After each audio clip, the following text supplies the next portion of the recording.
The news cycle is spiraling as the Daejeong serial killer adds even more names to his gruesome list. With no clear connection between victims, the public is terrified that these are just mindless, indiscriminate crimes. Our girl looks absolutely haunted, her mind racing to make sense of the senseless violence surrounding her. Standing before Kim Eunhee's funeral altar, she wonders if her friend was merely a victim of a copycat.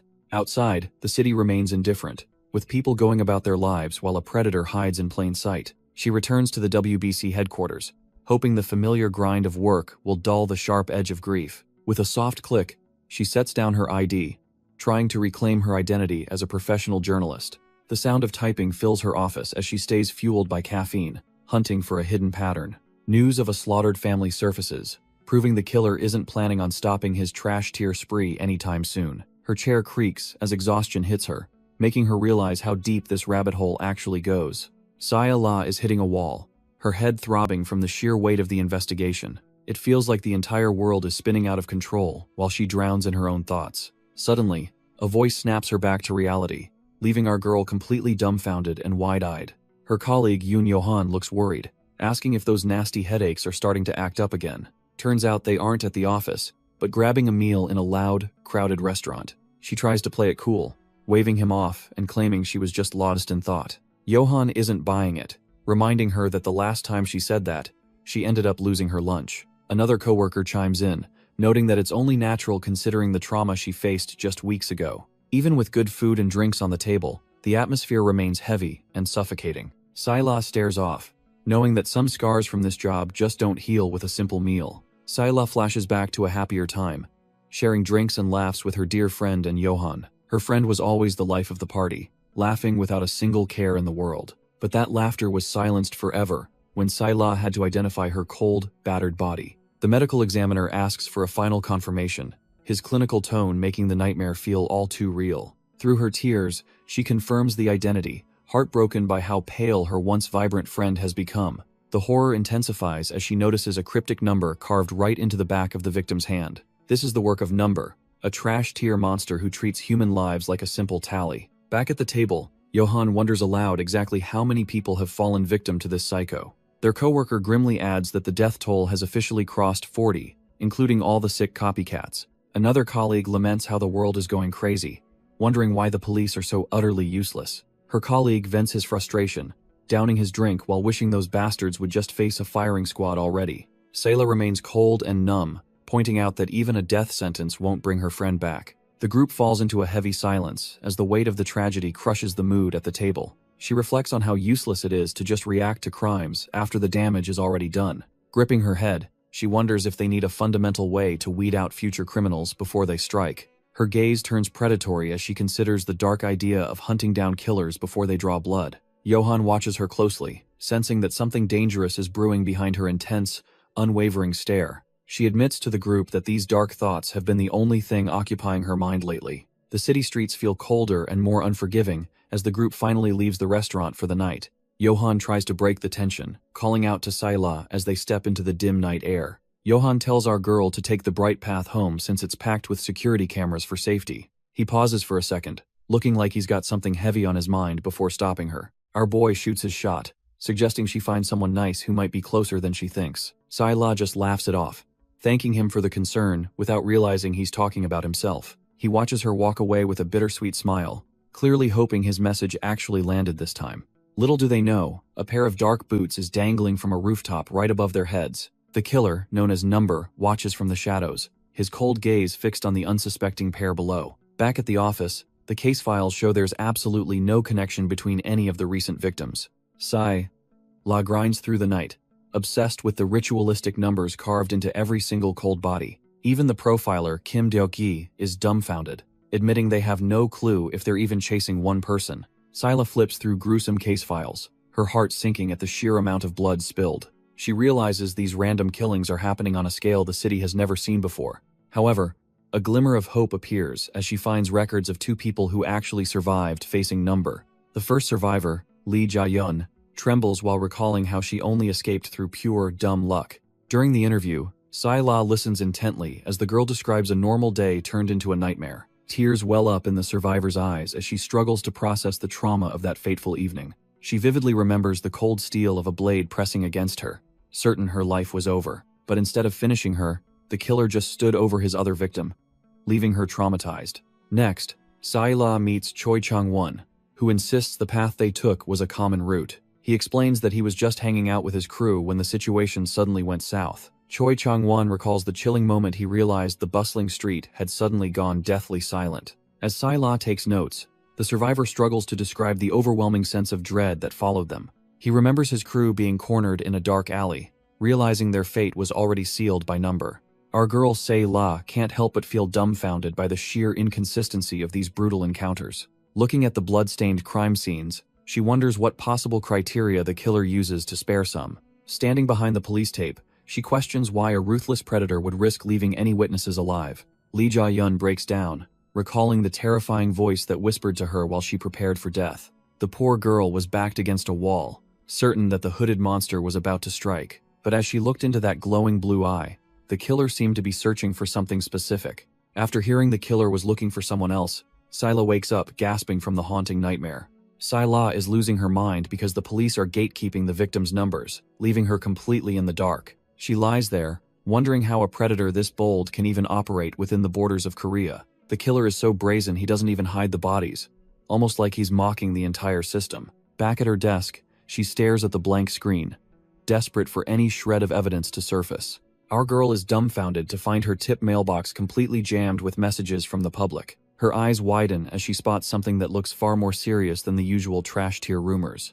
Turns out, a mysterious sender claims to have the inside scoop on the ritualistic killer known as Number. She leans in close, praying this isn't just another sick prank meant to waste her time. Her fingers fly across the keypad as she decides to take a gamble on this unknown source. As the evening hours tick by, she introduces herself and asks for an interview regarding that cryptic email. Night falls over the city as the moon hangs low, setting a grim stage for this secret meeting. Our girl arrives at the location, feeling a surge of adrenaline because the lead is actually panning out. Little does she know, Number watches from the shadows, already planning his next move to gather more material. She remains blissfully unaware, convinced that digging deeper into this case will finally bring her the truth. The sound of her boots echoes through the empty street, marking every step toward a potential trap. Each click of her heels feels heavier, as the silence of the night begins to feel suffocatingly loud. Her heart starts to race, sensing that the atmosphere has shifted into something far more dangerous than before. Suddenly, she freezes when the killer's long, predatory shadow stretches out before her, signaling she isn't alone. She recalls the survivor's warning about how the busy streets suddenly empty out right before the killer strikes. Her breath hitches as she desperately commands herself to stay calm despite the sheer terror flooding her veins. Sai-la tries to convince herself the rhythmic footsteps behind her are just a mere coincidence. She remembers the survivor's story about a lone man following victims, making her blood run cold. Glancing back, she sees the dark figure lurking, realizing her gut feeling was right all along. Pure terror finally takes hold as she realizes the predator has officially chosen his next target. Before she can even scream, the killer lunges forward with terrifying speed, closing the gap instantly. She lets out a desperate cry as the monster finally makes his move to claim her life. His heavy boots slam against the pavement, signaling that there is absolutely no escape from this nightmare. Our girl hits the ground hard, staring up at the shadow that is about to end her story. As a gloved hand reaches out to silence her, she realizes just how close death truly is. Suddenly, Yoon Yo-han bursts onto the scene, throwing a heavy strike to keep the trash-tier killer away. Lee Sai-la is dumbfounded to see her colleague Yoon Yo-han appearing out of nowhere to save her. Our boy doesn't waste a second, firmly grabbing her hand to pull her away from certain death. He urges her to move as they bolt down the dark alley with the killer right behind. While sprinting, she questions his presence, but he explains he was just nearby for work. Yoon Yo-han glances back and realizes with horror that this trash-tier psycho is the infamous ritualistic killer. The monster doesn't let up, his heavy footsteps echoing as he relentlessly pursues his fleeing prey.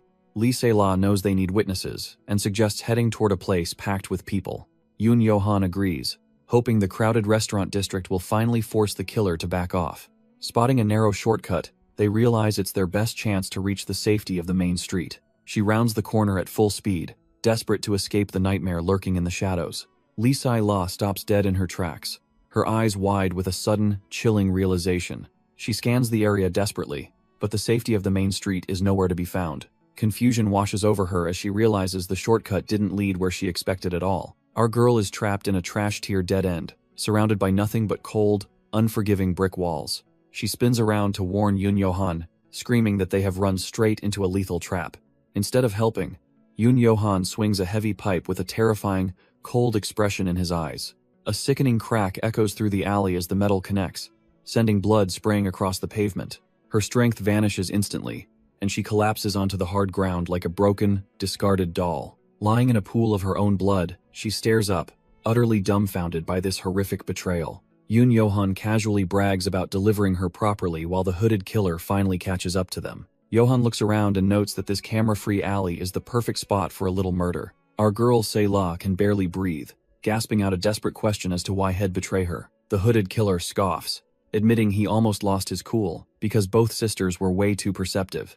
A wave of pure horror washes over Se-la as the pieces of this nightmare finally click together. She realizes her dear friend died by Number's hand, while Yo-han casually unsheathes a sharp blade. Yo-han admits he loves having a ritualistic killer around to take the fall for his own messy work. He drives the blade into her skin, carving a number to ensure the police blame the wrong man. As she screams, he explains that framing Number gives his trash-tier farm team some breathing room. Finishing his gruesome work, Yo-han steps back as the hooded killer gives him permission to finish her off. His eyes glow with a sickening obsession, declaring that her soul will finally be his once she dies. Se-la gasps for air, her body broken as Yo-han mockingly reassures her that the end is near. The hooded accomplice reaches down to finish the job, while Yo-han watches with a trash-tier grin. Suddenly, a heavy footfall echoes through the alley, signaling the arrival of an uninvited guest. Yo-han and his partner freeze, sensing a presence that definitely wasn't part of their twisted plan. Our boy Yo-han is genuinely dumbfounded, wondering who would dare interrupt his private execution. The accomplice barks at the stranger to get lost, completely unaware he is shouting at a monster. The newcomer's hood shifts, revealing a chilling blue flame igniting within his cold, piercing gaze. That glowing eye locks onto them, radiating a murderous intent that makes the air turn frigid. Eerie numbers manifest in the air as the hunter identifies his prey, marking them for certain death. Number scoffs at the pair, finally tracking down the two rats who thought they could hide. Number is the destined murderer, a cold-blooded reaper whose very gaze promises a one-way trip to the afterlife. Surprisingly, a survivor named Soo-young claims she's actually thankful to the monster for his bloody intervention. Our boy's reputation precedes him as Se-la sits down to interview this traumatized yet grateful witness. Soo-young explains that the killer didn't just take a life, he actually saved her and her entire family. Se-la digs into the gritty details, asking if the man who died was her former lover. The records reveal the face of the victim, a man who appeared ordinary but harbored a cruel streak. Soo-young scoffs at the term, remembering the absolute shit show that trash-tier bastard brought to her front door. A flashback reveals the ex-boyfriend's true nature as he violently assaults her in a rain-slicked alleyway. Se-la notes that Number executed the man right there, ending the girl's nightmare in a single stroke. The Reaper was lurking in the shadows that night, stepping in to judge the girl's abusive tormentor. Se-la questions the girl's logic, wondering how a serial killer could ever be considered a legitimate savior. Soo-young just laughs it off, asking if the reporter is worried she might have been a victim too. The weight of the truth makes Se-la break a sweat as she realizes the complexity of this monster. Suddenly, the memory shifts to that fateful night when Yo-han and his muscle were cornering our girl. Se-la lay broken on the cold pavement, finally understanding that Number chooses his targets with terrifying precision. That's when the Reaper himself appeared, his eyes locked onto the real trash-tier murderer in the alley. Number stalks forward with a heavy presence, leaving Yo-han absolutely dumbfounded as his plan starts to crumble. One of the thugs grips a metal pipe, his knuckles whitening as he prepares for a desperate fight. Yo-han tries to maintain control, but he can feel the suffocating pressure of a true predator closing in. The trash-tier accomplice barks threats at the silent shadow, completely unaware that he's already stepped into his grave. The trash-tier muscle swings his pipe, thinking he actually stands a chance against a literal monster. Number doesn't even blink as he counters with a strike that sends the thug reeling backward. He coughs up blood, his overconfidence instantly replaced by the cold realization of his own mortality. Yo-han stands there absolutely dumbfounded, watching his hired help get dismantled like a fragile toy. The Reaper stands over his prey, the alley echoing with the sounds of a one-sided slaughter. His glowing blue eye pierces through the dark, scanning for the sins hidden within his targets. A spectral mark appears, designating the fallen thug as the first soul to be harvested tonight. He looks toward our girl Se-la, silently confirming that she isn't the one he's hunting. Suddenly, a glowing 4 manifests over Yo-han, marking him as the next piece of trash to be discarded. Number grips his blade, ready to finish the ritual and send Johann straight to the afterlife. Number declares that Johann is the next target for elimination, his blade already thirsty for blood.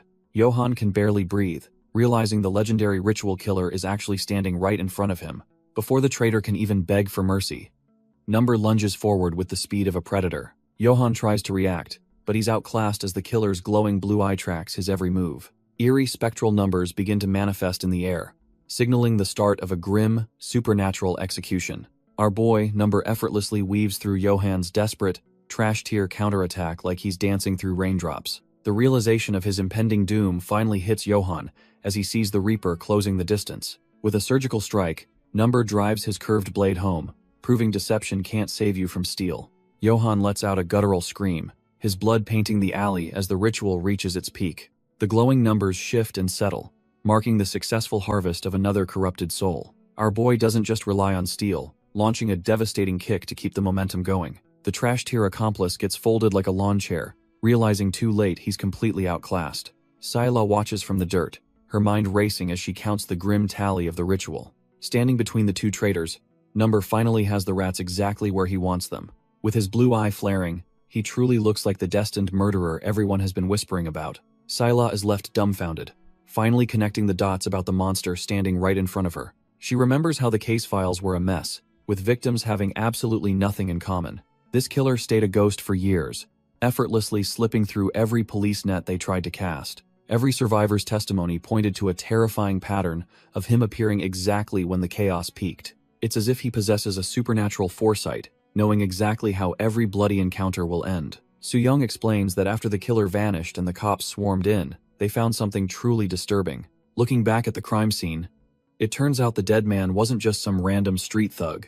Inside his bag, the police discovered enough gasoline and burners to turn the entire neighborhood into an inferno. Scylla listens in horror, realizing the monster she's hunting might actually be a twisted kind of guardian. Soo-young recalls her ex-boyfriend grabbing her hair, unaware that death was standing right behind him that night. If the killer hadn't slit that bastard's throat first, the encounter would have ended in a much worse tragedy. Without that intervention, Soo-young's entire family would have been burned alive inside their own home by the lunatic. Back in the present, our boy Number looms over Johann like an inescapable shadow of final judgment. The traitorous rat tries to defend himself with a tiny blade, but his trembling hands betray his terror. Number doesn't waste words, delivering a bone-shattering strike that sends the trash-tier journalist flying into the dirt. Our boy doesn't hold back, delivering a bone-shattering kick that leaves the trash-tier journalist gasping for air. Johann's hand claws at the dirt, his pathetic attempt at a counterattack completely crushed by Number's overwhelming presence. Watching from the sidelines, Scylla is absolutely dumbfounded as she starts putting the pieces of this puzzle together.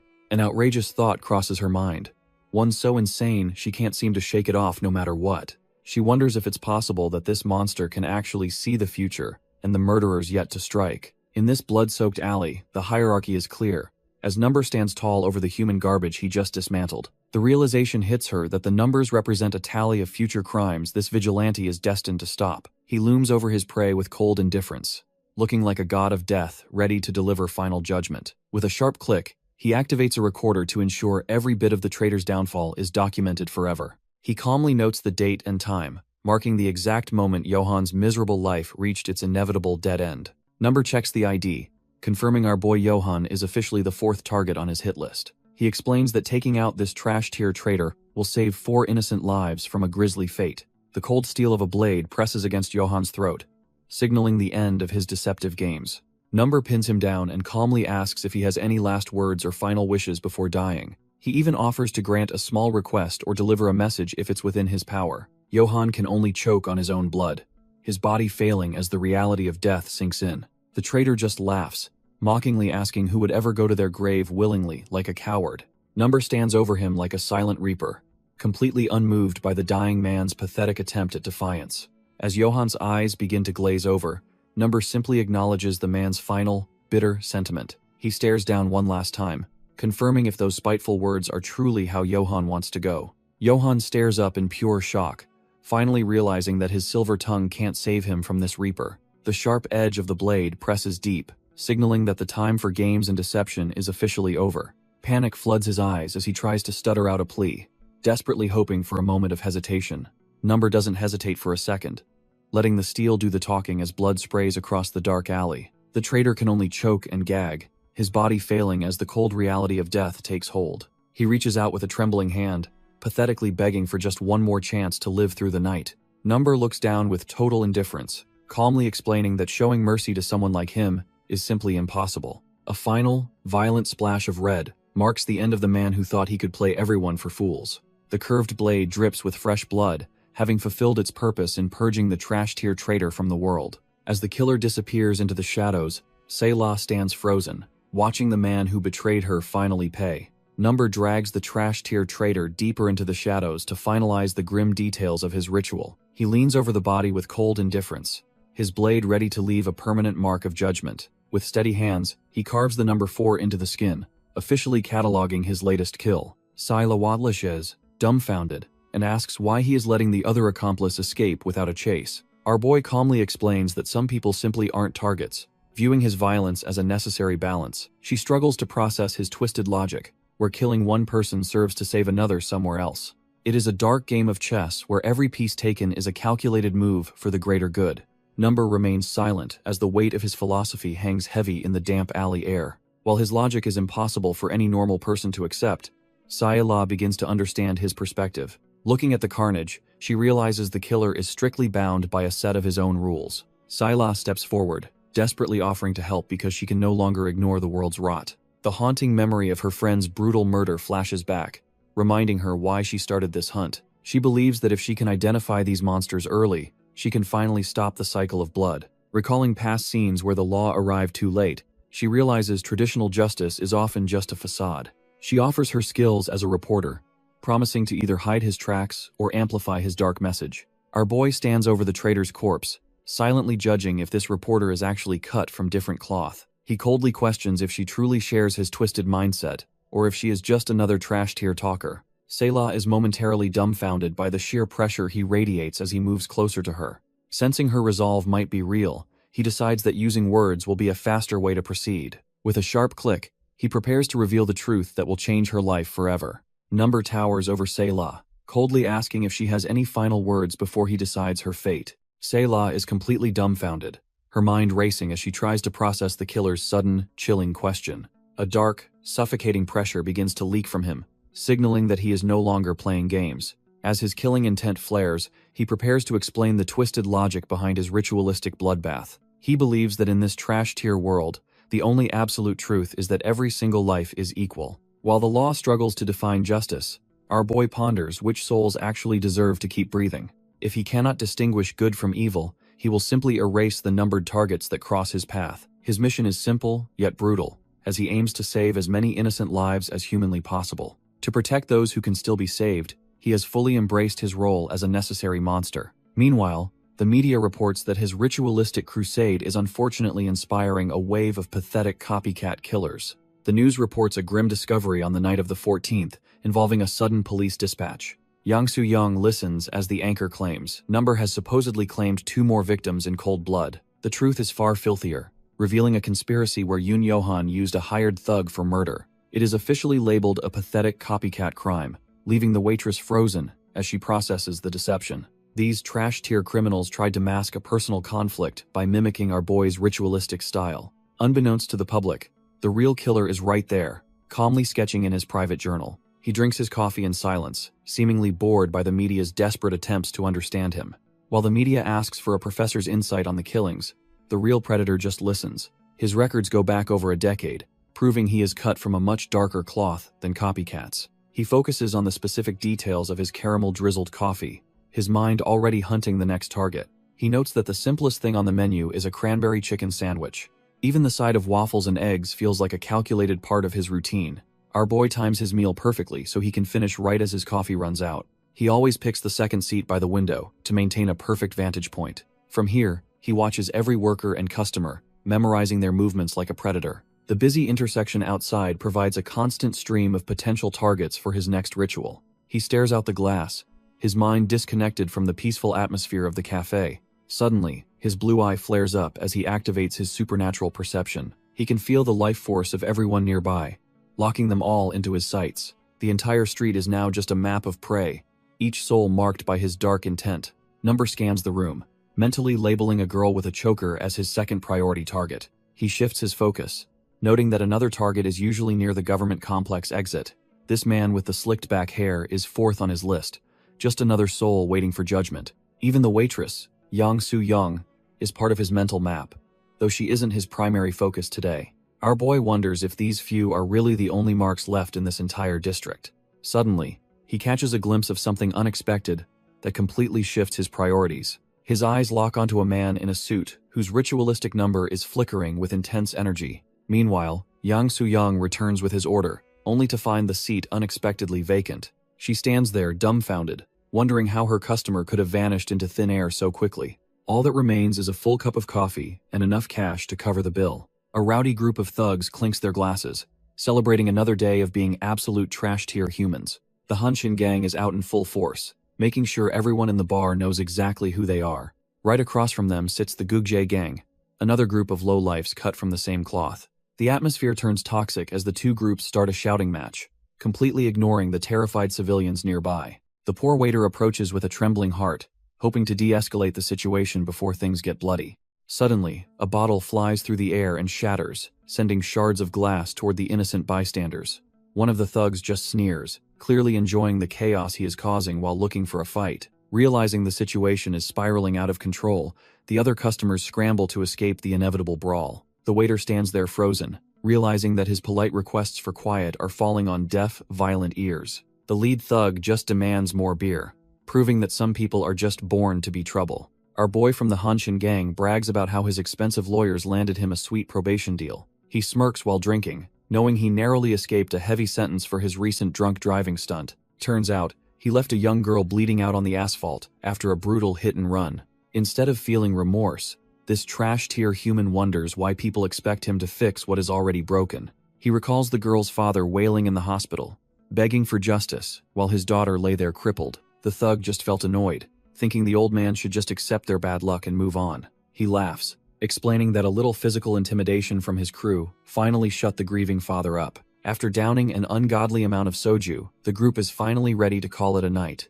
The city lights flicker as the predator prepares to return to the streets he treats like a playground. Despite being wasted, he hops behind the wheel again, while his low-life friends cheer him on. The Gugjae thug mocks him about the police, but our boy just tells him to beat it. He peels out onto the main road, the engine roaring as he ignores every traffic law in existence. Despite the alcohol clouding his vision, he grips the wheel with a reckless and arrogant confidence. His eyes start to grow heavy as the exhaustion and booze finally catch up to him. He slams his foot down on the gas, desperate to feel the rush of the speed. The car becomes a lethal blur, narrowly missing the curb as he tears through the quiet night. Bystanders can only watch in disgust as the local menace treats the public streets like a personal racetrack. Cold sweat beads on his forehead when he realizes he is slowly losing control of the vehicle. Suddenly, a chilling voice from the shadows of the back seat commands him to turn the vehicle immediately. The Hanshin thug is dumbfounded as Number presses a blade to his throat, forcing him to steer. Tires scream against the asphalt as the luxury sedan suddenly yanks into a sharp,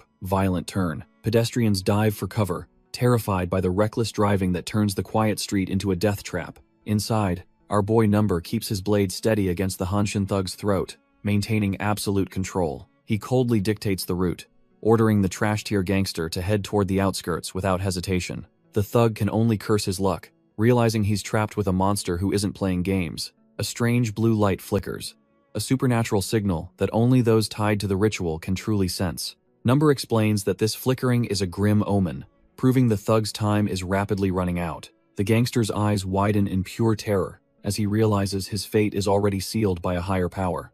Looking at the skid marks, Number reveals that the thug was destined to kill someone within hours anyway. He demands the driver move to the passenger seat, offering him one final chance for any last words. Number starts a grim countdown, forcing the thug to floor it as the final seconds tick away. The Hanshin thug is sweating bullets, realizing he's just a pawn in a game he can't win. As the countdown hits 1, our boy prepares to deliver a swift, ritualistic judgment. Number remains cold and detached, his eyes showing he has zero sympathy for this trash-tier criminal. The car tires scream against the asphalt as the vehicle loses all semblance of control. They drift wildly across the lanes, a metal coffin hurtling toward an inevitable, violent conclusion. The thug realizes too late that his final chance for mercy has officially expired. Number slams the gangster's head into the frame, making sure he feels every bit of the impact. The thug cries out in agony, but his pleas fall on deaf ears while the ritual continues. With a precise strike, the blade draws blood, marking the beginning of the end for the thug. Number drives the blade home,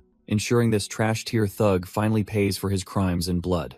In a desperate, final reflex, the gangster slams his foot down, but it's far too late for salvation. The car screams across the pavement, leaving charred rubber trails as it spins completely out of control. It finally slams into the curb with a bone-jarring thud, ending the high-speed chaos in an instant. As the smoke clears, the vehicle sits motionless, a silent witness to the brutal judgment just delivered.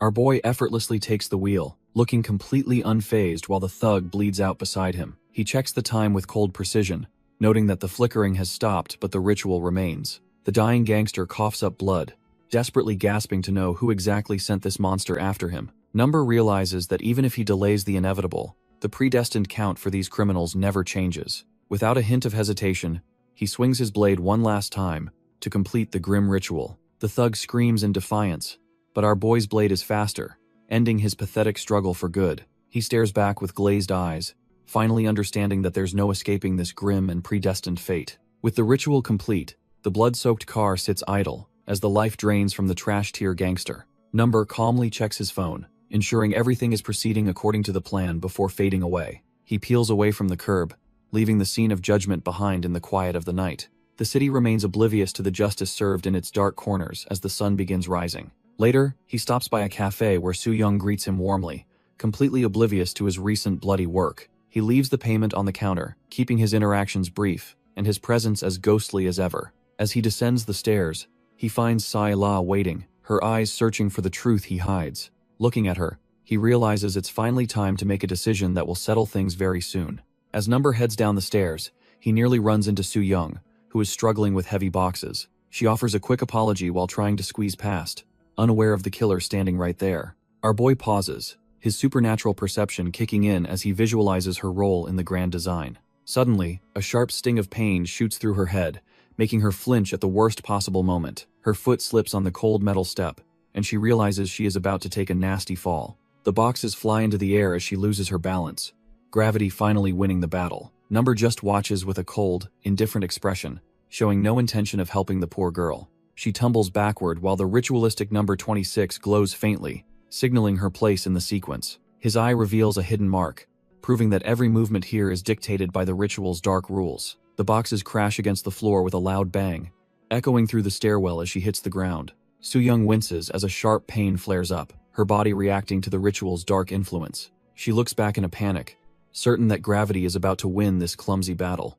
Suddenly, our boy catches her arm with predatory speed, preventing her from taking a nasty spill. She stammers out a flustered apology, feeling completely dumbfounded by the stranger's sudden, silent help. The cafe manager rushes over in a panic while Number just stands there with an indifferent expression. Soo-young bows and apologizes for the mess, her voice trembling as she tries to save face. Our boy remains silent, his cold gaze fixed on her, as if he is reading her very soul. As they gather the scattered cards, he realizes she is already locked into the ritual's grand design. He notes her beige, curly hair, memorizing every physical detail to ensure the sequence remains perfect. Even her worn-out sneakers and height are logged, confirming her role in the upcoming dark events. Number is certain he isn't remembering wrong. This girl was definitely the first in his dark sequence. Our boy knows these numbers are absolute, never shifting once the ritual marks a target for death. Soo-young apologizes for her sudden headache, completely unaware her life is tied to a much larger design. He stares her down with clinical detachment, his mind already processing her role in the upcoming slaughter. A name tag reveals her identity as Mo Ji-hyun, the final confirmation our boy needed to proceed. His mental files show her sketch, proving that Ji-hyun is the key to completing his ritualistic masterpiece. A flashback triggers, showing a time when her friend, Kim Unni, tried to help her with eye drops. Soo-young squirmed from the stinging liquid, a trivial discomfort compared to the fate she is walking into. Back then, a simple countdown was enough to stress her out, long before things turned truly trash-tier. She claimed to be fine, but she is just another lamb being led to the ritualistic slaughterhouse. The stinging liquid hits her eye as she screams, deciding to just handle the drops herself later. Her cry echoes through the staff room, a sharp contrast to the quiet cafe atmosphere outside. Our girl rubs her eye in frustration, wondering why they have been stinging so much lately without any reason. The manager suggests she might just be suffering from dry eyes or staying up way too late at night. A coworker steps in to help, offering his own pack of artificial tears to soothe her irritated eyes. She beams with gratitude, thanking him for the small kindness while clutching the tiny bottle like a lifeline. The mood shifts as the television reports on a murder cover-up designed to frame the infamous ritual killer. They watch the rerun in silence, listening to a professor discuss the unprecedented scale of these random killings. The mention of a specific case from 2012 catches her off guard, pulling her deeper into the grim broadcast. She stands there completely dumbfounded, the weight of the news hitting her harder than any physical pain ever could. Soo-young vents to her manager about how the constant fear makes it impossible to go anywhere safely anymore. Realizing how late it's gotten, she decides it's finally time to wrap things up and head home. Our girl offers a quick goodbye to the staff, trying to keep her tone light despite the grim news. She descends the stairs into the night, leaving the relative safety of the cafe behind for the dark streets. Her co-workers watch her go, wondering if she's heading to another job or just struggling to make ends meet. They pity her for working so hard at such a young age, noting how she hides pain behind smiles. But as she walks, the world starts to blur, and the weight of her unspoken trauma begins to surface. Suddenly, a wave of nausea hits her, and she struggles to keep herself from breaking down right there. She desperately tries to steady her racing heart, reminding herself to use the breathing techniques she learned to survive. With a shaky exhale, she fights to regain control before the darkness of her past completely swallows her whole. Soo-young takes a deep breath, trying to shake off the lingering dread of her recent panic attack. She realizes these episodes still haunt her, serving as a grim reminder of the hell she once endured. Her mind drifts back to a time when she was constantly rushing, desperate to keep her life together. Back then, a trash-tier boss would slap her across the face just for being slightly late to work. She had to endure the abuse from this tattooed thug just to keep her job at the stall. To our girl, physical pain was nothing compared to the mental exhaustion of her daily reality. She convinced herself that enduring a few slaps was a small price for working extra hours. By playing along with his twisted rules, she could earn just enough to survive another day. Whenever her energy flagged, she'd give herself a small pat-pat to keep from breaking down. Even if it was forced, she'd look at her smiley pin and remind herself to keep moving forward. Our girl is just trying to keep her head down while grinding through another exhausting shift at the stall. She focuses on the orders, but a sudden feeling of being watched makes her skin crawl with unease. One of the customers stares at her with a look of realization that sends a chill down her spine. When he suddenly calls out a name from her past, Soo-young feels like her heart just stopped beating. She tries to ignore the recognition, but the cold sweat on her neck betrays her growing sense of panic. The group at the table is completely dumbfounded, wondering why their friend is making such a scene over a server. Another guy joins in the scrutiny, trying to figure out if she is actually someone they used to know. The man in the suit doubles down, claiming they were middle school classmates, and refusing to let the matter go. Soo-young realizes that no matter how far she runs, the shadow of her past is always right behind her. Her mind flashes back to the hateful graffiti scrawled on her old desk, reminding her why she had to disappear. Back in 2012, the police finally hauled Mo Hyun-cheol away, leaving a permanent stain on his family's name. Now, this trash-tier customer shouts that she's the killer's daughter, exposing her secret to the entire stall. Soo-young feels a wave of nausea, desperately trying to keep her composure as her world collapses. The surrounding crowd starts whispering, shocked to learn that a murderer's child is actually serving them food. Her vision blurs as the trauma of her past stings her eyes like a physical blade. The man just smirks, acting like he's doing her a favor by recognizing her after all these years. Other patrons look on with disgust, wondering how she has the nerve to show her face in public. A high-pitched ringing fills her ears, drowning out the cruel laughter of the people around her. She stands frozen in the center of the tent, feeling every judgmental gaze piercing through her like needles. Outside, the indifferent city streets continue to hum, while our girl's life shatters into a million pieces. Soo-young stumbles into the dark alley, her lungs burning as she tries to escape the judgmental crowd. She clutches her head in agony, the trauma of being a murderer's daughter finally breaking her spirit. Suddenly, she remembers those cold, piercing eyes that have been haunting her every waking moment. Our girl collapses against the cold brick wall, wondering if she will ever find a moment of peace. The narrow alleyway feels like it is closing in, trapping her in a nightmare she cannot escape. High above the filth, Number watches her every move with the cold indifference of a predator. He notes her every detail, from her messy hair to her worn-out sneakers, confirming she is the one. A sudden noise echoes through the silence as a discarded box shifts, signaling his presence nearby. His supernatural perception activates, locking onto her soul as the ritualistic marks begin to manifest. Soo-young gasps in terror as glowing numbers materialize in the air, marking her for a dark, predestined fate. Number stares down in silence, wondering about the true identity of the girl he just marked. Our girl is left trembling, her mind racing as she questions who this hooded figure really is. Suddenly, the past rushes back like a flood of blinding camera flashes from a decade ago. The police struggle to contain the mob as they escort her father, the nation's most hated monster. Reporters scream for answers, but the trash-tier criminal remains chillingly silent even after his confession. Back home, her mother breaks down while the public demands to know why a killer deserves protection. Little Soo-young points at the screen, her heart sinking as she recognizes her own father on the news. At just 8 years old, her world shattered, forcing her to trade her name for a life in hiding. In the present, she pleads with her boss on the phone, desperate to keep her fragile life together. She clutches her old scrapbook, the only remnant of a childhood stolen by her father's blood-stained legacy. Soo-young watches her mother desperately scream over the phone, fighting for a paycheck while their world falls apart. Our girl spent those early years in a total daze, barely able to process the trauma around her. She tried to deny the horrific facts, even as the gruesome reality of her father's crimes stained her mind. By age 14, the school desk of the murderer's daughter was already covered in trash-tier insults and death threats. Behind the principal's door, the local parents are losing their minds, demanding she be kicked out immediately. She stands frozen, hearing them claim she's cut from the same cloth as her monster of a father. Suddenly, a girl she once considered a friend marches down the hall with eyes full of burning resentment. Soo-young tries to speak, but the girl's cold glare makes it clear that their friendship is long gone. A brutal slap echoes through the hallway, marking the moment she realized she'd always be an outcast. In the present, she looks at her old ID, desperate to keep Mo Ji-hyun buried in the past. The teacher reveals that Hae-jin's older brother was actually a victim of the university murders years ago. He explains how much the brother adored his sister, making Soo-young's presence a constant, painful reminder. When asked if she knew about their bond, our girl can only sit there in stunned silence. Soo-young tries to defend herself, explaining her father abandoned her long before the killing spree even started.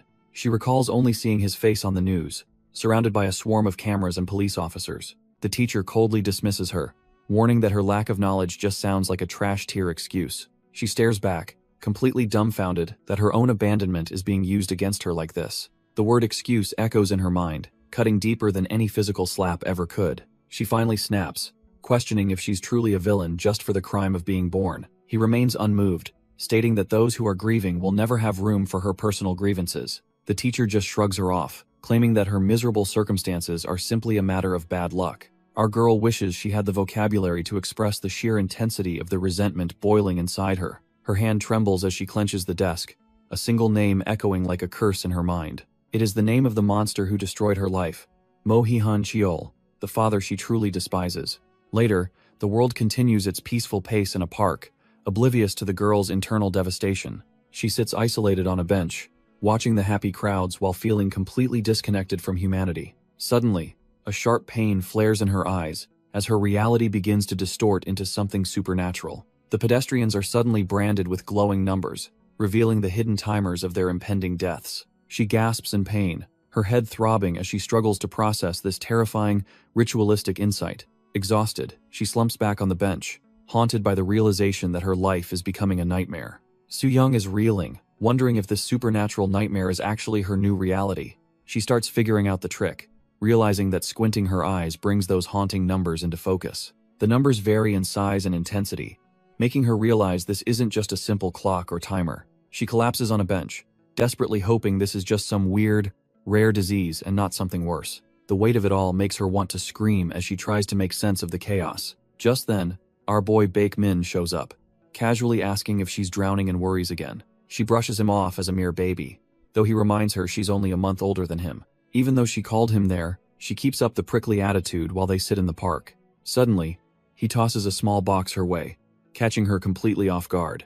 She's dumbfounded when she sees its hand cream, wondering why he's suddenly acting so thoughtful. Baek-min reminds her that tomorrow is her birthday, wondering why she's acting so surprised. Soo-young is caught off guard, her face flushing as she realizes he actually remembered. He suggests grabbing some food and hitting up a PC cafe like they used to do. He stares at her intently, his sharp eyes searching for what's really bothering her. Suddenly, he panics when he sees tears welling up in her eyes, asking why she's crying. She desperately tries to laugh it off, claiming it's just a weird reaction to the gift. Baek-min stays silent, clearly not buying her flimsy excuse for a single second. Her mind flashes back to the trash-tier treatment she's endured, from her father's shadow to public harassment. Sitting on that bench, she finally admits that things have just been incredibly heavy lately. They sit in silence under the trees, the weight of her secret still hanging in the air. Baekmin recalls a guy named Kim Min-soo, wondering if he was the one from Class 5. He sighs, telling our girl that out of everyone, she just had to run into that trash tier guy. Soo-young clenches her hands, admitting that those old memories still make her feel physically sick and helpless. She remembers the principal's office, where a group of angry women gathered to demand her middle school expulsion. These parents were relentless, arguing that even if it wasn't her fault, they had to be realistic. They cruelly questioned if a child with a father in prison could ever grow up to be stable. With money tight and no education, they assumed she would eventually slip into a life of crime. But Soo-young tells Baekmin she was determined to prove them wrong and live a healthy life. She just wanted to be a normal, independent adult, far away from the dark legacy of her family. Looking out at the park, she vows she will never become a cold-blooded murderer like her father. Baekmin sighs, wondering why she feels the need to prove herself when she is already enough. Soo-young just laughs it off, teasing him that a student like him wouldn't understand the real world. Our boy decides it is time to stop the heavy talk and just have some crazy fun instead. He offers his hand, promising that a day of pure joy will prove she is a healthy person. Soo-young blushes, considering their options like a board game cafe or hitting up a PC room. He jokingly shuts down the gaming idea because she is trash tier at shooters, sparking a playful argument. They end up at the PC cafe anyway, where Soo-young screams in frustration during a heated match. Next, they hit the karaoke room, pouring their hearts out and failing to hit those high notes. As night falls, they wander the neon-lit streets, cooling off with some snacks after their wild marathon. For a brief moment, the weight of her father's shadow vanishes, replaced by the simple joy of ice cream. Soo-young's eyes widen as a chilling sensation washes over her, signaling that something is horribly wrong. Suddenly, a ghostly timer manifests in her vision, counting down the final moments of a life nearby. As the clock ticks down to 3 minutes, Baekmin remains completely oblivious while enjoying his sweet treat. She looks visibly shaken, making her friend wonder if their fun night has suddenly taken a dark turn. He asks if she is truly alright, while our boy keeps munching away, unaware of the supernatural countdown. Even though he acts casual, he starts feeling a heavy pressure, wondering if someone is actually tailing them. They continue through the crowded alley, passing by a suspicious man who seems a bit too interested in them. The duo keeps moving forward, but the tension in the air is thick enough to cut with a blade. Behind them, a couple of trash-tier thugs realize they almost blew their cover and laugh about the call. One tells the other to quit being a moron and stay sharp as they continue their creepy pursuit. A hidden lens tracks their movement, with the observer demanding a steady shot as they walk away. The footage reaches a trash-tier streamer who begins dissecting their night for his growing audience. He finds it twisted that our girl is out here living such a happy, normal life. Though the recording ends, he mentions a tip that they were spotted heading toward the nightlife district. He plays it off as typical teen trouble, but he's clearly hunting for a way to spark outrage. The real bombshell is the filming date, which happens to fall on a very dark anniversary. That day marks the memorial for the 13th soul taken by the infamous killer Mo Hee-hon Chol. He highlights the chilling fact that Soo-young has now reached the same age as that ill-fated victim. He mocks the world's unfairness, bitter that a killer's bloodline laughs while victims' families still suffer. With a final, gritty shrug, he tells his viewers that this cruel reality proves God is truly dead. The comment section is a total war zone, with some calling for blood, while others try to stay sane. People are actually arguing that evil is in the blood, claiming the killer's DNA is a ticking time bomb. Our boy Baekmin wanders through the quiet neighborhood, completely unaware of the digital storm brewing over his head. He passes by some trash-tier locals who are busy making trouble, but he's got his mind on other things. Meanwhile, the authorities are struggling to hold back the vultures trying to turn a tragedy into viral content. The cyber-wrecker is loving every second of it, hyping up his audience for the big reveal. As more people talk about karma, a finger presses the doorbell to a home filled with heavy secrets. Soo-young's mother answers the door, looking exhausted but relieved to see a friendly face like Baekmin.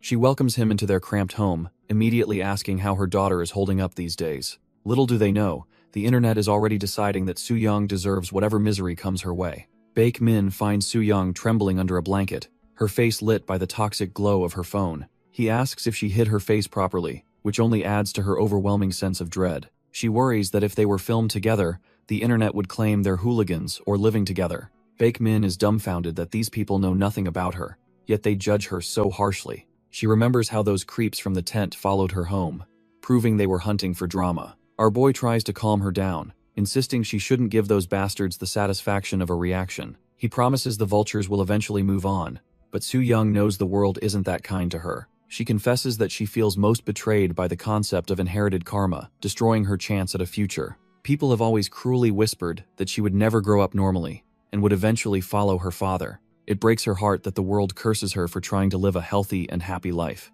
Soo-young breaks down, wondering why she even bothered acting bright when the world just wants her to fail. Baek-min stands there dumbfounded, his heart aching as he watches his friend finally crumble under the pressure. Suddenly, her mother interrupts, looking completely drained as she asks our boy for a quick word in private. She points out the window at the vultures lingering outside, terrified for her daughter's safety in this madness. Since she has to work the night shift, she feels guilty leaving Soo-young alone during such a crisis. Baek-min reassures her he'll stay, but as he steps out, Soo-young remains paralyzed by her own despair. Just then, a supernatural timer flickering with 3 minutes and 32 seconds appears right above his head. The glowing numbers pulse with an eerie light, signaling a countdown that only Soo-young can perceive. She realizes with horror that the death timers are back, and this time, they're targeting her only ally.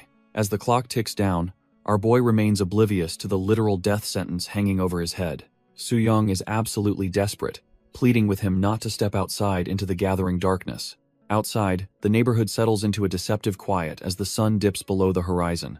Our boy Baek-min checks the fridge, but finds it's as empty as a trash-tier villain's promises. He knows he can't let her starve, so providing a decent meal becomes his top priority. A look of grim determination settles on his face as he prepares to face the world. Seeing the street is finally clear of vultures, he thinks a quick supply run won't hurt. He lets her know he's heading to the local mart, and promises to return shortly. Soo-young remains motionless on the floor, seemingly lost in a deep, trauma-induced sleep. The lock clicks open as he decides to brave the outside for the sake of his friend. He steps out into the hallway, completely unaware that his life is now on a ticking clock. Baek-min opens the door only to find the vultures have already found their secret nest. A trash-tier intruder forces his way in, asking if this is where the serial killer's daughter hides. Our boy is dumbfounded, as he realizes these creeps already know her real identity and his face. A greasy streamer shoves a camera forward, demanding a three-way interview with the infamous Mo Ji-hyun.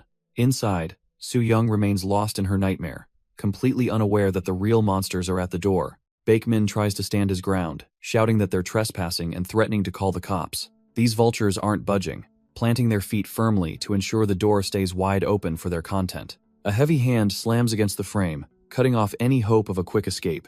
One of the older creeps looms over him, his presence suffocating as he stares down our boy. Baek-min desperately reaches for the handle, but he's losing control of the situation fast. The trash-tier intruder stares coldly, completely ignoring our boy's desperate demands to let go of the door. Baek-min freezes when the man recognizes his school uniform, realizing this creep knows way too much. The man reminisces about how his own daughter attended that same school over a decade ago. Our boy is dumbfounded as the vibe shifts from simple harassment to something much more personal and twisted. Turns out, Soo-young is now the exact same age as the man's daughter when she was murdered. He rants about the world's unfairness, his grief curdling into a dark, vengeful obsession right before our eyes. Suddenly, the intruder loses his patience and violently shoves Baek-min aside like he is nothing. He marches into the home, hunting for the girl while our boy scrambles to find his footing.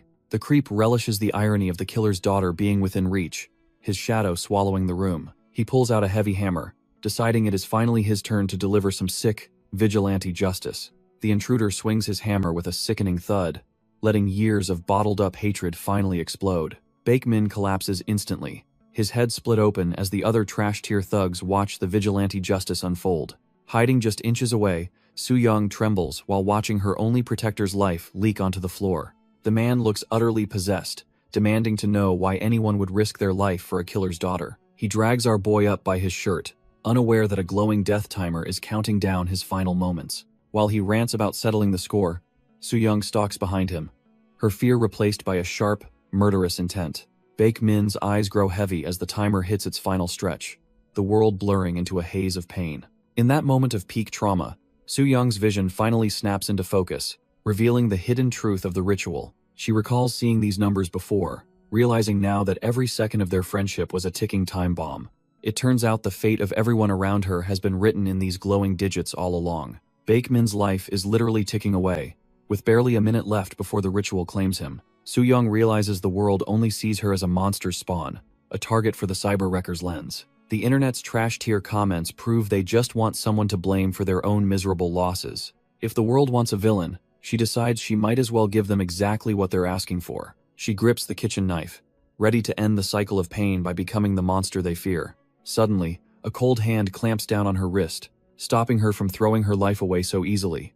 Soo-young stares at the steel, dumbfounded as she sees her own fractured reflection staring back at her. The blade also reflects the crazed face of the grieving father who pushed her to this breaking point. Number effortlessly takes control of the weapon, his presence chilling the very air in the room. He calls her by her father's name and asks if those pathetic thoughts are really her last words. Number strikes with clinical precision, making it clear that her pathetic attempt at suicide won't happen today. He looms over her, coldly stating that her personal sob story and reasons for dying mean absolutely nothing. To him, she's just a piece of a larger ritual, and her individual suffering is beneath his notice. He tosses her aside like a broken doll, showing no mercy to the girl who just tried to quit. Turning his attention to the trash tier audience, he drives a blade straight through the streamer's precious smartphone. Our boy doesn't care about clout or justice. He only cares about the rules of his dark game. The vultures realize they've stepped into a lion's den and start panicking as the blood-stained steel glimmers. The streamer flees, more worried about his ruined YouTube career than the literal killer in the room.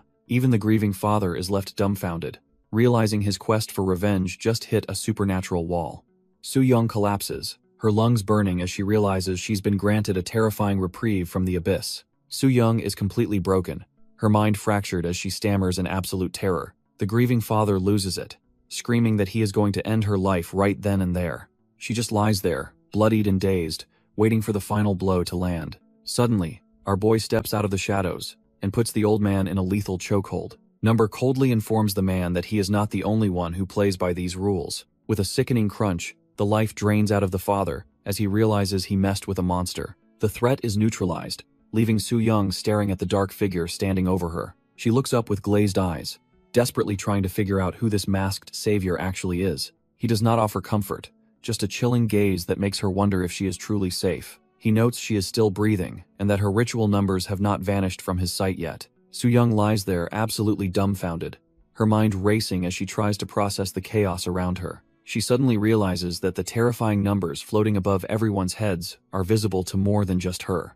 Our boy stands there like a grim reaper, confirming that he shares this cursed, supernatural sight. His glowing blue eye pierces through the dark, proving he is far from a normal human being. He coldly explains that the massive number over her head represents the thousands of lives she will eventually take. Meanwhile, the news reports on the ritualistic killings, focusing on the mysterious numbers carved into every victim. Trauma floods back as she remembers the professor's analysis and the cold, trash-tier treatment from her old school. The weight of being a future mass murderer hits her hard, making her world spin in total disbelief. Looking at the bodies around him, she realizes this monster is here specifically to hunt people like her. As her vision fades, she spots her own death timer ticking down, signaling that her time is almost up. Baekmin lies broken on the cold ground, his life timer ticking away the final seconds of his existence. Soo-young watches her only friend fade, her heart shattering because she can't bear to leave him behind. Our boy looms over her like a shadow, the ritual's cruel countdown nearing its inevitable conclusion. He stares down with a gaze as cold as ice, asking if she has any last words to offer.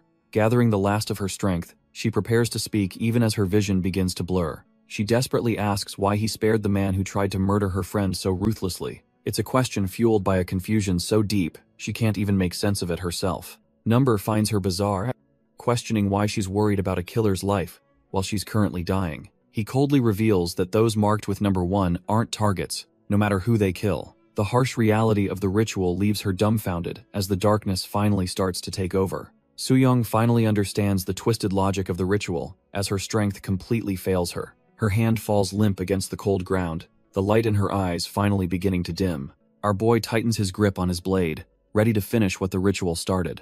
As she slips further into the darkness, the world around her starts to blur into nothingness. He watches her fade with a cold indifference, waiting for the final moment to strike. Suddenly, something shifts in the air, catching even the stone-cold killer completely off guard.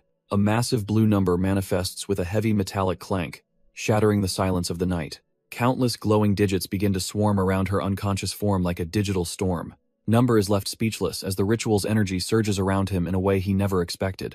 A single, brilliant number 1 blazes above her, signaling a change that defies all the rules. Number finally accepts the situation, deciding to move forward with the ritual despite the unexpected turn of events. He remembers a time in a ruined classroom where he promised to take on this dark responsibility. If he was the only one capable of carrying the burden, our boy was ready to embrace it. Back then, he cried out, hoping to prove that the cruel cycle of numbers could actually be stopped. Returning to the present, he draws his weapon, his resolve hardened into a cold, sharp edge. Out of nowhere, the grieving father charges at him, his face twisted in a mask of pure, unadulterated rage. Their blades meet with a heavy metallic screech, as Number stands his ground against the man's desperate assault. The man howls that the girl is his alone, claiming his right to the vengeance he has sought for years. He screams that he will be the one to end her life, while our boy watches with indifferent eyes. The broken man begs Number not to steal the only thing, giving his miserable life any remaining purpose. Number is completely dumbfounded, as he realizes the target's timer just did the impossible, and actually increased. He doesn't have time to process the anomaly before a brutal strike forces him into a defensive stance. The grieving father swings his hammer with a desperate, trash-tier strength that catches our boy off guard. Number quickly regains his composure and delivers a heavy kick that sends the old man flying backward. He tells himself to stay calm, remembering that he has witnessed a timer increase once before. Pushing the mystery aside, he decides to focus on the immediate threat and adapt to the shifting rules. He seizes the opening and prepares to deliver a final, decisive blow to end the man's suffering.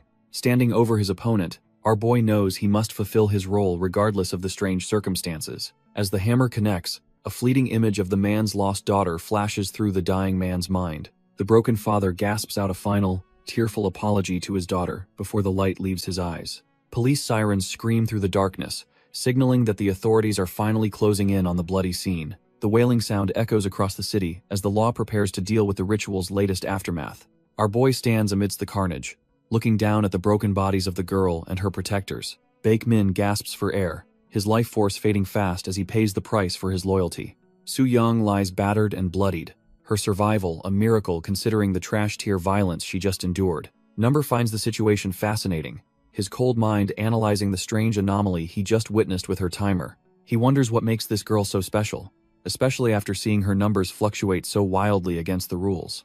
As the sirens grow deafeningly loud, he remains composed, knowing he needs to move before he is spotted. He finally makes up his mind, deciding that Soo-young is an asset he is not ready to give up yet. With a sharp screech of tires, he makes his getaway, leaving the police to find nothing but corpses.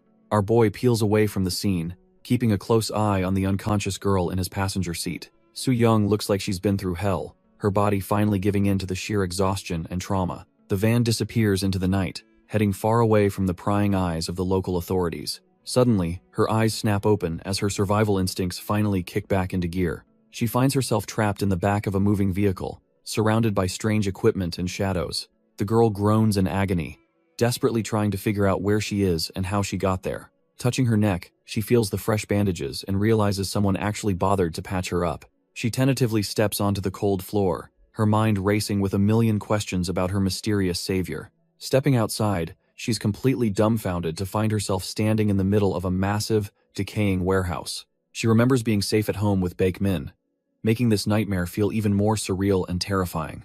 A heavy set of footsteps echoes through the silence, signaling that she isn't alone in this dump. Young Soo-young whips her head around, her heart hammering against her ribs as she senses a presence nearby. Our boy Number approaches with cold indifference, looking like the literal embodiment of her worst nightmares. Flashbacks of the brutal violence she just survived flood her mind, making her realize her precarious situation. Number notes that she's regained consciousness much sooner than he anticipated, his voice devoid of any warmth. Terrified of what this monster might do next, she bolts for the exit, desperate to find an escape.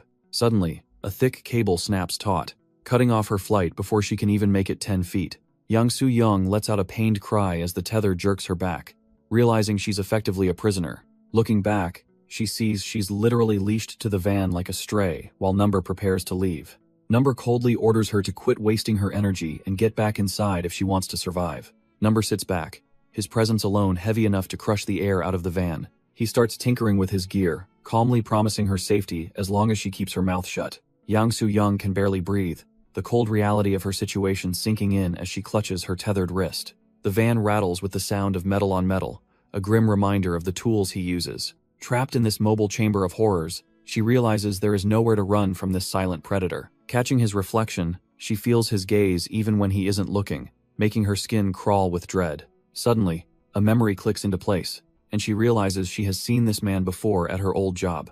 The news reports flash in her mind, connecting this mysterious figure to the infamous ritualistic serial killer. Number claims to see things others cannot, his targets marked by a fate only he can execute. A terrifying vision of blood and thousands of future victims haunts her, revealing the true scale of his mission.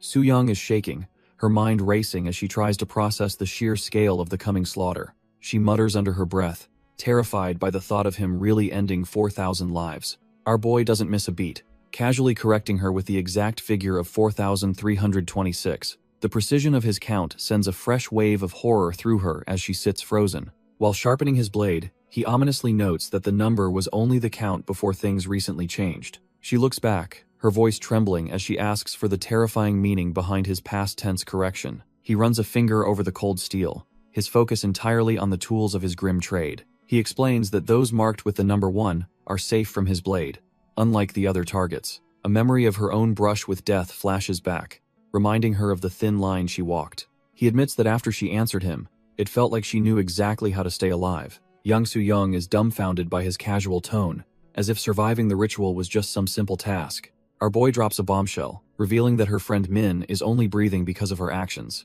Relief washes over her as she realizes her loyal friend actually made it out of that nightmare alive. Number explains that the grieving father was destined to survive and kill, eventually becoming his next ritual target. The weight of being a target sinks in, making her realize how cold-blooded this entire game truly is. Suddenly, the realization hits her like a truck, and she turns back to demand the truth from him. He coldly admits to executing the man because he was about to end her life right then and there. She falls silent, staring at his grim collection of blades, while trying to process his twisted sense of protection. She wonders why the man's death timer never dropped, unlike the way hers did before she lost consciousness. He snaps back, asking if she is blaming him when she was the one who initially tried to kill. Our girl freezes as he starts dropping some heavy lore about the reality of their situation. He makes it clear that once a number is set, it's an absolute mark that never shifts. It doesn't matter if you're broken or buried. Your destined count is a fixed point in time. As he heads to the van, he explains that fate isn't something you just wiggle out of. She sits there trembling, realizing she's trapped in a car with a literal force of nature. Our boy slams his hand down, demanding her full attention as he reveals her unique status. He points out the impossible truth that she somehow managed to actually lower her own count. With a chilling gaze, he asks if she finally gets why she's so important to his ritual. Shez left sweating and dumbfounded. Realizing Shez the only glitch in his otherwise perfect system, he peels out into the night, leaving her to wonder what kind of monster she's truly dealing with. Soo-young trembles in the passenger seat, desperately asking where this cold-blooded monster is actually dragging her. Number keeps his eyes fixed on the road, nonchalantly admitting he doesn't even have a final destination in mind. He drops the bombshell that she is officially his shadow now, going wherever he goes from here on. With a chilling stare, he makes it clear that a glitch like her cannot be allowed to roam freely. Our girl tries to find a backbone, stuttering out a question about what happens if she simply refuses him. He tosses her a phone, mockingly telling her she is free to try her luck at escaping his grasp. She stares at the device, realizing that even with a lifeline, she is still completely trapped in his world. He warns her that returning to her old life means a permanent existence as a hunted, desperate animal. The news is already painting her as a killer, making it impossible to ever clear her name alone. He tells her to go ahead and fulfill the murderous fate society already expects from a trash-tier outcast. Number demands a choice, leaving her trembling as she stares into the abyss of her new reality. Internally, she begs herself not to listen to his poison, even as her options vanish into thin air. Slumped in the van, she resolves that she must escape this monster no matter the cost. She tentatively asks if they can stop at her house, her voice barely a whisper against the engine. Desperate for a sense of normalcy, she claims she needs her things and a final look at her mother. Her mind races with the logistics of packing, while her heart hammers against her ribs in pure terror. When he actually agrees, she sits there dumbfounded, unable to believe he's actually entertaining her request. The van glides through the darkening city as the weight of her situation finally starts to sink in. They arrive at her old apartment, a place that no longer feels like the sanctuary it once was. Clad in a beanie to hide her face, she stalks through the hallway like a shadow in her own life. Soo-young nervously adjusts her cap, praying the police have finally finished their sweep of the area. Number coldly notes he'll park in a blind spot to avoid any prying digital eyes. He gives her a strict 30-minute window to grab her things and vanish back into the night. To her shock, the plan actually works as she slips past the torn remnants of police tape. She stands in her trashed home. The silence a grim reminder of the chaos that destroyed her life. Our girl starts frantically stuffing a bag with essentials, focusing on survival items like ramen and hidden cash. Every second feels like an eternity as she realizes this is her only chance to ditch that monster. Her mind races with a plan to bolt in the opposite direction the moment she hits the street. She takes a heavy step forward, her heart pounding against her ribs like a trapped bird.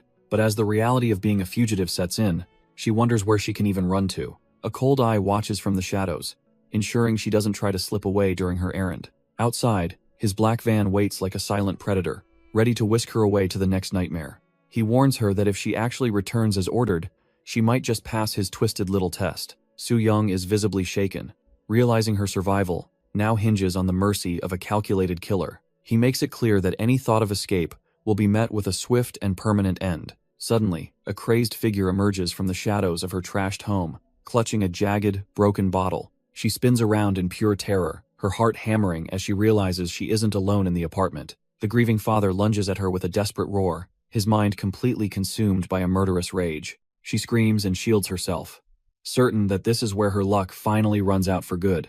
The broken glass glints in the dim light as the attacker prepares to deliver a final, lethal strike. The crazed figure is actually Baekmin, who freezes in shock upon realizing he almost attacked his friend. Soo-young is completely dumbfounded, her heart still racing as she stares up at her only remaining ally.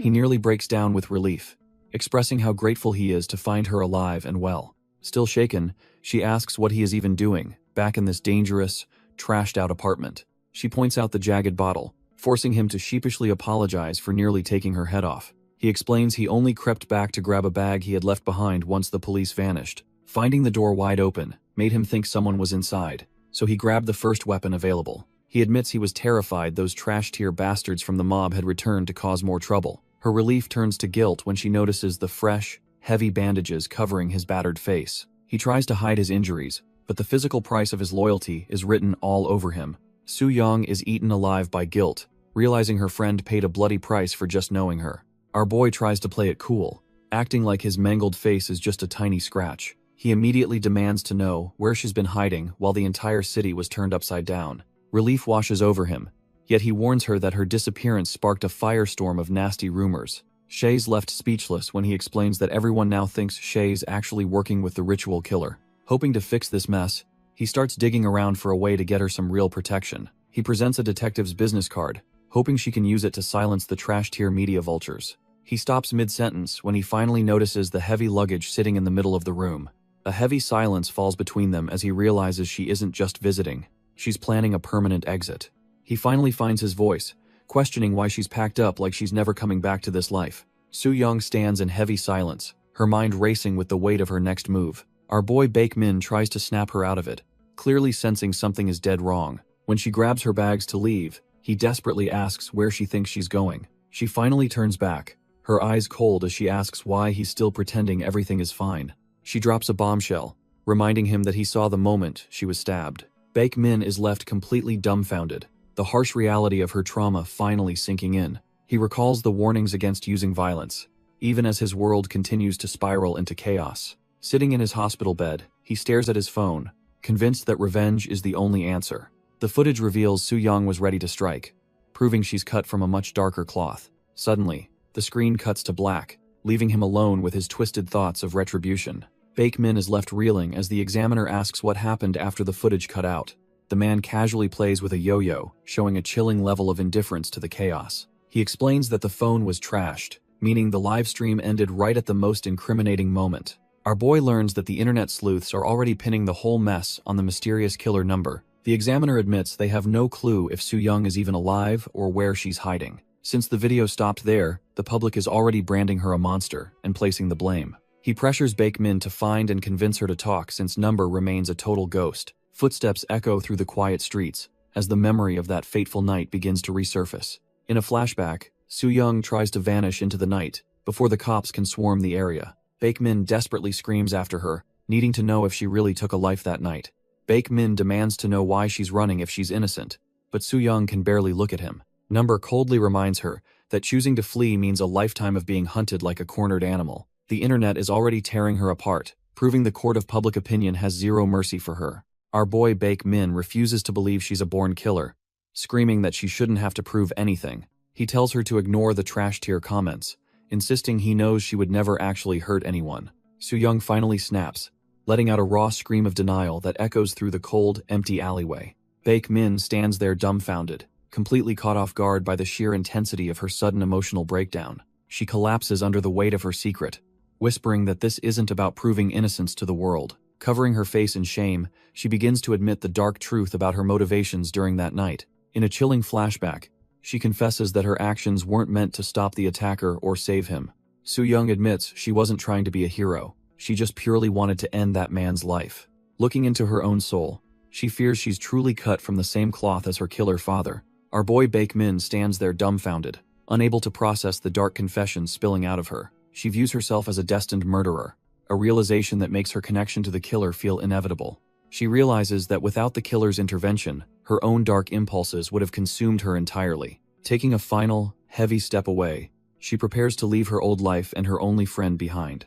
Soo-young grabs her suitcase and offers a tearful apology, insisting she has no choice but to leave. Baek Min desperately calls out her real name, pleading for her to stop before she vanishes forever. She refuses to look back, telling him not to waste his life protecting someone as trash tier as her. In a desperate last resort, he shouts that her mother has collapsed and is currently in the hospital. Soo-young breaks down as the weight of her choice finally starts to crush her spirit. She remembers her mother's suffering, realizing her presence only brought more pain to her family. Through her tears, she explains that she refuses to become a monster, like her father. Our boy Baek Min stands there completely devastated, realizing his pleas have fallen on deaf ears. With a heartbreaking smile, she confesses her simple wish was to see her mother again. She takes a heavy step forward, finally turning her back on the life she once knew. As she walks away with her suitcase, she leaves her only friend alone in the cold alleyway. She reaches for the car door, knowing there is no turning back from the path she's chosen. Sliding into the seat, she finds herself sitting beside the very man who manages the ritual.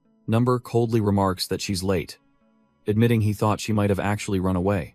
Soo-young questions if his true mission is to eliminate those who are destined to become murderers. Number remains cold, asserting that someone has to do the dirty work and he's the only one capable. She hopes that by staying with him, she can finally stop worrying about taking another person's life. He shifts the car into gear, casually telling her to relax because he has everything under control. As the van speeds away, he silently vows to execute her the second her kill count ticks up. Basking in the morning light, our girl feels the weight of her choice as her old world fades. Meanwhile, the medical examiner idly plays with his yo-yo while investigating a recently disturbed crime scene. He surveys the messy apartment, realizing their target was here and left in a massive hurry. He informs Sai-la that the girl is definitely alive, though her suspicious behavior raises new questions. Sai-la demands the CCTV results, hoping to catch a glimpse of where the girl might have gone. The medical examiner holds up a photo, his face obscured as he prepares his next move. It depicts Soo-young during her cafe days, looking completely oblivious to the dark fate following her.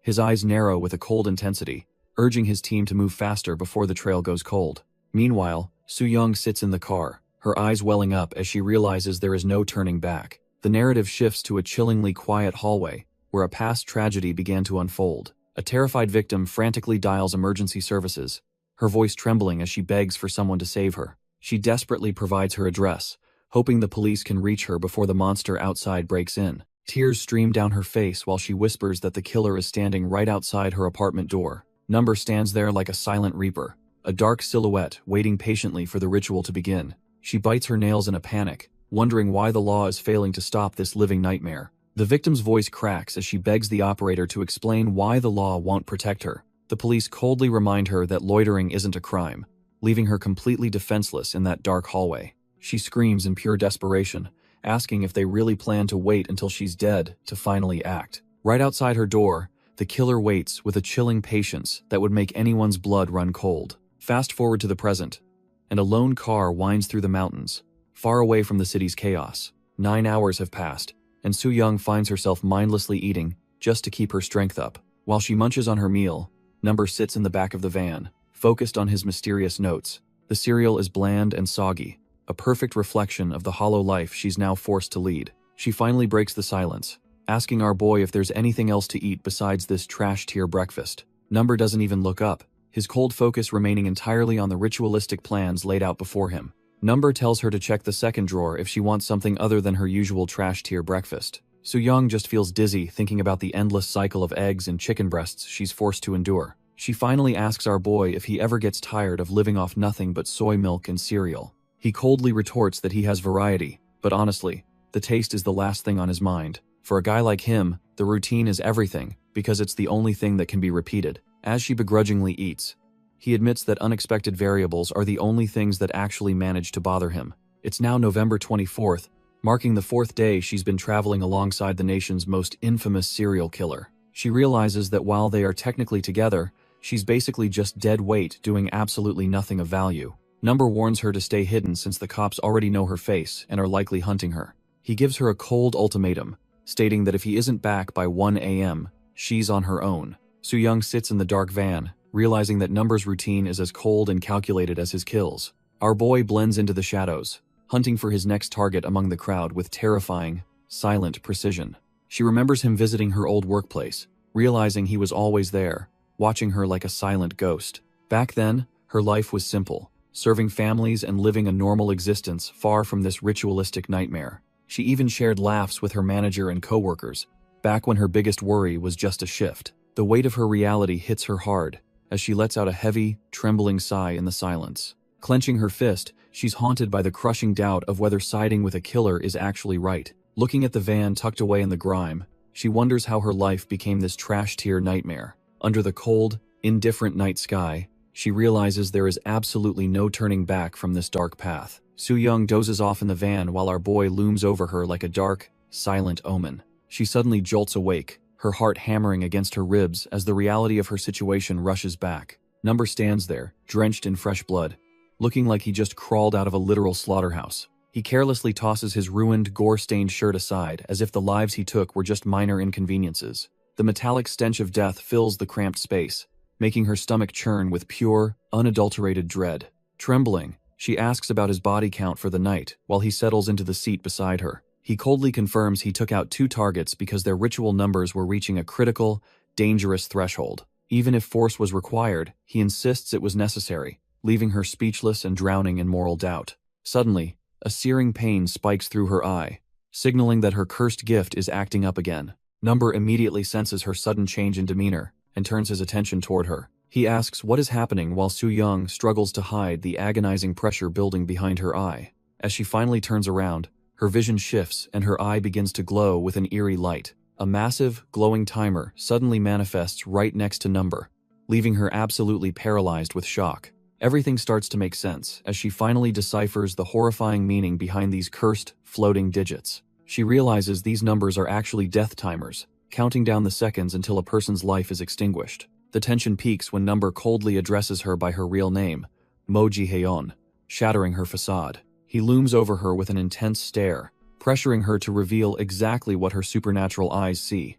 Our boy has her cornered, and Soo-young is left sweating bullets as her deepest secrets are laid bare. Soo-young tries to play it cool, acting like she has no idea what he is talking about. Number just stays silent, his heavy presence filling the small space as he weighs her suspicious words. Deep down, she knows there is no point in lying, yet a gut feeling tells her to keep quiet. She decides that revealing the truth about the death timers will not do anyone any good right now. Suddenly, a jagged memory of a violent crash flashes through the darkness, accompanied by a sharp, stinging pain. Back in the day, a staff member asks if he is alright after a mysterious incident at school. Our boy just puts on a fake smile, insisting he is perfectly fine despite the obvious trauma. But the truth is, his eye would not stop stinging, marking the beginning of his own cursed journey. Back in the present, Number sits in silence, realizing their situations are cut from the same cloth. The city stays cold and heartless while the sun dips low, signaling another night of grim business.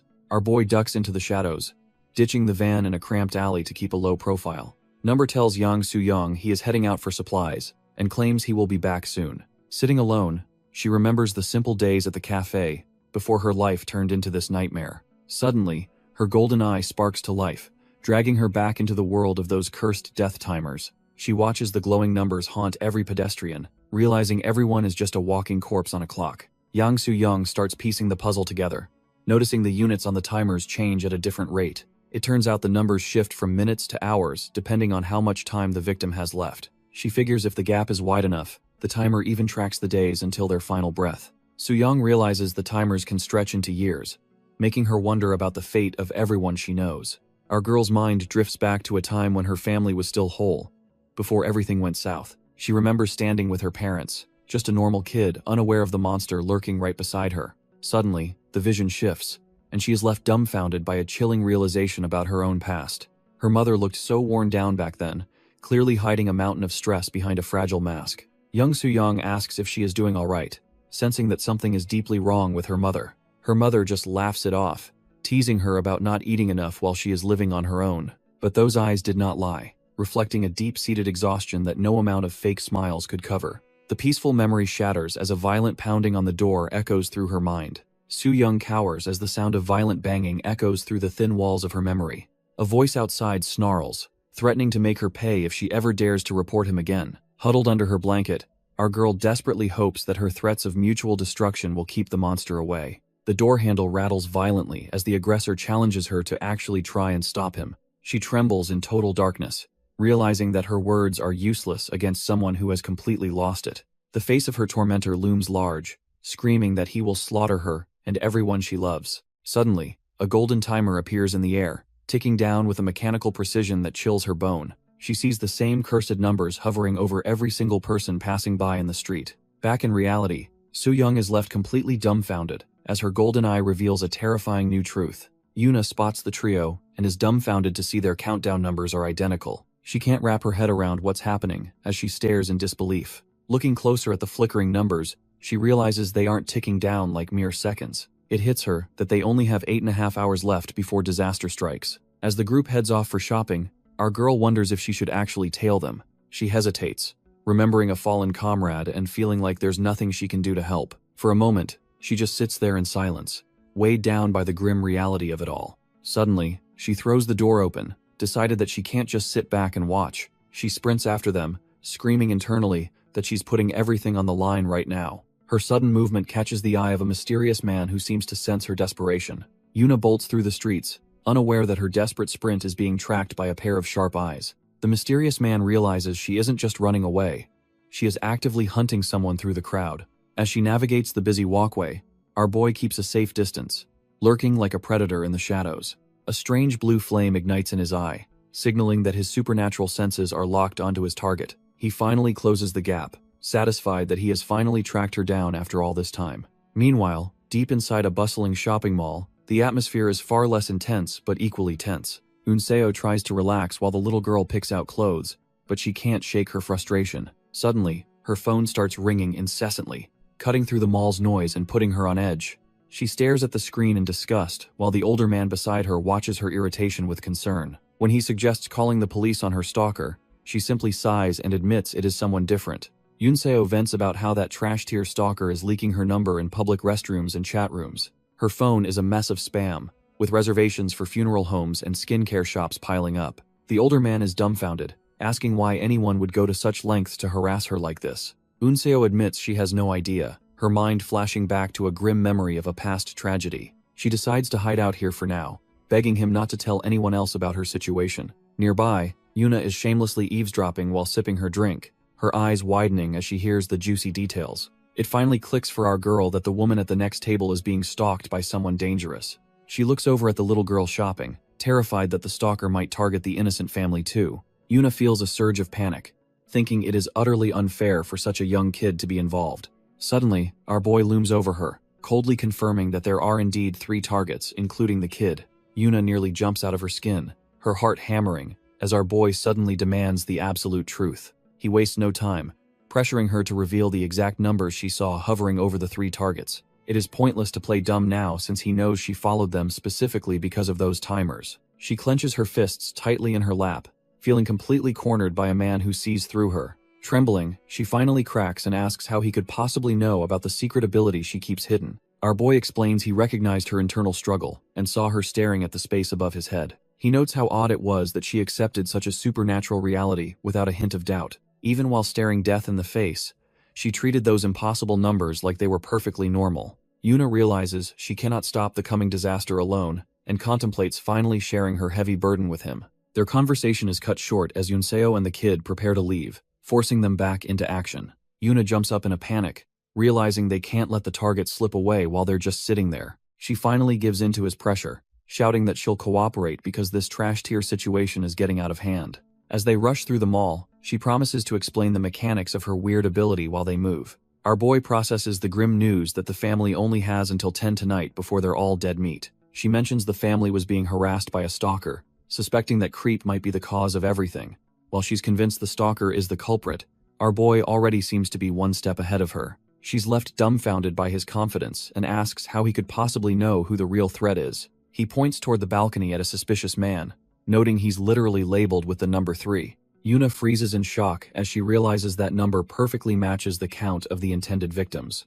Up on the railing, a masked man in a red hoodie watches them, looking like a total nightmare. Yuna starts sprinting, desperate to reach the family before that red-hooded creep makes his move. Suddenly, our boy snatches her back by the collar, demanding to know where she thinks she's going. Gasping for air, she insists she has to warn them about the stalker watching from the balcony. She thinks filing a police report is the answer, but our boy's cold gaze suggests she's being naive. He sighs, telling her that even after everything, she still hasn't grasped the true nature of this threat. Yuna stands there completely dumbfounded, wondering what could possibly be more important than the stalker. Meanwhile, Unso is so distracted that she accidentally slams right into a passing stranger. She tumbles to the floor, frantically apologizing while her family watches the clumsy mistake unfold. From a distance, our boy watches the scene with a knowing look that makes Yuna's skin crawl. As the stranger helps her up, the entire family gathers around, totally unaware of the invisible clock. Unseo tries to play it cool,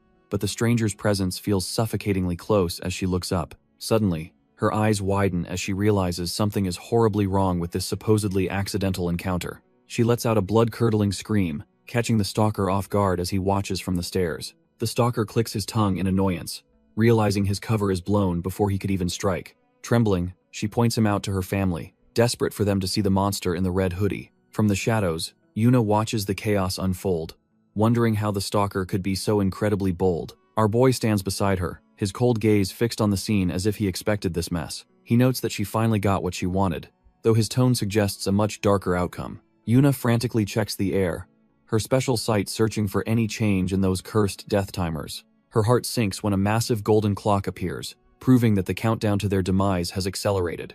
Time is literally ticking away as the display watches mock the impending doom of the family. Yuna gasps in horror, realizing the countdown has shifted, leaving them with even less time than before. Our boy walks calmly, noting that once fate sets a number, it usually becomes an unchangeable law. No matter what they try, the stalker's mark and that 7-hour deadline remain carved in stone. The image of the masked stalker haunts the periphery, a trash-tier predator waiting for his moment. Our boy decides that the only way to break this fixed fate is to simply kill the stalker. He considers her death perception a massive advantage, turning a curse into a tactical tool for his hunt. With the clock stopped at 3:30, the window for their survival is rapidly closing. Since the time hasn't shifted further, he realizes there is no need to rush his preparations. Yuna remains dumbfounded, watching him stay so composed, while a literal death timer ticks in her eyes. Our boy tells Yuna to keep a close eye on the trio while he makes his final preparations. He warns her to stay low-key so the trash-tier stalker doesn't catch on to their presence. Yuna panics, wondering how they'll reconnect after he snatched the SIM card right out of her phone. Turns out he already planted a tracker on her, proving he's always 3 steps ahead. She is absolutely dumbfounded by his cold-blooded methods and complete lack of boundaries. While she calls him a creep, he coldly reminds her that he never promised her freedom. He points out that despite her complaints, she is staying by his side of her own volition. Yuna realizes she is now an accomplice to whatever dark plans our boy has in store. He gives her one last chance to back out, refusing to let any hindrance ruin his hunt. She knows the only way to stop the timer is by ending the stalker's life for good. Yuna wonders if simply locking the door and calling the police would be enough to stop the stalker. Our boy just looks down, his silence speaking volumes about her naive way of thinking. He coldly reminds her that the police only ever show up after the damage is already done. Yuna is left dumbfounded, realizing her hope for a peaceful resolution was just a pipe dream. He senses a terrifying level of devotion from the killer, who is clearly cut from a different cloth. Deep in his lair, the stalker has been meticulously planning this murder for a very long time. The creep grits his teeth, knowing that a simple lock is a joke to someone this obsessed. His fingers tap rhythmically against the keys as he digs deeper into his target's private life. He pulls up the building's floor plan, mapping out every single exit for the upcoming hit. The apartment complex sits quietly, completely unaware that their sanctuary has already been compromised. The clock is ticking down, leaving just over an hour before the predicted disaster finally strikes. Two officers finish their sweep, while the anxious older man watches them from his doorway. He is visibly shaken, asking the cops if they are really planning to leave them alone. The officers just shrug it off, clearly thinking this is just another routine call they can ignore. Unseo listens as they explain they can only act if the stalker actually shows his face. She bites her lip in frustration since the creep has not been spotted since the mall incident. They remind her to keep the smartwatch on, treating the life-threatening situation like a minor inconvenience. Trying to stay brave, she comforts the little girl and tells her they must stay inside. The cops promise one last patrol, but their casual tone shows they do not sense the storm. As they walk away, the heavy silence of the hallway confirms they are officially on their own. The cops finally head out, leaving the hallway empty and the family completely vulnerable. A shadow lingers behind the barred windows of a nearby room, watching the scene unfold in silence. Our girl Yuna peeks out, making sure the coast is clear before she makes her next move. She lets out a heavy sigh of relief, knowing she barely avoided being spotted by the authorities. Looking around the dusty, abandoned room, she realizes this construction site is the perfect place to hide. She remembers the black-haired guy's cold warning, telling her to see the harsh reality for herself. Staring at the massive apartment complex, she figures guarding the front door is the only way to stop it. However, his intense gaze haunts her, reminding her that fate isn't something easily changed by just standing guard. She scratches her head in frustration, feeling sick about the idea that someone actually has to die today. If killing the stalker is the only way to save Yunseo and her family, she might have to commit. Yuna resolves to help even if she lacks the strength to do it alone. Meanwhile, the trash-tier stalker creeps through the shadows, carrying tools for his sick plan. Our girl checks the time and realizes she only has 39 minutes left before the countdown hits 0. She watches through the bars as the creep moves closer to the family's front door. Suddenly, his heavy footsteps come to a halt, right in front of the neighboring unit. Yuna freezes in terror, realizing he has stopped just a few feet away from his target. The sound of tearing tape echoes through the hall as he prepares to seal his victims inside. She tries to get a better look, but finds herself blinded by his suspicious movements. Turns out the psycho is covering the windows with tape to ensure no one can see the horror inside. With the glass completely sealed, the countdown feels more like a death sentence than ever before. The trash-tier stalker slides a mysterious tube through the bars, beginning his lethal work in the shadows. Inside the quiet apartment, the shattered glass serves as a grim omen of the violence about to unfold. He lingers for a moment outside the window, ensuring his handiwork is set before moving to the next phase. The psycho pulls up his mask and stalks down the hallway, confident that his trap is now perfectly set. Yuna watches him retreat and wonders if the nightmare is finally over, though her gut says otherwise. The clock ticks down to a mere 26 minutes, turning every second into a desperate race against fate. Unseo catches a strange scent in the air, her senses screaming that something is horribly wrong in their home. She turns to her father and asks if he smells it too, while the little girl watches in silent confusion. Panic sets in as the father realizes the air is thick with the unmistakable, suffocating scent of leaking gas. He stumbles toward the kitchen, feeling dizzy and wondering if he was truly careless enough to leave the valve open. Yuna cautiously peeks through the door, her gut twisting with the realization that something is horribly wrong. She calls out for the little girl, her voice trembling as the weight of the situation finally hits her. Inside, the father asks the girl to open the window, hoping to clear out the suffocating fumes. Suddenly, the glass shatters inward as a dark shadow lunges through the frame to claim its prize. Yuna spots the gas tank and realizes this trash-tier stalker used it to force the family into a corner. The little girl stands dumbfounded, staring at the predator who just breached the safety of her home. The psycho in the red hoodie lunges forward, snatching the girl before she can even think to run. A blood-curdling scream echoes through the hallway, making Yuna realize she is rapidly running out of time. She frantically rips the hose away, desperate to stop the gas before the whole place turns into a tomb.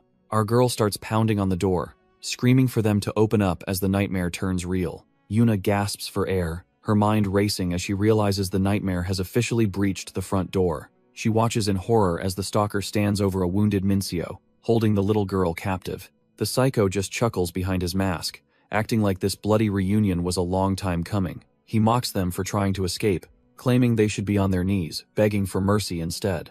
He yanks the girl's hair, reminding her that he promised to end them for treating him like trash. With a crazed look in his eyes, the stalker prepares to finish what he started. A sudden, violent impact shatters the tension, catching everyone in the room off guard. Both Una and the killer stare down at the floor, completely stunned by the unexpected turn of events. The stalker stands there dumbfounded, his brain struggling to compute how things just went south so fast. Una spots a food waste bin nearby. Realizing that even the smallest details can flip the script on fate, Una's phone suddenly vibrates, nearly making her jump out of her skin as she checks the glowing screen. The display shows a chilling command for a report, sent directly to a name she barely even recognizes. She is completely dumbfounded because this phone doesn't have a SIM card, yet the messages keep coming through. It finally clicks that this must be the mysterious number the protagonist was talking about just a while ago. Before she can process the mystery, the trash-tier stalker loses his mind, his face twisting in pure rage. Our girl doesn't hesitate for a second, throwing her entire weight into a desperate tackle to save the kid. She pins the psycho down and screams for the little girl to run as fast as possible. The poor girl doesn't need to be told twice, sprinting toward the exit with tears blurring her vision. She bursts through the door into the hallway, her heart hammering as she desperately searches for a way out. Back in the fray, Una takes a brutal hit to the face, the world spinning as she fights, staying conscious. The stalker lunges at Yunseo, his eyes burning with a murderous intent that chills her to the bone. Una watches in horror, realizing the situation is spiraling out of control faster than she can react. He pins the terrified girl to the floor, looming over her like a predator about to strike. His grip on the knife tightens as he prepares to end her life right then and there. The trash-tier psycho screams in her face, completely consumed by his own twisted rage and bloodlust. Our girl spots a fire extinguisher and desperately yanks the pin, praying this gamble actually works. She unleashes a thick cloud of white powder, catching the stalker completely off guard. The stalker is completely dumbfounded as his vision vanishes behind the chemical fog, leaving him vulnerable. He stumbles back, hacking and coughing while the room descends into a chaotic, powdery mess. Una quickly checks if Yunseo is okay and tells her to get out of there as fast as possible. Una's heart sinks as she realizes the situation is far from over. The mysterious death timer starts ticking again, giving her less than 13 minutes to prevent a tragedy. Time is literally running out, with the clock mocking her as it counts down to the final second. The trash-tier stalker recovers from the fog, gasping for air while clutching his blade with murderous intent. Our girl stands her ground, keeping the extinguisher aimed at the psycho as they face off. She desperately screams at him, demanding to know why he would go to such horrific lengths. The stalker just looks at her with a confused expression, as if her morality is completely alien. Suddenly, a twisted grin spreads across his face as he realizes she was the one following him. He taunts her, mockingly asking if she plans to report him or help write the murder headlines. Una is left completely dumbfounded by his sheer lack of remorse and the depth of his insanity. The stalker snaps, claiming he doesn't care, and mocking our girl for being powerless to stop him. He tightens his grip on the blade, knowing the police won't arrive before everyone is already dead.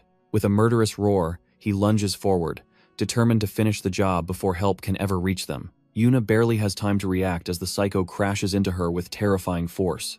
She freezes in pure shock, the reality of the situation finally sinking into her bones. In that split second, she starts to wonder just how many people have suffered like this.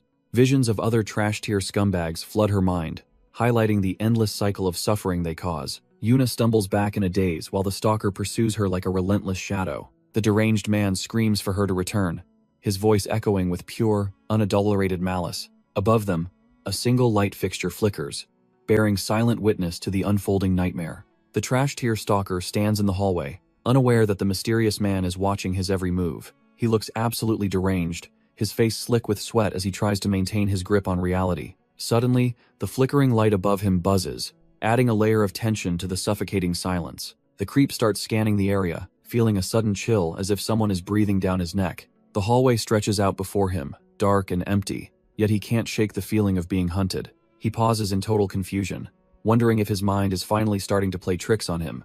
A sudden, blinding flash from the ceiling light catches him off guard, momentarily searing his vision.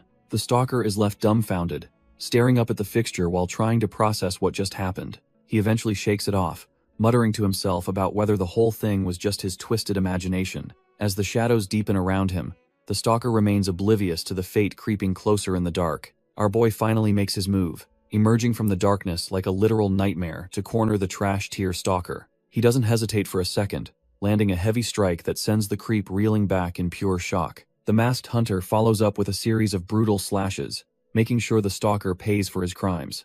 Nearby, Yunseo is left completely dumbfounded, watching as the dark alley is suddenly painted with fresh blood. He coldly informs the wounded man that Hell be allowed to speak only after the initial pain subsides. Looming over his prey, the dark figure asks the pathetic creep if he has any final words to offer. The stalker fumbles in the dark, his mind racing as he tries to understand who is dismantling him. In a fit of desperate rage, the coward swings his knife while screaming to know his attacker's identity. The flickering light above finally gives out, plunging the scene into a suffocating darkness that favors the predator. Left gasping for air in the shadows, the stalker realizes he's trapped with something far more dangerous than himself. The stalker is out of breath, his mind racing as he grips his blade for one last stand. Yuna tries to scramble away, knowing the trash-tier creep is still hot on her heels. Driven by pure malice, the stalker lunges forward and screams for her to come back. Suddenly, our boy in the mask intervenes with a heavy kick that sends the coward reeling. Yuna is left dumbfounded by the sudden violence, her heart hammering against her ribs. The impact sends the stalker crashing into the floor, right past the discarded fire extinguisher. The masked hunter looms over Yuna, noting how persistent she's been throughout this entire mess. He coldly reminds the bleeding stalker that all this pain could have been avoided by behaving. Spitting out blood, the broken man fumbles for words, desperate to know who is ending him. Yuna watches the grim scene, wondering if these people are even human after witnessing such brutality. The masked hunter plants his boots firmly, asserting total dominance over the pathetic scene unfolding on the floor. The trash-tier stalker shrieks in a panic, desperately demanding to know what this monster actually wants from him. Yuna's gaze drifts toward the flickering ceiling lights as the heavy weight of the situation finally sinks in. She reflects on her dark lineage, realizing she chose to follow Number despite her father's own murderous legacy. A haunting memory of past violence flashes through her mind, making her wonder if she's truly escaped her fate. Closing her eyes tightly, she tries to shut out the grim reality of the blood being spilled nearby. When she finally opens them, the cold realization hits that there is no turning back from this path. The masked man reaches out toward her, his silent presence enough to make our girl freeze in terror. She watches him dismantle the predator, deeply questioning his twisted logic of killing people just to save others. As the stalker is crushed, Yuna realizes she has become an accomplice to a man who plays God. Number leans in close, telling the trash-tier stalker he is going to ask him one last time. Yuna stands there completely dumbfounded, watching the cold-blooded efficiency of a man who kills to save others. She wonders if she actually hoped his twisted logic could create a world where her family stays safe. Number stares down the predator with a chilling gaze, asking if he has any final words before the end. The stalker is a broken mess, realizing too late that he is no longer the hunter in this alleyway. Nearby, Yunseo is a total wreck, trembling on the cold ground as the trauma of the night breaks her. Suddenly, a hand reaches out through the darkness, offering a shred of hope to the terrified, sobbing girl. Our girl Yuna steps up, asking if Yunseo can stand while trying to mask her own internal panic. Yunseo looks up with tear-filled eyes, naturally wondering who these mysterious people actually are and what they want. Yuna just stammers, completely unsure how to explain that they are basically the vigilantes who just saved her life. Yuna tries to play it cool, asking the girl to act like they never even existed when cops show up. She quickly backtracks, realizing that asking a traumatized victim to lie to the authorities is a tall order. If she won't stay silent, Yuna pleads for her to at least keep their descriptions a total mystery. Yunseo stares back, her mind racing, as she realizes these strangers might be more than just random passers-by. The night air hangs heavy over the apartment complex as the weight of the situation finally starts sinking in. Shaking, Yunseo reaches for the handle and pushes her way back into the safety of her own home. Her heart drops the moment she steps inside, seeing the aftermath of the chaos they barely escaped. She rushes toward her father, who is hunched over and clutching a blood-soaked rag against his side. Panic flares as she checks on him, while he can only let out a pained groan from the wound. Watching from the shadows, Yuna stays silent, feeling the heavy burden of the secret world she now inhabits. Number coldly notes that the victim's wounds aren't fatal, and he'll survive with proper treatment. Without a shred of mercy, he brings his boot down hard to keep the trash-tier villain pinned. He makes it clear that saving the family only happens after they deal with these numbered scumbags. The stalker can only let out pained groans as his face is ground into the floor. Yuna stares down at the broken man, who spits out insults despite his pathetic state. He seems shocked she's still breathing, his eyes filled with pure, unadulterated hatred for our girl. He reaches out weakly, blaming her for ruining his perfect plan by jumping into the fray. The guy tries to act tough, asking if they even realize the kind of hornet's nest they've kicked. He screams about Yuna's dark past, trying to expose her secrets to her new lethal partner. Yuna remains silent, her mind racing as she wonders if she should finally end his miserable life. Number's cold gaze lingers on the mess, showing he's completely detached from the violence he just unleashed. He steps closer, bluntly stating that he couldn't care less about the trash-tier sob story the guy has. To him, it doesn't matter who the stalker is or why he decided to ruin these people's lives. Yuna stands over the bleeding mess of a man, her face a mask of pure, righteous fury. She screams that she has no pity for a coward who would actually try to murder a child. The stalker just wheezes through the blood, telling her to stop acting like she knows anything about him.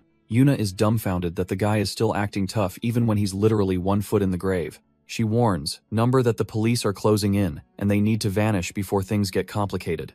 Our boy just looks back, insisting he isn't leaving until he hears every last word the scumbag has. He holds up a device, convinced he has just enough time to wrap up this grim interrogation. Yuna is completely shaken, unable to believe Number is actually asking that trash-tier stalker for his final words. Our boy remains ice cold, his expression making it clear that this isn't some hollow threat or a joke. He bluntly questions why he would even ask if he wasn't planning on following through with the execution. When Yuna protests against listening to a murderer, he simply tells her to leave if she can't handle it. He gives her strict orders to avoid the main stairs and head straight for the rooftop instead. Yuna stands there dumbfounded, struggling to keep up with his ruthless logic while their time rapidly runs out. The rooftop is their designated escape route, the only way to vanish before the perimeter is fully established. Her heart sinks as the reality of their situation hits her, her eyes widening in pure, unfiltered panic. High-pitched sirens begin to wail nearby, the flashing lights reflecting off the surrounding buildings like a warning. Multiple police cruisers finally arrive on the scene, effectively trapping them inside the complex if they don't move. Yuna scrambles up the stairs, her heart hammering as she follows the orders of a total psycho. Our girl is visibly shaken, wondering if she just traded one nightmare for an even more calculated one. She finally reaches the desolate rooftop, the biting wind doing nothing to calm her frantic, racing thoughts. Yuna is dumbfounded by her own choices, realizing she only came here because the masked man commanded it. Looking around the barren concrete, she feels like a trapped rat, with absolutely no clear way down. Suddenly, the rhythmic wail of sirens cuts through the night, making her stomach drop in pure dread. Down below, the police arrive in force, their flashing lights painting the street in a frantic blue glow. She peers over the edge and realizes the perimeter is already set, leaving them with zero room for error. Yuna grows frustrated, unable to fathom why he is obsessed with a trash-tier stalker's final words. As fresh blood splatters, she knows they should be running instead of playing these twisted interrogation games. Number finally finishes his brutal work, leaving the trash-tier stalker broken while Yuna watches in absolute horror. Turning away from the carnage, she discovers a climbing harness and rope stashed secretly near the roof's edge. She freezes as heavy footsteps approach, her mind racing with the terrifying thought that she might be next. It turns out our boy was prepared all along, calmly explaining he stashed the gear here much earlier. He knows staying any longer is suicide since the police and CCTV make a ground escape impossible. If they don't move now, every lens in the area will have their faces burned into the system. Yuna is completely dumbfounded, realizing the only way out is a literal leap of faith into the dark. She panics, wondering how she is supposed to survive a drop that only a professional killer could handle. Without wasting a second, the rope is secured tightly to the railing, leaving no room for hesitation. Before she can even protest, the plan is set in motion as they prepare to vanish into the night. Number dives off the ledge with Yuna clinging to him, her screams echoing into the night air. She desperately pleads for a moment to breathe, but our boy isn't stopping for anything. His eye ignites with a blue glow as he focuses entirely on the dangerous path ahead. A random resident smokes nearby, totally oblivious to the life or death drama unfolding just feet away. He maintains his focus, waiting for the precise second to execute the final stage of his plan. The mechanical eye of a security camera looms above, threatening to expose their identities to the police. Turns out his timing is perfect as a cluster of moths conveniently obscures the camera's vision. Sensing the opportunity, he decides that the time to move is finally now. He strikes the wall with a heavy thud, using the impact to break their rapid descent. Yuna is left absolutely dumbfounded and teary-eyed, struggling to process the sheer insanity of their escape. They plummet down the building side, gravity threatening to turn our boy and his accomplice into street pizza. Yuna completely loses her cool, her terrified screams echoing as the cold night air whips past her face. He maintains a death grip on her, focusing entirely on the rope that stands between them and certain death. He slams his boots against the wall, using the impact to bleed off their dangerous momentum. This marks the start of the official case report, a night that will change everything for everyone involved. A nearby resident enjoys a quiet smoke, totally oblivious to the high-stakes escape happening just feet away. Even the mechanical eyes of the law are blinded as moths swarm the lens at the perfect moment. The police finally move in, finding a shivering Unseo as she tries to process the night's horrors. Minseo stares at the carnage, realizing that the trash-tier stalker, who invaded his home, has been utterly dismantled. Looking at the brutal wounds and the mark on his wrist, it's clear this guy was just a pawn. Number keeps a firm grip on Yuna, while the authorities officially link this chaos to a serial murder. Word spreads fast that this was the work of Number, a name that carries a heavy, lethal weight. The apartment courtyard fills with dumbfounded onlookers as the scale of the night's violence becomes clear. Police cruisers flooded the parking lot, but they're already far too late to catch the real players. Two elite investigators step out of their vehicle, clearly cut from a different cloth than the local police. They secure a mysterious glowing artifact, hoping it holds the data needed to track their elusive prey. The lead investigator contemplates the situation, sensing that this case is far more complex than it appears. He confirms with his partner that the incident happened right here, staring up at the cold concrete tower. He uses a unique visual technique to scout the area, specifically checking for any compromised security cameras. He hums to himself while his sharp eyes scan for any trace our boy might have left behind. The investigators begin by scouting the perimeter, noting the surveillance cameras scattered around the apartment complex. They realize that despite the security, our boy managed to slip through the cracks without being detected. The female investigator approaches her partner, who seems more interested in the sky than the actual crime scene. She mentions she has the footage, but he's busy daydreaming about the shapes drifting through the air. He points out a cloud that looks like dog poop, showcasing his eccentric and trash-tier sense of humor. She isn't amused, arguing that real dog poop is much rounder before demanding he focus on the files. She hands over the tablet, explaining it only contains footage from the immediate vicinity to save time. He accepts the device with a smirk, clearly pleased with her efficiency despite his odd behavior. He then asks her to stash the glowing yo-yo, fearing the chief will flip if he sees it. Meanwhile, the local police keep the area secure, unaware of the high-level games being played right behind them. Inside the apartment, the forensics team scours the place while the local detectives realize they've been outplayed again. An officer reports that the culprit used a fire extinguisher to wipe away every single trace of evidence. Our boy Moon can't help but groan, feeling the weight of another dead end in this messy investigation. He rubs his eyes, wondering how a trash-tier case turned into such a professional vanishing act. Suddenly, the eccentric investigator Quan strolls in, casually asking where the victim's family is currently staying. The local detectives look completely dumbfounded by the man's lack of respect for the active crime scene. Quan ignores the tension, simply wanting the hospital address so he can track down the survivors himself. He checks his phone with a smug grin, clearly playing a much deeper game than the local cops. Moon snaps at him, reminding the flashy investigator that everyone else has been working since dawn. The forensic crew just watches the two clash, feeling the awkward tension thick enough to cut with a knife. Moon snaps at the intruder, asking if he'll take responsibility for contaminating the scene with his dirty shoes. Quan just wears a smug grin, sarcastically apologizing for interrupting the local team's hard work. He doesn't care about their trash-tier investigation, casually stepping right where he shouldn't, just to prove a point. Our boy Moon can only watch in silence as Quan announces they're off to check the CCTV footage instead. The flashy investigator offers a mock bow, telling the frustrated local team to keep up the good work. Moon is absolutely fuming, while the female detective tries to keep him from blowing a fuse right then and there. The female detective suggests he didn't need to be so aggressive toward people who came all this way to help. Moon looks like he's about to explode when his partner mentions that Quan actually seemed like a decent guy. As the investigators walk away, Moon's furious voice echoes down the hall, demanding that everyone get back to work. The female investigator notes the clear animosity, but Quan just sighs, lamenting how some people just can't see reason. Quan smirks, lamenting that he really wanted to be friends, but the local detective just wouldn't cooperate. He shifts his focus back to the tablet, meticulously scanning the grainy CCTV footage of the apartment stairs. His eyes glow with a predatory intensity as he realizes the local cops missed something huge. When the female investigator asks if they should check the hospital, he shuts the idea down immediately. He offers her the tablet, asking if she wants to see the ghost they're actually hunting. She's completely dumbfounded, her eyes widening as the pieces of the puzzle finally start to click. The footage clearly shows a hooded figure, our boy Number, moving through the building like a shadow. She admits the man looks familiar, even though his face is obscured by the darkness of the hallway.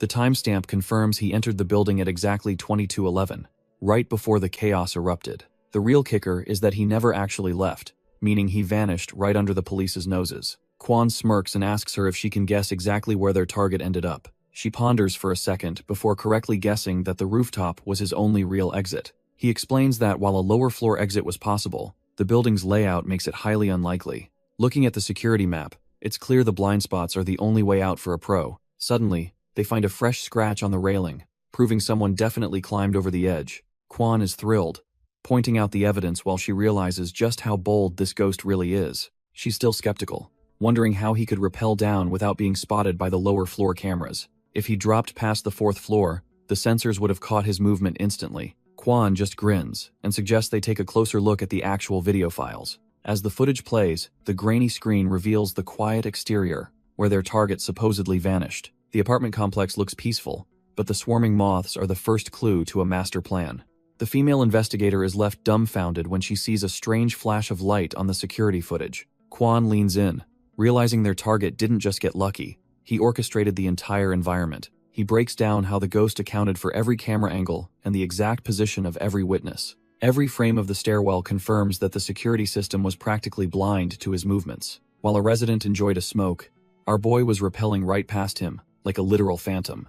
The moths swarmed the camera at the precise second the power returned, creating a perfect window. Standing on the rooftop, Kwon notes that calculating all this during a high-stakes escape is impossible. It's clear this guy is cut from a different cloth, navigating through danger with supernatural precision. Kwon is left wondering if their target is actually a step ahead, by predicting the future itself. The female investigator looks up at her senior, sensing the weight of the mystery they are chasing. She questions if their target might actually possess a supernatural perception just like the one Kwon uses. Kwon just offers a chilling smirk, his eyes glowing red as he relishes finding a worthy opponent. The scene shifts to a quiet hospital, where the sterile air feels thick with an approaching storm.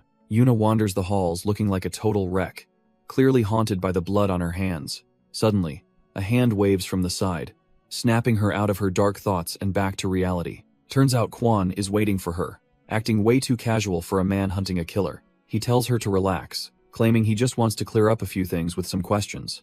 Yuna is instantly dumbfounded when a death timer appears.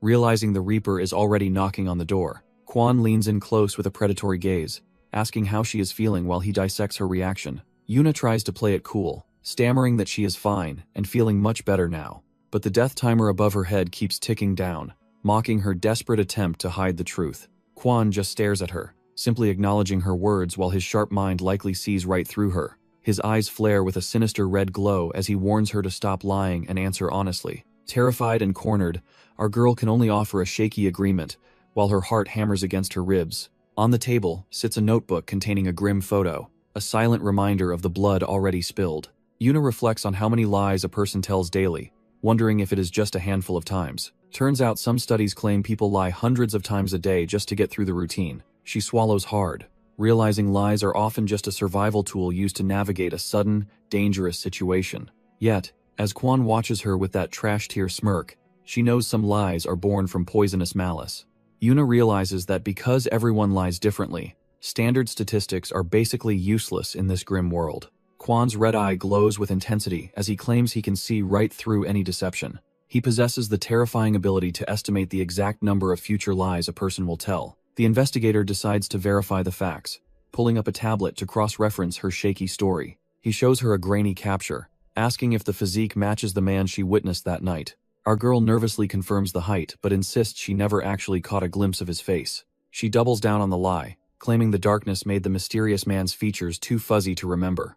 Kwon simply acknowledges her answer, his predatory gaze remaining fixed on her as he processes the information. He shifts the focus, asking if Number had already subdued the stalker by a specific time. Yuna tries to keep her story straight, recalling that it happened shortly after the building's power cut out. Kwon presses her further, asking if the entire encounter lasted only about 3 to 5 minutes. He pulls up the footage showing Number entering the apartment exactly when the power cut out. Looking over the scene, he considers if the killer fled after predicting the future. The investigation hits a snag because moths conveniently obscured the cameras right when he supposedly left. Kwon calculates the timeline, noting a suspicious 15-minute gap between subduing the stalker and leaving. Our girl starts sweating bullets, realizing her simple story is being picked apart by a pro. She desperately claims she only saw him briefly and stayed in the hallway the entire time. Suddenly, the invisible counter in the investigator's mind ticks down as another lie is registered. He stares her down with those predatory eyes, knowing for a fact she is full of it.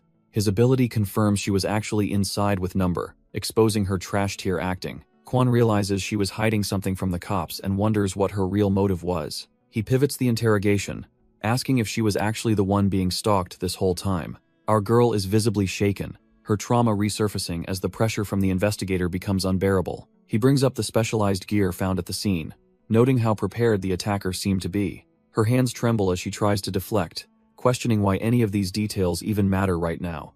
Kwon just gives a chilling smile, explaining he is trying to figure out how the killer chooses targets. He points out the irony of the stalker becoming the victim, demanding to know why he was targeted. Seeing her crumble, he offers a way out by asking for just a rough guess instead of facts. Yuna shuts down completely, claiming the mere thought of that night is too stressful to even discuss. Kwon's ability stalls out because a flat-out refusal to speak does not count as a detectable lie.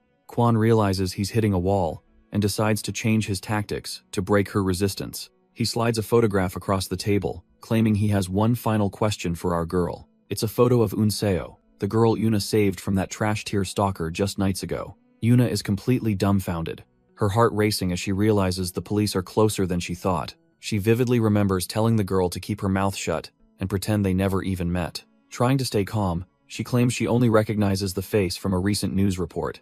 In reality, that family is just trying to move on, while the media circus surrounds their tragedy. Kwon leans in, asking if she's certain this isn't the missing daughter of a high-profile target. He catches her in a trap, noting the girl's face was actually blurred out in every broadcast. Panicked and cornered, Yuna snaps back, demanding to know why he keeps acting like she's a liar. Kwon stares her down, questioning why a victim would ever feel the need to lie to the police. His eyes flare with a crimson glow as his lie-detecting ability kicks into high gear. He has been obsessively scrubbing through every second of footage from the night the stalker was neutralized. There she is on the screen, our girl caught in the same frame as the target he is tracking. Kwon explains that many survivors share a secret bond, all owing their lives to the mysterious vigilante, Number. Yuna breaks into a cold sweat, remembering the brutal efficiency of her accomplice and the danger they are in. The investigator leans in closer, his voice dropping as he prepares to deliver a final, crushing ultimatum. He taps the photo of Unseo, demanding to know if she truly saw the girl that fateful night. Cornered and trembling, she realizes that one wrong word will lead the authorities straight to their doorstep. Outside the cold walls of the police agency, the net is finally tightening around our unlikely duo. Kwon finishes the briefing on the stalker's demise, leaving the room thick with the scent of a cold case. The brass are losing their minds over this wild goose chase, fearing their elite reputation is circling the drain. They start digging into Yuna's family history, suspicious that the daughter of a criminal might be hiding something big. Kwon acknowledges the theory that she joined forces with Number, though he keeps his true thoughts hidden. A subtle, trash-tier smirk plays on his lips as he prepares to manipulate the narrative to his own liking. He faces a trembling Yuna while her death countdown ticks away, a constant reminder of her precarious situation. His calm expression never wavers, even as he prepares to deliver a verdict that will change everything for her. In a move that leaves her dumbfounded, he tells her he believes she isn't lying about her involvement. He reports back to the chief, firmly stating there is no evidence linking our girl to the mysterious vigilante. Turns out, Kwon is the ultimate wildcard, secretly scrubbing the CCTV footage to protect her from the authorities. Kwon warns Yuna to be extremely careful when she finally speaks to the rest of the police force. He flashes a trash-tier grin, telling her that repeating her current story is the key to avoiding trouble. During the official briefing, Kwon manipulates the room by suggesting they split the investigation into two separate parts. The female investigator stands by his side, looking troubled as she processes the suspicious direction of the case. Soon after, the duo leaves the scene to discuss the real situation while they are alone. Our boy Kwon leans back in the passenger seat, looking entirely too satisfied with his own web of lies. His partner isn't so sure, worrying that the witness Unseo might eventually break and reveal everything they're hiding. Kwon dismisses her concerns, knowing he already handled the girl and ensured her answers remained perfectly vague. To him, keeping Yuna hidden is a vital safety net, while he continues scrubbing her existence from the records. He realizes that following Number's trail is nearly impossible anyway, given the vigilante's terrifying ability to see the future. Our boy Kwon smirks, plotting to intercept the targets before his own colleagues in the police force can interfere. His partner remains silent while driving, clearly uneasy about the shady game they are playing with the law. Meanwhile, Number navigates the night with a sleeping Yuna, deciding it is finally time to hunt their pursuers. Back at the hospital, a heavy hand pushes open the door to a room filled with lingering trauma. Yuna finds Unseo keeping watch over the wounded Minseo, the atmosphere thick with unspoken questions and fear. Mincio struggles to speak, desperately asking if the legendary vigilante number was actually the one who saved them. Yunso trembles as she admits the detectives are clueless about why the family was even targeted for death. Watching them, Yuna feels a wave of guilt, knowing the truth behind the violence is far more complicated. The girl clenches her hands, confused why the stalker acted without motive and why Yuna claimed total ignorance. She cannot forget the trash-tier stalker's crazed face, wondering why he expected them to beg for mercy. The blood-stained evidence is a grim reminder that their lives were nearly snuffed out by a total stranger. Yuna looks at the broken man, realizing this twisted chapter might finally be closing for Minseo. She pulls the trembling child into a tight embrace, trying to shield her from the lingering horror. Yuna whispers that the why doesn't matter as long as they survived this trash-tier nightmare. The little girl finally breaks down, sobbing with relief that her world didn't completely fall apart. Fighting back her own tears, Yuna promises to keep the scary things buried where they belong. Standing by Minseo's hospital bed, she decides that this bit of peace is enough for now. Suddenly, the weight of countless secrets hits the floor like a thudding pile of discarded recordings. A mountain of evidence reveals just how deep the deception goes in this cut-from-the-same-cloth society. Meanwhile, our boy Number is gasping for air, his face battered after a brutal encounter in the shadows. Number gasps for air, in a classroom turned into a trash-tier slaughterhouse filled with his fallen classmates. Blood streaks down his face as he stares at the carnage, unable to process the absolute horror. He desperately calls out for Rudy and Hanul, but the silence of the dead is his only answer. Our boy screams at the killer, begging for an explanation for this senseless and blood-soaked betrayal. A cold woman with long white hair stands over him, looking completely unfazed by the surrounding death. She bluntly states that she finished the job because he lacked the spine to do it himself. The shock leaves him completely dumbfounded, his gaze fixed on the person he once trusted most. She offers him a choice, telling him to take her life if he truly despises her actions. A deafening shot echoes as the gun finds its mark, and the mysterious countdown ticks down to 116. The light in Number's eyes fades, leaving behind only the cold stare of a man who lost everything. Number sits in the van while Yuna rests, his mind clearly elsewhere after that traumatic flashback. He clutches his head, trying to shake off the ghosts of his past that keep haunting him. In the back, Yuna stirs awake, her body still exhausted from their narrow escape. Our boy wonders why these ancient, painful memories are suddenly bubbling back up to the surface now. He flips through his notebook, a grim collection of targets and locations that demand his attention. Realizing his work is far from over, he decides it's time to get moving and finish the job. The sudden jolt of the van fully rouses Yuna, who looks around in a dumbfounded, confused state. They navigate through a quiet industrial district, the van blending into the morning fog. The area is deserted, providing the perfect cover for two people who shouldn't exist. Number steps out to handle business, leaving a nervous Yuna to scramble after him. Number knocks on a shady shutter door while Yuna watches, wondering who they're meeting in this dump. The shutter slides up, revealing a mysterious figure with intricate tattoos who seems to know our boy well. The dealer greets him casually, mentioning it's been quite some time since their last shady transaction. Number ignores the small talk and hands over a bag, while the dealer teases him about his newfound fame. Inside the bag are several voice recorders, the tools of a trade Yuna doesn't quite understand yet. As Yuna stares in confusion, the dealer sighs, complaining that Number is still as boring and serious as ever. The tattooed contact hands over a red envelope containing the specific information Number requested for his next hunt. He stuffs the intel next to the recorders and cold hard cash, ready to move on to the next phase. Suddenly, Yuna's eyes widen as a piece of the puzzle finally clicks into place within her mind. She realizes these are the exact same recorders she saw him carrying during their previous life-or-death encounters. Yuna jumps as the dealer notes she looks nothing like her father, catching her completely off guard. The dealer finds it fascinating that she's the only person our boy has ever actually spared. Yuna is left dumbfounded, wondering what kind of monster she's actually traveling with right now. Number tells her to just ignore the chatter and keep moving before things get even weirder. The dealer waves a tattooed arm, playfully telling the kid they'll definitely be seeing each other again. As they walk through the market, Yuna can't shake the feeling that she's entered a dark world. Soon, they're back on the road in their van, leaving the shady transaction far behind them. Yuna finally gathers her courage and asks what those mysterious voice recorders are really for. Number shuts her down instantly, claiming his methods and equipment are absolutely none of her business. She presses him, realizing with a chill that he's been recording his victim's final moments all along. Number lets out a heavy sigh, finally deciding to reveal the grim truth behind his collection of recorders. He explains that those recordings are actually dying messages for the people his victims wanted to reach. Some use their final moments to leave heartfelt words for the ones they truly loved. Others are far more business-minded, instructing their attorneys on how to divide their massive wealth and legacy. Then there are the ones whose hearts are filled with nothing but pure, unadulterated spite. These trash-tier souls spend their very last breath cursing the people they failed to take down with them. Yuna is left sweating, realizing just how deep and twisted this underworld business actually goes. As they walk, Number explains that his memos are the only clues left to find where they lived. He meticulously organizes the victims' data and their connections to ensure the package is complete for the broker. The tattoo dealer then handles the final delivery, making sure every message reaches its destination without a trace. Yuna points out that carrying recordings from a literal murder scene is just asking for a death sentence. Number coldly notes he scrubbed any evidence that would tip off the cops, but Yuna isn't buying it.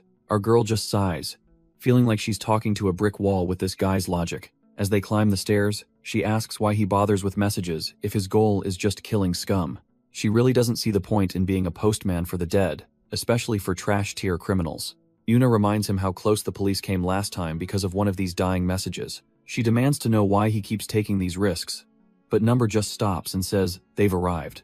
Yuna stands there completely dumbfounded as the realization of where they are finally hits her. Number stands quietly before a memorial, looking like a completely different person than the cold-blooded killer she knows. He gently places some blue flowers in a vase, showing a rare, human side to his dark mission. Yuna watches him curiously and asks whose grave he's actually visiting with such care. Number admits he has no clue who is buried there, leaving her even more confused. He explains he's just fulfilling the final wish of a man he recently put in the ground. Our girl is completely dumbfounded that he'd risk his life for a dead man's request. She questions the point of it all, but Number just looks away, lost in his own thoughts. He remembers his mentor's cold lessons and how reasons for his actions used to matter more. Now, he simply chooses to carry out the final wishes of every soul he's forced to take. Back in the van, he tells her this is a personal rule he refuses to break. Yuna wonders if that applies even to the most trash-tier, cold-blooded killers he encounters.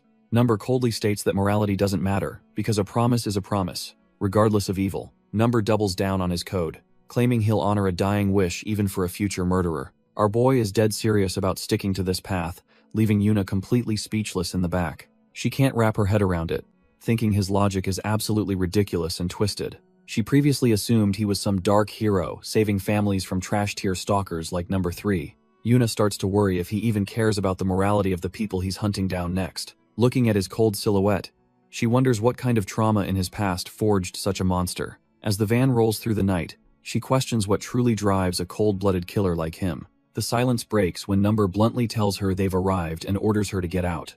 They step out into the neon-soaked streets, ready to dive back into the city's dark underbelly. Surrounded by the mindless crowd, the hunt continues in a world full of hidden liars and targets. Yuna stands dumbfounded before the neon lights of a club, wondering why they've stopped at such a place. Our boy Number reveals that they're here to settle a final wish left behind on his grim list. They step inside where the clubgoers are lost in a trance, dancing away their worries under the strobe lights. Amidst the glitz, someone chugs down a bottle, trying to escape the harsh reality of the city. Number stares at a photo, focused on carrying out a revenge that the victim never got to finish. Perched in a VIP booth, the tattooed dealer watches the dance floor with the eyes of a seasoned predator. This man is clearly not someone to mess with, his arms telling stories of a very violent past. The bass thumps through the room as the crowd keeps moving, totally unaware of the danger lurking nearby. The dealer arrogantly orders another bottle from a waiter, feeling completely untouchable in his own territory. Just as he gets comfortable, Number settles in right beside him, signaling that the hunt has finally arrived. The scarred man lets out a heavy sigh, annoyed that he can't even have a bit of fun tonight. The tattooed dealer ignores the complaints, bluntly asking for the body count on the latest set of targets. He shares photos of a family, noting that some trash-tier client is using them as leverage for the job. Looking at the targets, the dealer admits he takes no pleasure in taking out ordinary civilians like these. The scarred man just laughs, asking if this broker and he aren't exactly cut from the same cloth anymore. It's purely about the logistics, as killing civilians is a massive hassle that keeps things from staying quiet. He asks when the job needs to be finished, wanting to get this annoying contract off his plate quickly. They listen to a recording that sets a 6-day deadline, a tight window for such a sensitive operation. The dealer heads back into the crowd, leaving the scarred man to prepare for a very long and bloody week. High above the dance floor, our boy and Yuna watch the scene unfold, finally spotting the man they're hunting. Number watches the club entrance from the shadows, his eyes locked on the prey moving below. The scarred man wastes no time, ordering his people to find the targets and report back immediately. Yuna asks if he's the one they're after, and our boy simply confirms the hit is finally on. She spots the number 34 hovering over him, fearing he's already marked his next victims for death. She's dumbfounded, questioning if his supernatural perception even works on something as static as a digital photograph. He clarifies that photos only show the timer at the exact moment the shutter clicked, freezing their fate. Yuna realizes that if a timer hits 0, there's no chance left to grant any dying wishes. This trash-tier client keeps chatting away, completely unaware that his own clock is ticking down fast. He suddenly stops, feeling a chill as if someone is walking over his grave right this second. Fearing they've been made, Yuna quickly ducks down, her heart racing as she tries to stay hidden. Yuna is shaking in her boots, thanking her lucky stars that the target didn't spot her hiding. The trash-tier client senses something is off, looking around the neon-lit streets with a growing sense of unease. Our boy tells her it's time to move now that they've locked in the target's death timer. Yuna is haunted by the memory of a previous victim whose final wish was to end this man. She questions if Number really executed that man just after he secured the target's location for his revenge. Looking at his cold silhouette, she wonders if letting the man have his vengeance would have been better. Number counters that there's no guarantee a killer driven by spite wouldn't just start a mindless slaughter. Shez left speechless, realizing that his logic is as cold and calculated as his lethal combat skills. He remains silent, the weight of his past missions hanging heavy in the air between them. Yuna realizes they need to use those mysterious timers to predict exactly how many lives are at stake. Number is drowning in a memory, wondering if leaving the target alone would actually make more sense. Hess back in that hellish classroom, surrounded by the cold bodies of his former classmates. The mentor stands over him, her coat stained with the blood of children she deemed unworthy of life. She looks down with that same icy expression, claiming her brand of slaughter is somehow different. She justifies her trash-tier morality by saying she only executes those destined to become murderers themselves. Our boy screams back through his tears, demanding to know how she's so sure without seeing the timers. She doesn't care about the numbers, believing these kids were always destined to rot from the inside out. He begs for a real answer, unable to accept the cold logic that ruined his entire world. Back in the present, the weight of those words still feels like a physical blow to his soul. He whispers the name of the woman who broke him, wondering if she was ever truly human. Our boy questions if anyone can truly distinguish between those who deserve death and those who save others. Yuna stands there dumbfounded, the weight of his dark philosophy hitting her like a freight train. He looms over her, demanding to know if she really thinks she can judge a person's worth. He snaps, asking how she can possibly decide who is good or evil just by looking at timers. His gaze turns predatory as he challenges her to explain how numbers alone define a human soul. Shay's left speechless, realizing the man standing before her is far more broken than she ever imagined. After a tense silence, she wonders if the difference between a saint and a sinner is actually obvious. He stares her down with those cold eyes,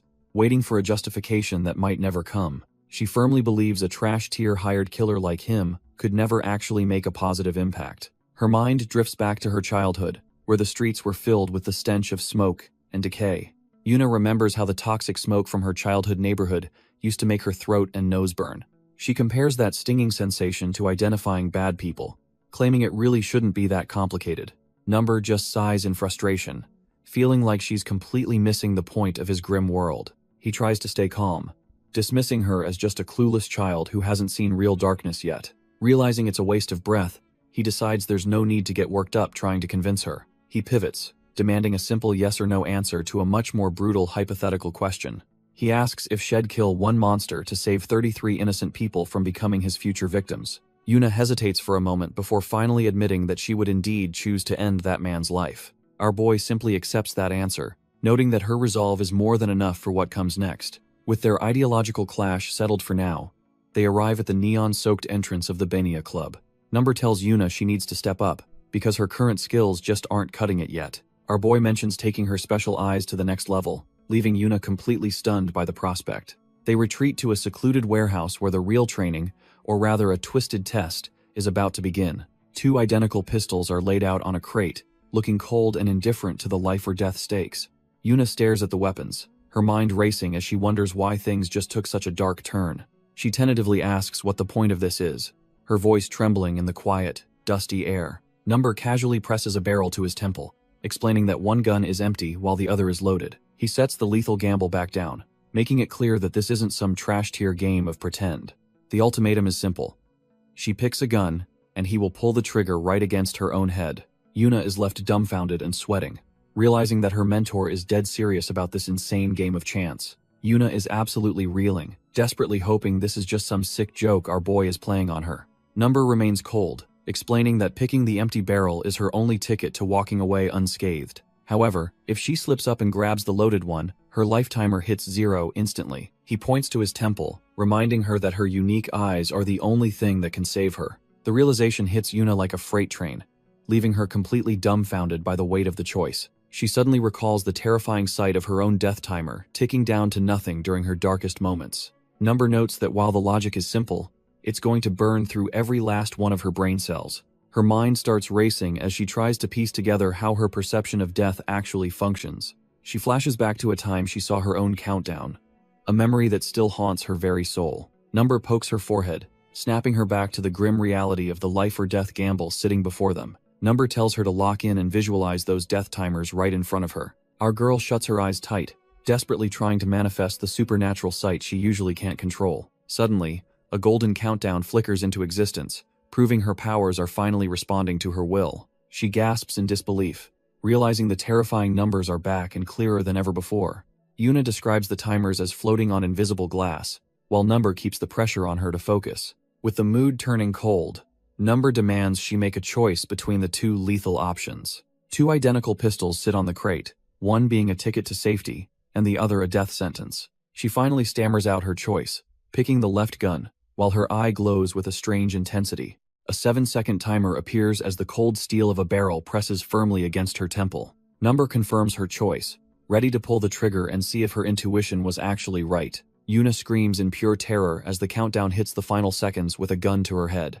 She frantically yells that the numbers are dropping, desperate to stop the trigger from being pulled. Trembling and gasping for air, our girl realizes just how close she came to meeting her end. She demands to know if he actually intended to kill her, while he just stands there completely unfazed. Number casually explains that everything has a risk, even pointing the weapon at himself to prove a point. The mental toll is heavy, leaving her dumbfounded by the cold and twisted logic of her new partner. He tells her to apply this vision to every action, turning life into a calculated game of survival. By seeing the hidden traps and dangers, she can finally navigate the world without falling into a grave. It is all about finding the ideal route through the chaos to ensure she moves around safely. If she masters this, even a girl like her can handle high-stakes missions like a total pro. Yuna falls into a heavy silence, her mind struggling to process the sheer insanity of the situation. She finally admits she isn't quitting, convincing herself this is the only way to save innocent people. Yet, memories of being trampled by trash-tier thugs make her worry she will just mess everything up. She fears becoming a useless burden, but her partner looks at her with nothing but cold indifference. With a chilling glow in his eye, he explains that her failures won't change his ultimate success. He declares that nothing can stop him from eliminating his targets, leaving our girl completely dumbfounded. He tells her to stop worrying about pointless things because his plans are far from fragile. Meanwhile, the action moves to the neon-lit streets, where danger hides in plain sight among the masses. A scarred man in a tan jacket moves through the crowd, oblivious to the shadow behind him. Turns out, Number is already on the hunt, stalking the marked target through the busy night air. Number's method for seeing the future is a secret he shares with Jihaeon, making them truly unique. He navigates a world of blades, desperate to prevent any decrease in his tally of future murders. Failing to kill his targets is like being shackled to the deaths of the innocents he meant to protect. Our boy realizes that every survivor on his hit list is a direct threat to the lives of the blameless. He stalks the scarred client through the neon streets, refusing to let the target slip out of his sight. Moving through the masses, he understands that his mission requires a cold heart and an even colder resolve. Deep in the shadows, he vows never to compromise his beliefs, no matter how much the world pushes back. He won't allow the numbers to drop even slightly, as his entire existence depends on maintaining that lethal count. A can clatters loudly in the silence, and he instantly snaps into a defensive stance, ready for any threat. It is just a stray cat meowing, but he knows even a single drop in focus could prove fatal. The weight of fate begins to press down as the inevitable countdown starts to tick in his mind. Our boy narrows his eyes, sensing the shift in the air as his target finally makes a move. He lunges forward, but the target isn't some trash-tier thug.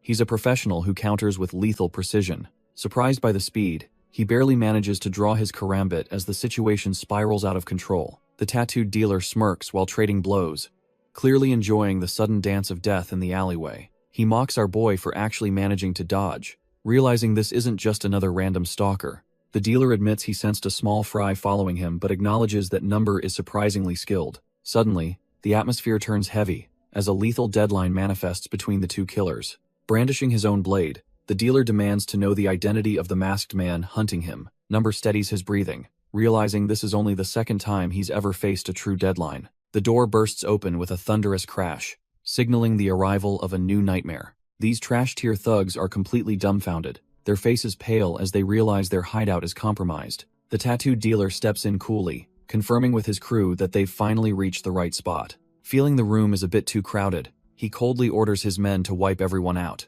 Total chaos erupts as blades and batons clash in a desperate, bloody struggle for survival. Amidst the carnage, the dealer remembers his primary mission is to eliminate the manager specifically. He carves through the opposition with terrifying ease, his blade moving faster than the eye can follow. His mind drifts to a target with white hair, perhaps a lead to his past mentor. He asks his subordinates if they've spotted the mark while painting the room red with his blade. Finally, he spots the scumbag client cowering in the corner, realizing his hunt is almost over. The scumbag client is sweating bullets as a cold blade inches closer to his terrified face. He coughs up blood, realizing that his life of luxury is coming to a violent, messy end. Our boy Byomjun leans in close, completely ignoring the man's pathetic pleas for an explanation. Instead of answering, he ruthlessly shoves a sharp blade right into the trash-tier client's trembling mouth. The man's hands shake uncontrollably as he realizes that begging won't save him from this nightmare. Byomjun just scoffs at the idea of not killing, finding the concept of mercy utterly hilarious.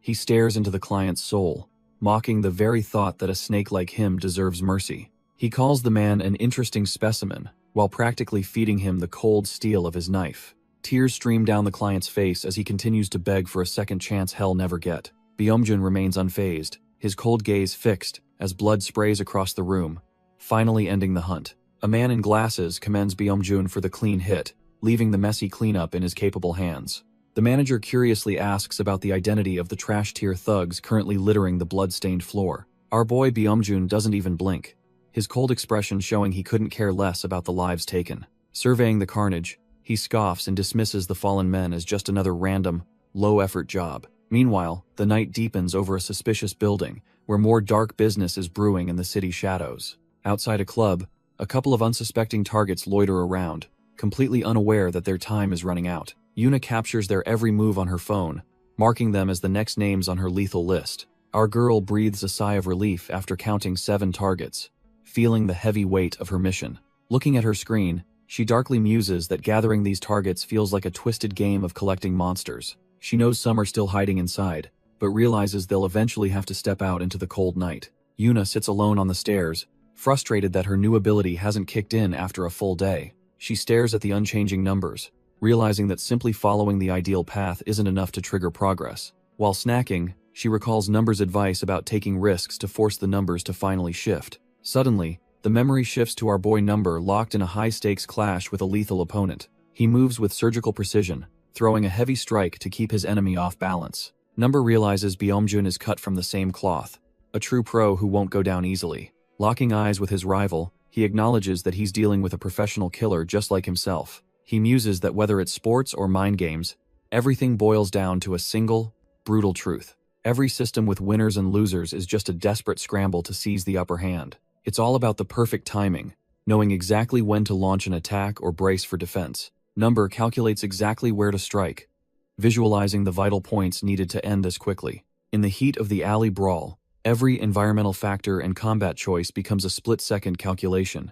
Our boy knows that mastering these variables is the only way to survive a professional encounter. Byomjun is left dumbfounded as his supposed advantage slips away and the rhythm shifts. Despite his confidence, the dealer feels a chilling sensation that something in this fight is fundamentally wrong. He believes Number should be lagging behind, yet the reality of the exchange tells a different story. The gap between their skills is closing rapidly, and Byomjun fears his opponent is already reading him. Instead of just reacting to the dealer's strikes, our boy begins to dictate the flow of the fight. It's as if Number is seeing the future, dodging lethal blows before they even leave the dealer's hand. Byomjun tries to dismiss the impossible thought, but Number's pressure is making him feel like trash-tier fodder.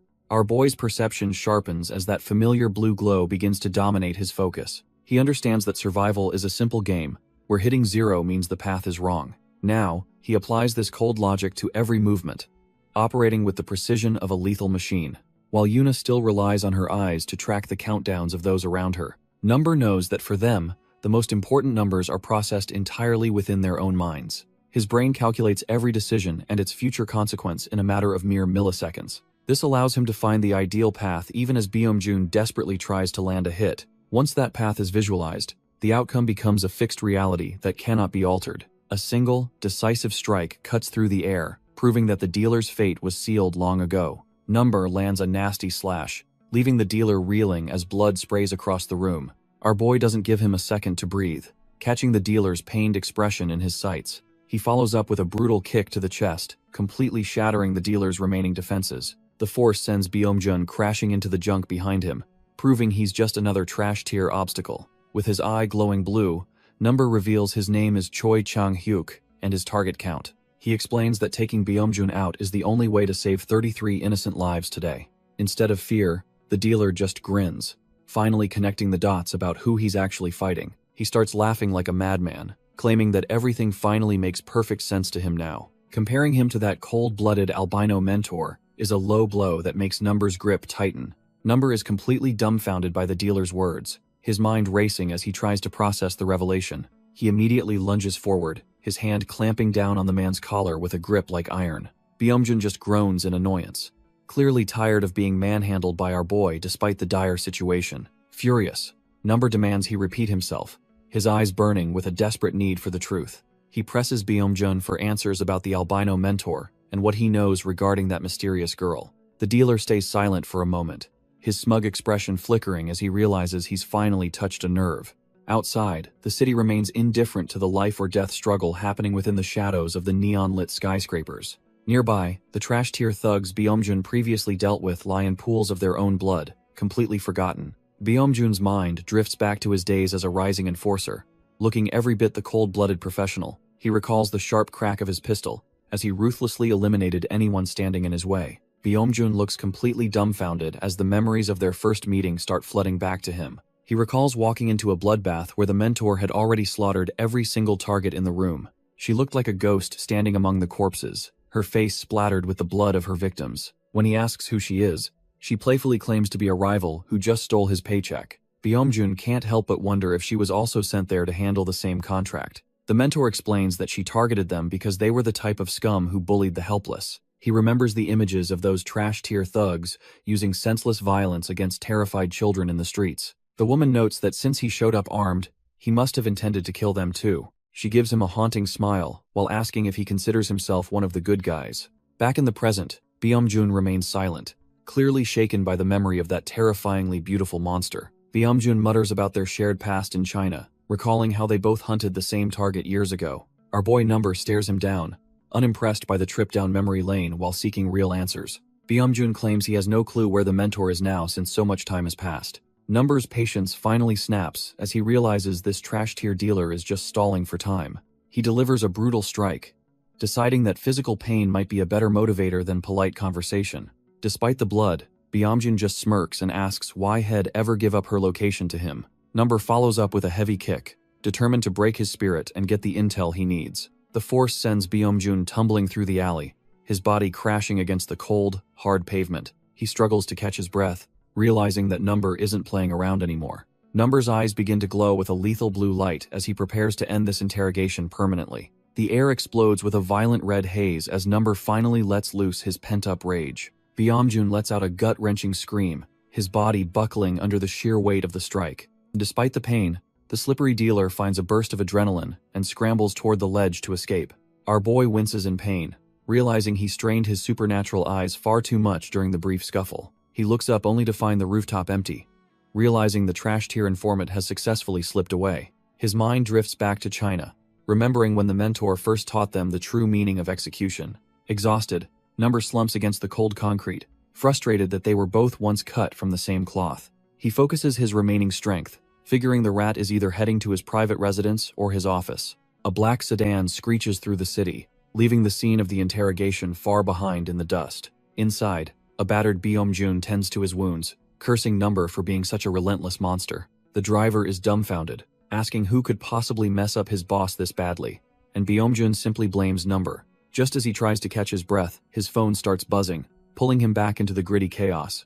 Byung-jun picks up, hearing manager Kim on the other end asking where the hell he is right now. The manager sounds smug, claiming they finally caught the little rat that has been sneaking around since yesterday. It turns out our girl Yuna did not get far, now sitting battered and bruised in their clutches. Kim explains she is actually a high-profile target's daughter, the same kid who vanished right alongside their enemy. Hearing this, Byung-jun is absolutely stunned as he realizes just how much leverage he suddenly has over the situation. He lets out a dark laugh, thinking how things are finally starting to get interesting for a change. The car speeds off as he dismisses his driver, his mind already racing with a new, lethal plan. He warns Kim that Number is hot on his heels, ordering him to get the trash-tier thugs ready.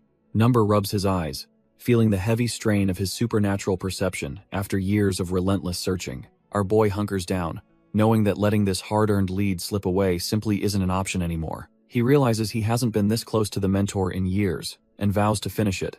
On the other side, Byung-jun is practically gloating, eager to show Number exactly how they handle intruders. The sprawling city hides many secrets, but Number has finally pinned down the exact location he needs. He arrives at a desolate building, the air thick with the scent of an impending, gritty clash. The door creaks open as he steps into the darkness, fully aware he is being lured in. He descends the stairs, his heart cold as he prepares to face whatever trash-tier thugs are waiting. Peeking through the gap, he spots the players on the board and prepares his final, lethal approach. He finds Yuna bound while Byung-jun and manager Kim wait, making the leverage they hold painfully clear. Byung-jun smirks and welcomes our boy, clearly enjoying the fact that he walked right into the trap. Number freezes when he hears a familiar name, realizing the stakes are higher than he initially anticipated. Yuna looks completely drained, her face bruised as she stares back with eyes that have seen too much. Byung-jun mocks him, suggesting they are cut from the same cloth since he finally spared a survivor. The dealer offers a simple trade, promising to release the girl if Number just walks away forever. To drive the point home, manager Kim presses a blade against her throat, waiting for a single wrong move. Our boy remains silent, his expression hardening, as he weighs the life of his accomplice against his mission. Suddenly, he coldly declines the offer, telling the trash-tier thugs to go ahead and do their worst. He claims her death would actually be a favor, leaving Yuna absolutely dumbfounded by his sudden, brutal betrayal. With a gaze colder than ice, he asks if they finally understand that he truly doesn't give a damn. Yuna is shaken to her core, remembering how Number once faced a barrel without even flinching. Byung-jun looks on in disbelief, wondering if this guy is actually insane enough to call his bluff. Our boy just starts walking forward, coldly accepting the dealer's violent challenge with a terrifyingly calm demeanor. He marches straight into the hornet's nest, completely unfazed by the sea of trash-tier thugs surrounding him. Byung-jun warns his men that fear is their only enemy, and they must stay aggressive to survive. He reminds the mob that even a monster like Number only has 2 arms to defend himself with. The dealer calculates that a synchronized strike from 15 men will definitely leave their target full of holes. The thugs ready their weapons and roar in agreement, preparing to swarm our lone protagonist all at once. Byung-jun watches with a grim expression, realizing this confrontation is about to get incredibly bloody and personal. Number tells him to start digging through his memories, because he won't stop until he gets his answers. Byung-jun spits out a curse, his pride wounded by the sheer audacity of the man standing before him. Number's eyes glow with a lethal blue light as he prepares to force the truth out of the dealer. Losing his patience, Byung-jun coldly orders his men to execute the girl to break our boy's focus. Yuna trembles in terror, her unique perception flaring up as the weight of impending death suffocates her. She desperately recalls Number's cryptic advice about understanding the difference between the numbers to survive this nightmare. The world turns into a chaotic mess of glowing countdowns, leaving her dumbfounded on which path leads to safety. Byung-jun doubles down on his murderous command, proving he is truly cut from the same cloth as the mentor. While Yuna struggles with her fear, Number reaches for his weapon with lightning-fast reflexes. The trash-tier thugs freeze in their tracks as a heavy click echoes through the warehouse, signaling a deadly shift. Number levels his gun at the dealer, while Yuna's golden eye finally begins to perceive the hidden truth. Yuna finally sees the path to survival as the countdown timer burns into her vision. Manager Kim is left completely baffled when his hostage suddenly slips through his fingers. Our boy doesn't hesitate for a second, leveling his piece with cold, murderous intent. A deafening blast echoes as he perfectly snipes the manager's arm to set Yuna free. Byung-jun realizes, with a sinking gut, that Number was never bluffing about his lethal precision. Suddenly, a heavy pipe swings through the air, aiming to crush our boy's skull. He takes a brutal hit to the side, causing his primary weapon to clatter away. Thinking fast, he lunges for his backup blade to keep the momentum alive. He carves through the trash-tier thugs with a savage strike, painting the floor red. As the gun hits the dirt, the remaining scumbags realize they've just unleashed a monster. A trash-tier thug screams for our boy to die, completely unaware of the storm coming his way. Number doesn't even blink, delivering a strike so fast it leaves the goon's head spinning. Byung-jun watches as his men try to swarm the monster, desperate to pin him down. Our boy's gaze sharpens, his mind already 3 steps ahead of these amateur killers. The dealer's eyes widen as he realizes the sheer gap in their combat prowess. Byung-jun screams for them to open fire, claiming the previous shot was just a lucky blank. Number plants his foot and reaches for his blade, ready to turn this warehouse into a graveyard. Yuna watches the carnage unfold, her heart racing as she tries to find an opening to escape. With a low, savage sweep, our boy carves through the mob, painting the floor in crimson. Byung-jun and the manager stand dumbfounded as their entire squad gets dismantled in seconds. Yuna takes the chance to bolt, knowing she is just a liability in this warehouse bloodbath. Byung-jun snaps at his manager to catch her, refusing to let his only leverage slip away so easily. Our boy doesn't give them a second to breathe, carving through the trash-tier thugs like they are butter. His eyes flare as he scans the room, instantly calculating the threat level of every scumbag present. With 15 targets left, he relies on his Kevlar suit to tank any hits that might slow him down. He notes 2 specific targets that need to stay alive, his supernatural perception marking them for mercy. A blade whistles past his ear, but he tilts his head with the cold precision of a machine. Byung-jun finally steps up, throwing a desperate punch that our boy sees coming from a mile away. He effortlessly weaves through the dealer's strike, making the high-ranking broker look like a complete amateur. Number clicks his tongue in annoyance, ready to end this farce and get back to the real hunt. Our boy's supernatural perception tracks the 16 remaining targets as he calculates the most efficient path through the chaos. He realizes this troublesome gang isn't like the usual trash-tier thugs who flee at the first sight of blood. With the mob closing in from all sides, he understands that his options for a clean escape are vanishing. Byung-jun strikes with desperate ferocity, his blade whistling through the air as he tries to reclaim his pride. Their weapons collide with a violent spark, each man pushing against the other in a brutal test of strength. The intensity of the struggle forces a pained cry from Number as he pushes his body past its breaking point. He clenches his weapon with a death grip, knowing that any slip-up now will result in his immediate demise. A spray of crimson paints the air when the overwhelming numbers finally manage to land a heavy, punishing blow. A haunting memory of the mentor surfaces, her cold voice echoing that he is simply too weak to survive. Despite the blood and exhaustion, he refuses to falter, fueled by a burning spite for his former teacher's words. Our boy Number moves like a ghost, snatching a trash-tier thug before he can even blink. He carves through the mob with surgical precision, leaving nothing but a trail of crimson in his wake. Byung-jun watches in horror as his men fall, realizing Number is operating on a completely different level. Holding a blade to a terrified throat, Number coldly asks if the man has any final words left. Without waiting for an answer, he finishes the job and immediately calls for the next victim to step up. Meanwhile, Yuna is hauling it through the corridors with manager Kim hot on her heels. She scans the hallway, her unique perception highlighting a specific door that might be her only salvation. Her eye glows with intensity as she locks onto the middle door, certain it's her best chance to survive. She lunges for the handle, desperate to put a barrier between herself and the pursuing suit. Manager Kim clicks his tongue in annoyance, realizing the girl just managed to slip right through his fingers. Yuna slams the door shut, her heart hammering against her ribs as she tries to catch her breath. She scans the grim, industrial room, only to realize she has backed herself into a total corner. Her vision flickers with those cursed timers, confirming that every exit in this place is a dead end. Heavy thuds against the door signal that the suit is right outside, leaving her with nowhere to run. Panic sets in as she sees the countdowns ticking away, none of them offering more than a few minutes. She grits her teeth, desperately wishing the numbers would climb higher while she struggles to find a way out. Suddenly, she remembers our boy telling her how her number miraculously changed right before she lost consciousness. Her eye glows with that eerie light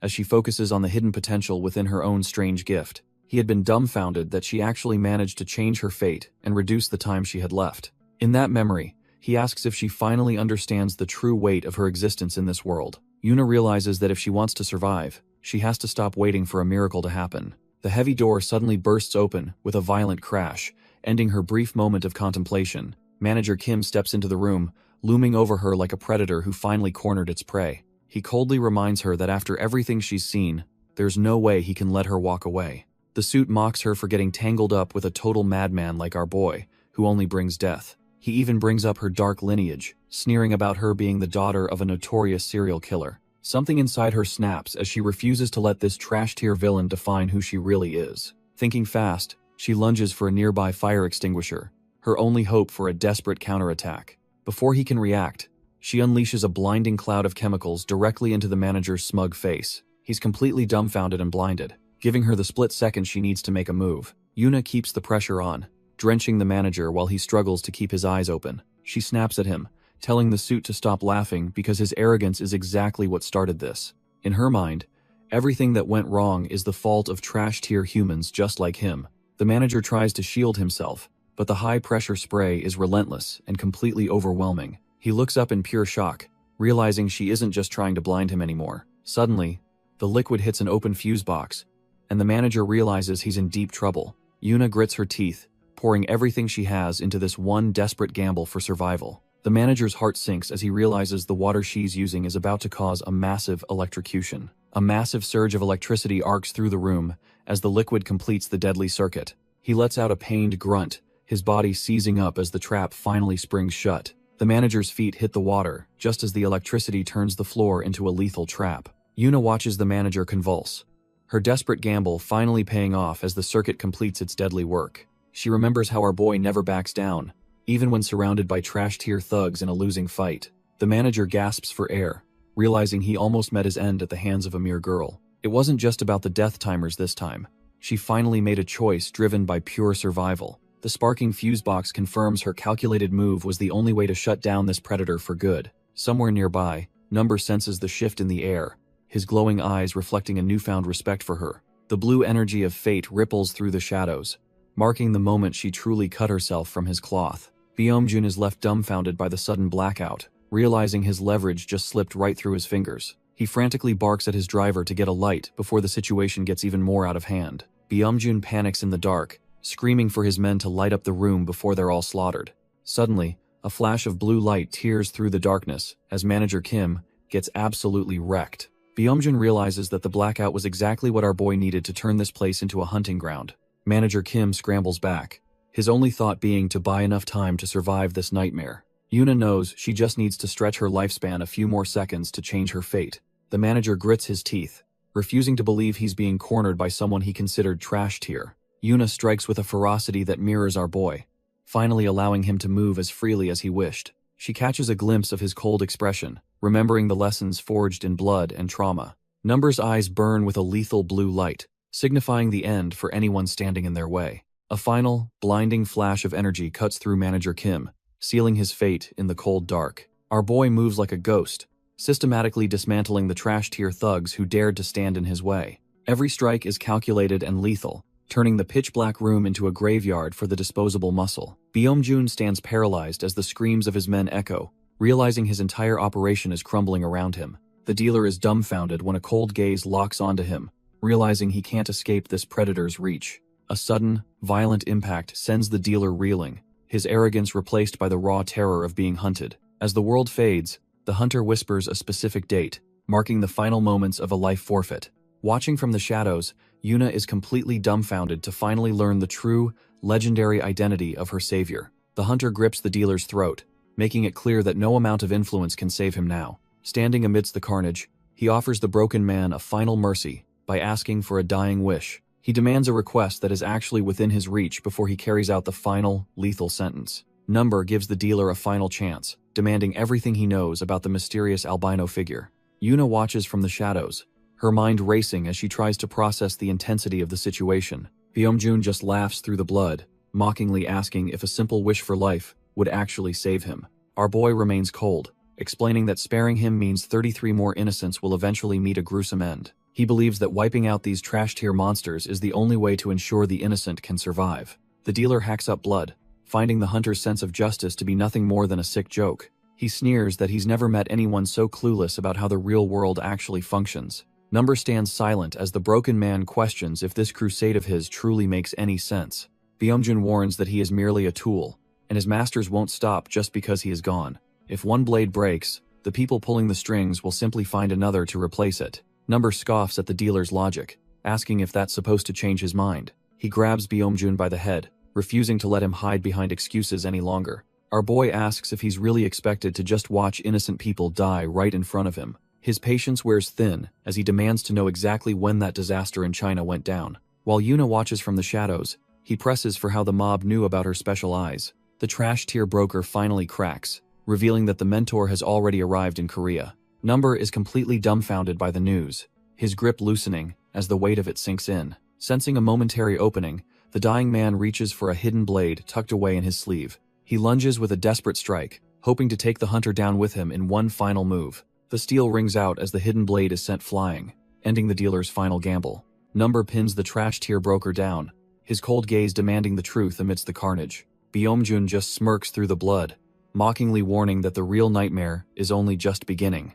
As his strength fades, the dealer realizes that this is a war between monsters he can't fathom. He scoffs that, if Number is struggling now, he stands no chance against the mentor's true power. The hidden blade clatters to the floor, marking the end of the broker's pathetic final resistance. With the interrogation over, the room falls silent, leaving only the stench of copper and failure.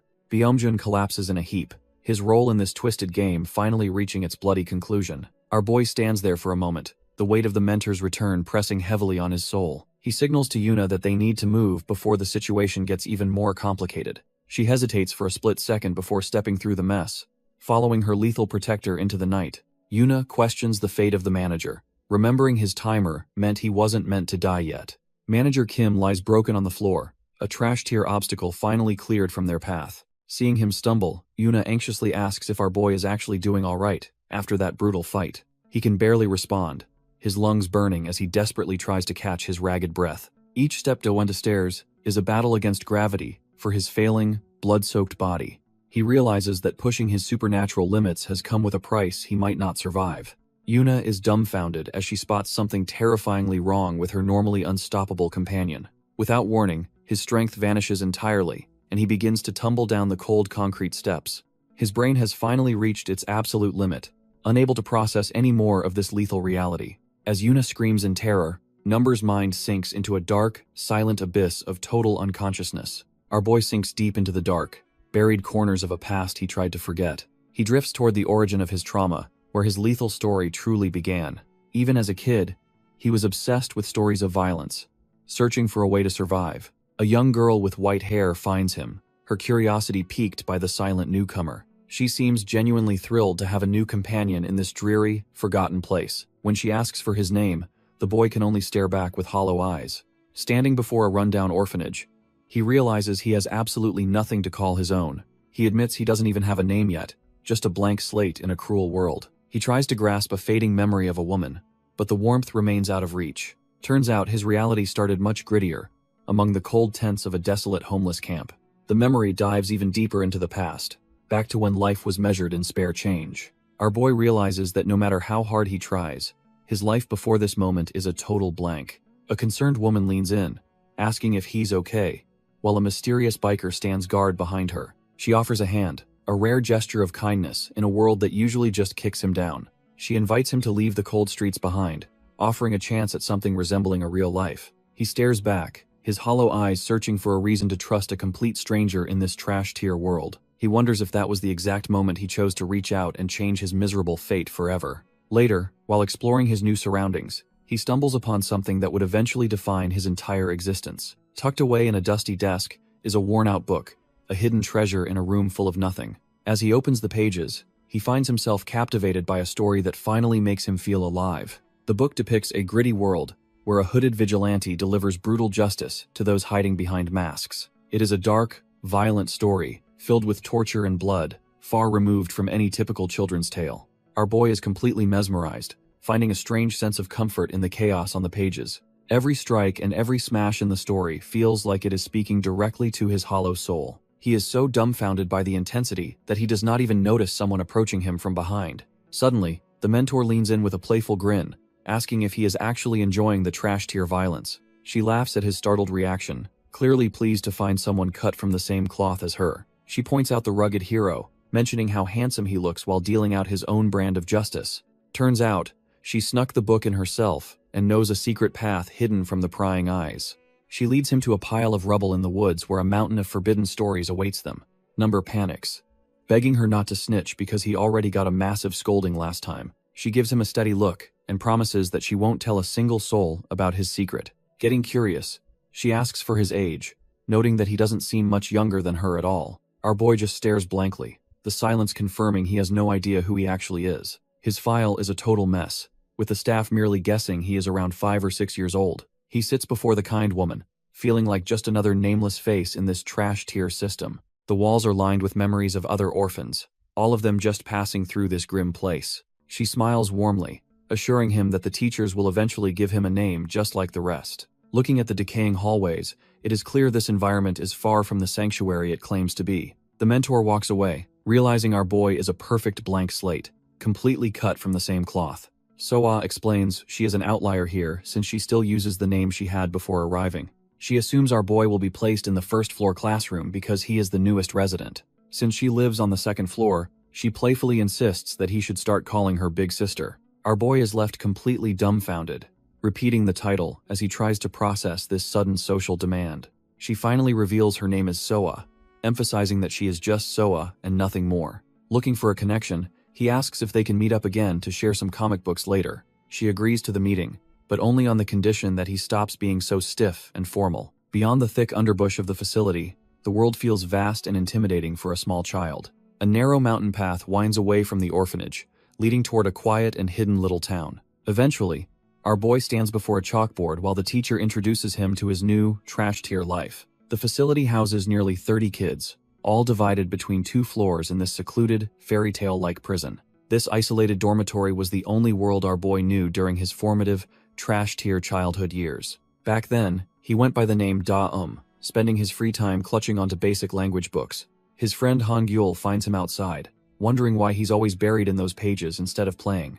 Han-Gyul urges him to hurry up because the rest of the kids are already heading off for lunch. Our boy explains he grabbed a new English book from the library to expand his limited horizons. Has determined to learn the language just so he can finally understand a specific book he found. Han-Gyul is genuinely impressed, remembering how the kid couldn't even read a single word when he first arrived. Suddenly, the peaceful atmosphere breaks as someone roughly shoves past him, nearly knocking the book away. He stares after the man, feeling a strange tension as the reality of their crowded life sinks in. The English book hits the floor, a symbol of the knowledge our boy is desperate to protect. Han-Gyul isn't having it, immediately calling out the bully for his trash-tier behavior and lack of respect. The culprit, a kid named Kang-chan, just gives them a cold, indifferent stare as if they're beneath him. He plays it off like a total scumbag, claiming the book simply fell on its own without his help. Han-Gyul snaps back, reminding everyone that Kang-chan clearly cut the line and shoved them aside like trash. The bully just sighs, telling them to drop it because he thinks he's the king of this orphanage.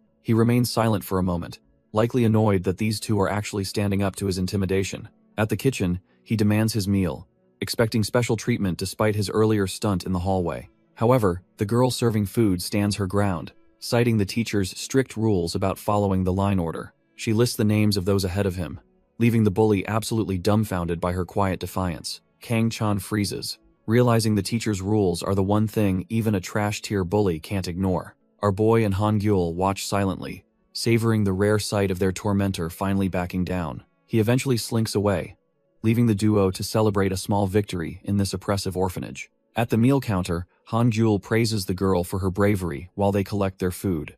A rare, genuine smile touches Number's face as he expresses his gratitude to his closest friend. The girl remains humble, though her bandages serve as a grim reminder of the facility's harsh reality. They are warned to eat well, knowing the upcoming gym class will demand every ounce of their strength. From above, the isolated building looks less like a sanctuary and more like a cold, forgotten fortress. A sudden, sharp clang echoes through the messy classroom, shattering the uneasy silence of the facility. The chilling sound rings out again in the dark hallway, signaling that their peaceful moment is officially over. The metallic clanging echoes through the stairwells, dragging everyone toward the inevitable daily grind. Behind these heavy doors lies the true nature of this hellhole, where children are forged into lethal weapons. Our boy and Han-Gyul trade blows with cold steel, their bond momentarily forgotten in the heat of combat. The instructor watches over the chaos like a hawk, ensuring no one dares to take a breather. Kang-chan takes a sharp hit, realizing too late that his size doesn't mean squat in a real fight. The instructor looms over the trash-tier bully, coldly ordering him to quit slacking or face the consequences. Even the girl is pushed to her absolute limit, her body trembling as she struggles through grueling physical drills. Time is the only thing that matters here, ticking away while they bleed for a future they didn't choose. A sharp clap cuts through the air, signaling the final stretch of their hellish afternoon training session. The staff member wears a mask of kindness, cheerfully reminding them they only have 10 minutes of suffering left. Our boy grips his blade, his eyes reflecting the cold reality of a world that only values raw strength. Steel clangs against steel as the facility's brainwashing begins, teaching them that the outside world is strictly off-limits. The orphans grapple desperately, knowing that any sign of weakness will be exploited in this hellish training ground. Number and Hangul trade strikes while being told that outsiders are too immature to ever understand their sacred mission. The staff member watches with a twisted sense of piety, warning them not to let ignorant values taint them. Suddenly, the scene shifts to a social studies teacher who claims to understand the trauma they have all endured. Kang Chan sits in the classroom, listening to her talk about the miserable lives they led before finding this place. Even the girl looks lost in thought, as the teacher acknowledges that while their pain differs, it is not their fault. Hangul stares ahead, hearing that their past suffering was just a byproduct of a world destined for total ruin. A lone child stands amidst the rubble of war, a grim reminder of the poverty that birthed these young killers. The teacher claims that most people are blinded by greed and marching straight toward their own destruction. Our boy looks completely drained, likely wondering if there is any truth to these dark, twisted lessons. She laughs while explaining that Godmother Charlotte built this orphanage specifically to save them from that fate.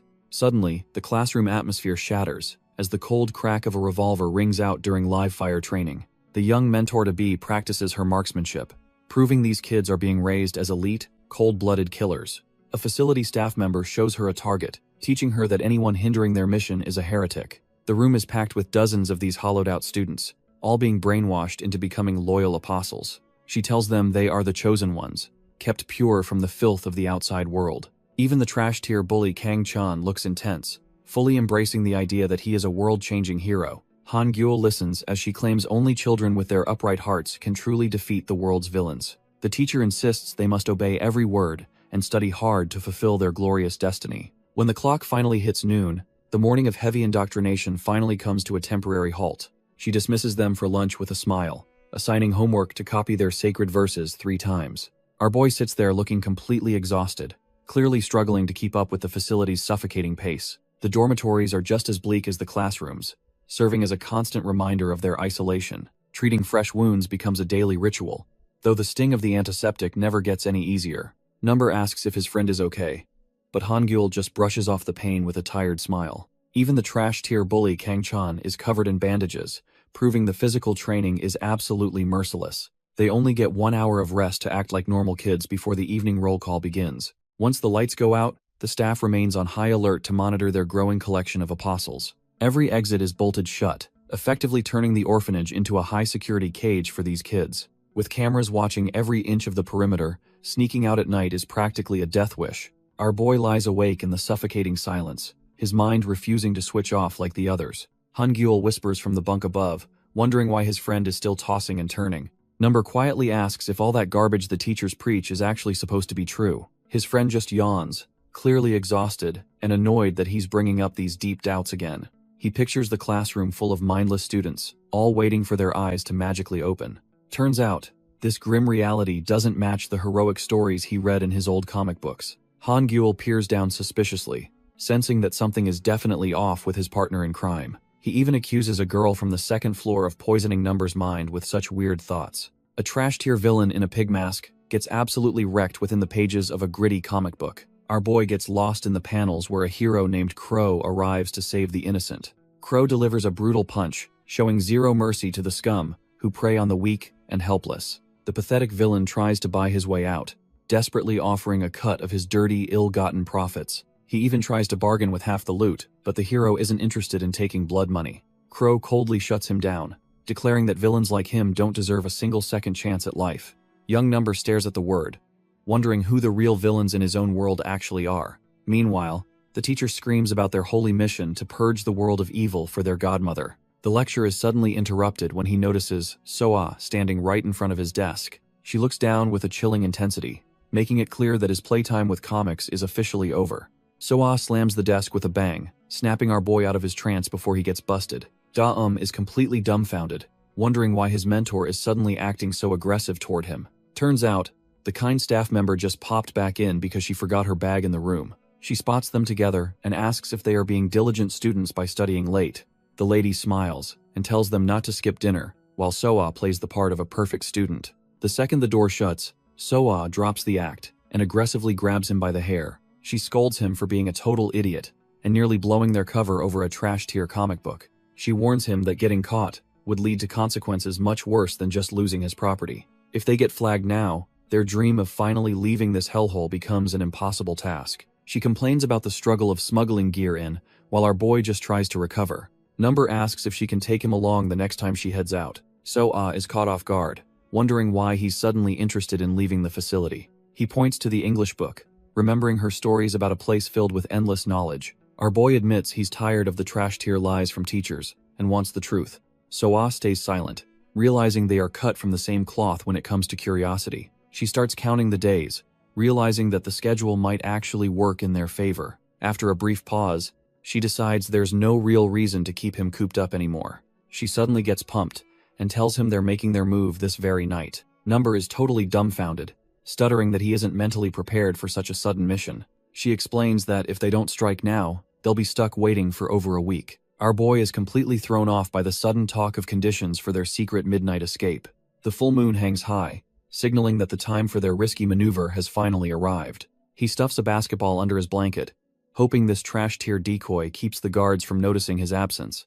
As the clock nears 2 a.m., he recalls the strict instructions to be ready and waiting for her. He carefully cracks the door open, knowing he has to leave it unlatched for his mentor to enter. The tension is high as he worries about the night watch teacher catching them in this restricted hallway. Nearby, the oblivious teacher sips her drink, completely unaware that a breakout is happening right under her nose. He wonders how she bypasses the locked doors and CCTV without ever triggering a single alarm in this fortress. Our boy waits in the shadows, his heart racing as he second-guesses if they can actually pull this off. Suddenly, he spots her descending the stairs, realizing the mentor is just as punctual as she is lethal. Our boy panics, whispering a frantic warning that the teacher is stationed just a few feet away. He begs her to wait for a better opening so they can sneak past the desk undetected. Ignoring his caution, the mentor boldly strides right past the desk where the night watch teacher sits. He freezes in absolute shock, wondering how she could be so reckless in such a trash-tier hiding spot. As the silence stretches, he realizes the teacher hasn't moved a single muscle despite the noise.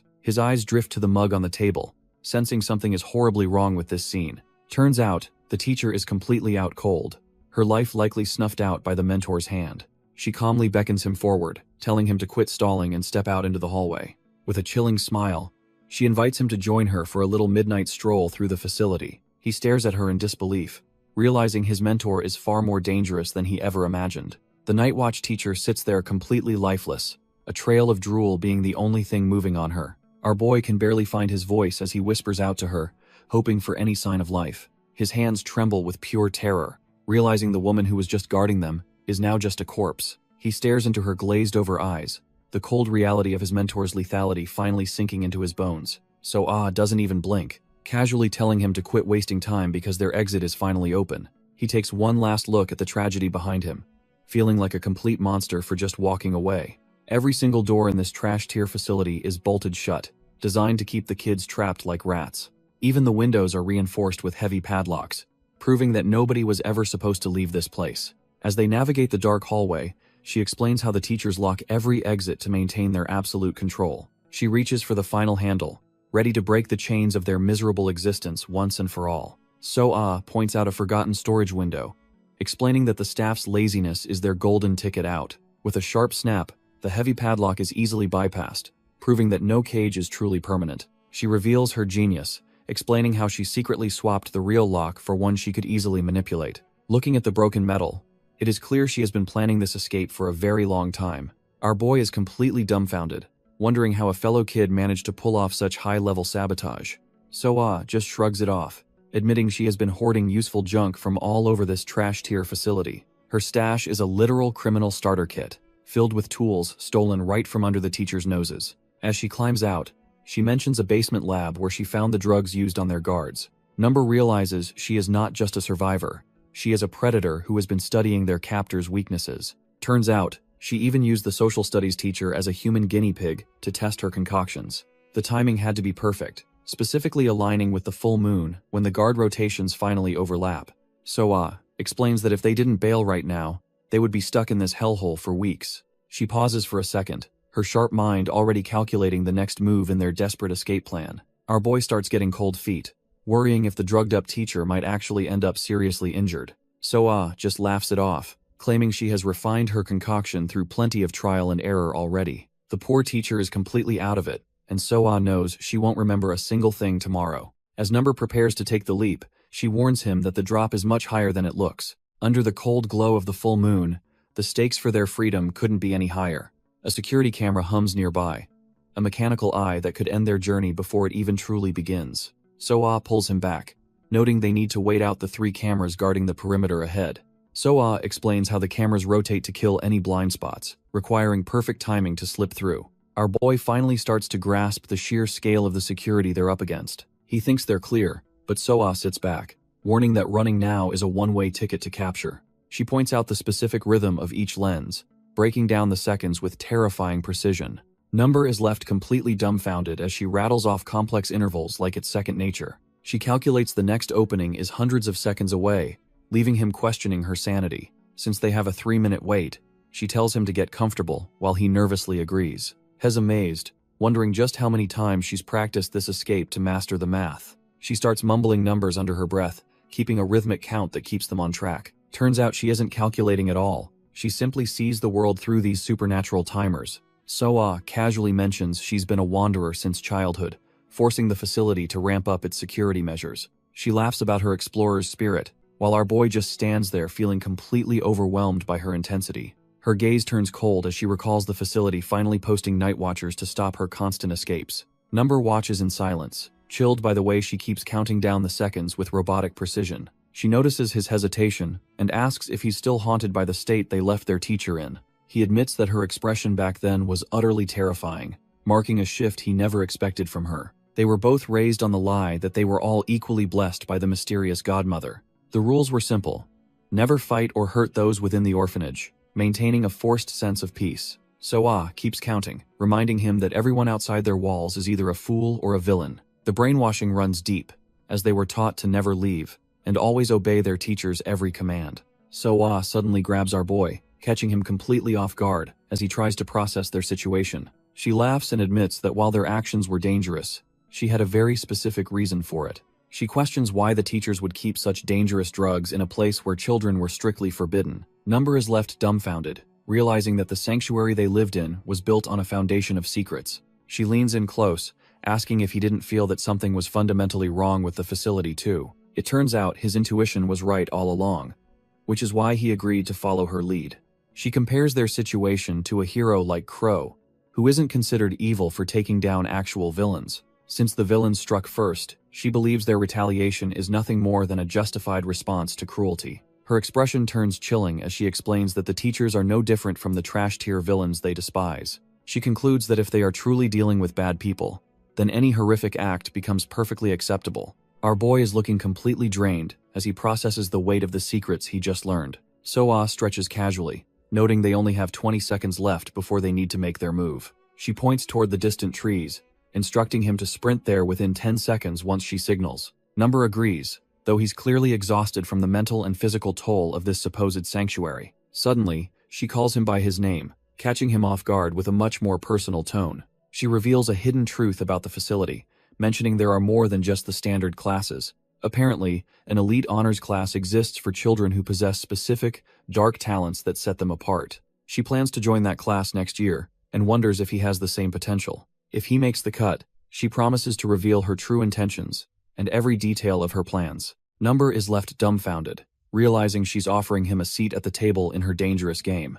Number's eye sparks with that eerie blue light as he starts to recall when it all began. Looking back at those marked trees, the memories are a bit of a blurry mess for our boy. He wonders if it happened earlier or later while standing there with the woman who changed everything. Trying to piece it together is a headache, and he can't quite pin down the exact moment. Soa just keeps talking, her cheerful facade masking the dark reality of the honors class she mentioned. Back then, he just rubbed his eyes, convinced the strange blue glow was nothing but a tired hallucination. She points out the scrap pile, her own mysterious energy flaring as she explains the weight of numbers. This facility was the breeding ground, where he finally started to see the world for what it was. A year passes, and our boy finds himself in a classroom full of kids cut from the same cloth. The instructor claps her hands to get their attention, signaling the start of another twisted lesson. The teacher announces that after 6 months in Class 2, it's finally time for some personal counseling sessions. The news sends a ripple of unease through the students, who know these meetings are never just routine.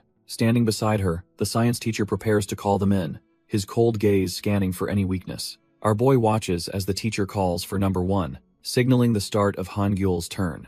Looking at his official record, it's clear Han Gyul has been grinding in this hellhole for 7 long years. The instructor notes that while his stats aren't top tier, his sheer motivation sets him apart from the rest. Han Gyul simply admits that his driving force is a desperate, burning need to finally feel special. He recalls hearing from older graduates that reaching the honors class is the only way out of obscurity. The ultimate goal is serving the godmother directly, a position of absolute power that every orphan here craves. He truly believes that without this twisted family, he'd be nothing, showing just how deep the brainwashing goes. Han Gyul remembers his trash tier past, where he was nothing more than a punching bag for his deadbeat father. He realizes that without this place, he'd still be shriveling up in that dark corner forever. The science teacher remains cold, his sharp gaze already shifting to the next student in this twisted academy. A girl named Yul steps up next, clearly drowning in doubt about her own lack of motivation. He notes she's a top-tier student in theory, but her actual combat training is a total disaster. He asks if she's simply too scared to punish evil, testing if she has the spine for their mission. Yul flinches at the pressure, desperately trying to claim that her hesitation isn't what it looks like. She admits she wants to be helpful, but feels pathetically small compared to the older, more lethal orphans. Inside the counseling room, the crushing weight of being weak in a world of monsters starts to sink in. The instructor then acknowledges Kang Chan, who looks completely dumbfounded that anyone actually remembers a nobody like him. The instructor notes that while Kang Chan is a total academic failure, he's a beast in physical training. He realizes the boy was personally coached by a certain lethal mentor, explaining his raw, trash-tier academic talent. During the evaluation, he asks if Kang Chan has felt any physical strain, specifically stinging eyes or migraines. Our boy looks completely lost and claims everything is fine, unaware of the deeper meaning behind the questions. The teacher marks his file, noting his status while moving on to the next potential weapon in the facility. Then it's young Daum's turn, and he admits to feeling a strange, regular, tingly sensation in his head. This revelation catches the instructor off guard, his cold expression breaking into one of genuine, shocked surprise. He demands to know when this started, and Daum nervously guesses it's been about a year. The teacher grows intense, frustrated that such a vital detail was kept hidden for such a long time. He leans in and asks the million-dollar question. Has the boy actually started seeing things yet? The teacher leans in, pressuring the boy to admit if he can see the numbers yet. Suddenly, our boy's eye flares with a cold blue light, signaling the awakening of his terrifying gift. It turns out this facility has an honors class reserved only for those with these specific, lethal talents. Soa explains, the requirements seem simple enough, but in a place like this, nothing is ever easy. Daum hesitates, admitting he isn't quite sure if what he's seeing is actually a number. He describes it as a rippling heat haze, making the teacher realize the boy's perception is evolving rapidly. The instructor checks the files, noting that even top-tier candidates like Han Gyul are showing promising symptoms. Since Daum is the final student for the day, the teacher decides to wrap up the session. He orders the boy to gather a few specific classmates and bring them down to the underground lab. With the evaluation over, the teacher prepares for the next phase of their twisted experiment. The science teacher smirks to himself, thinking this year's batch of kids is finally showing some real potential. Their footsteps echo through the cold, sterile corridors as they head deeper into the facility's hidden depths. Our boy Daum leads Kang Chan and Yul through the dark, following the teacher's cryptic instructions. The air grows heavy, and Yul can't help but notice a foul, metallic stench lingering in the hallway. Kang Chan grows impatient, but Daum calmly checks his notes and points them toward the right path. Suddenly, that familiar blue spark ignites in his eye, signaling his supernatural perception is kicking into gear. He looks at his peers and sees those haunting numbers hovering over them like a silent death sentence. It's been a year since these digits first appeared, yet their true, grim meaning remains a total mystery. By now, he's mastered the ability to toggle this cursed vision on and off whenever he pleases. He deliberately hides his growth because the teacher's desperate obsession makes him feel incredibly uneasy. Our boy Daum once thought simply admitting he saw the numbers would secure his spot in the honors class, but he soon realizes his naive judgment was a total mistake as the group enters a room of horrors. The science teacher looms over a bound man, whose muffled groans fill the cold, sterile air with dread. He sneers at the captive, calling him a rat-like bastard who doesn't belong in their world.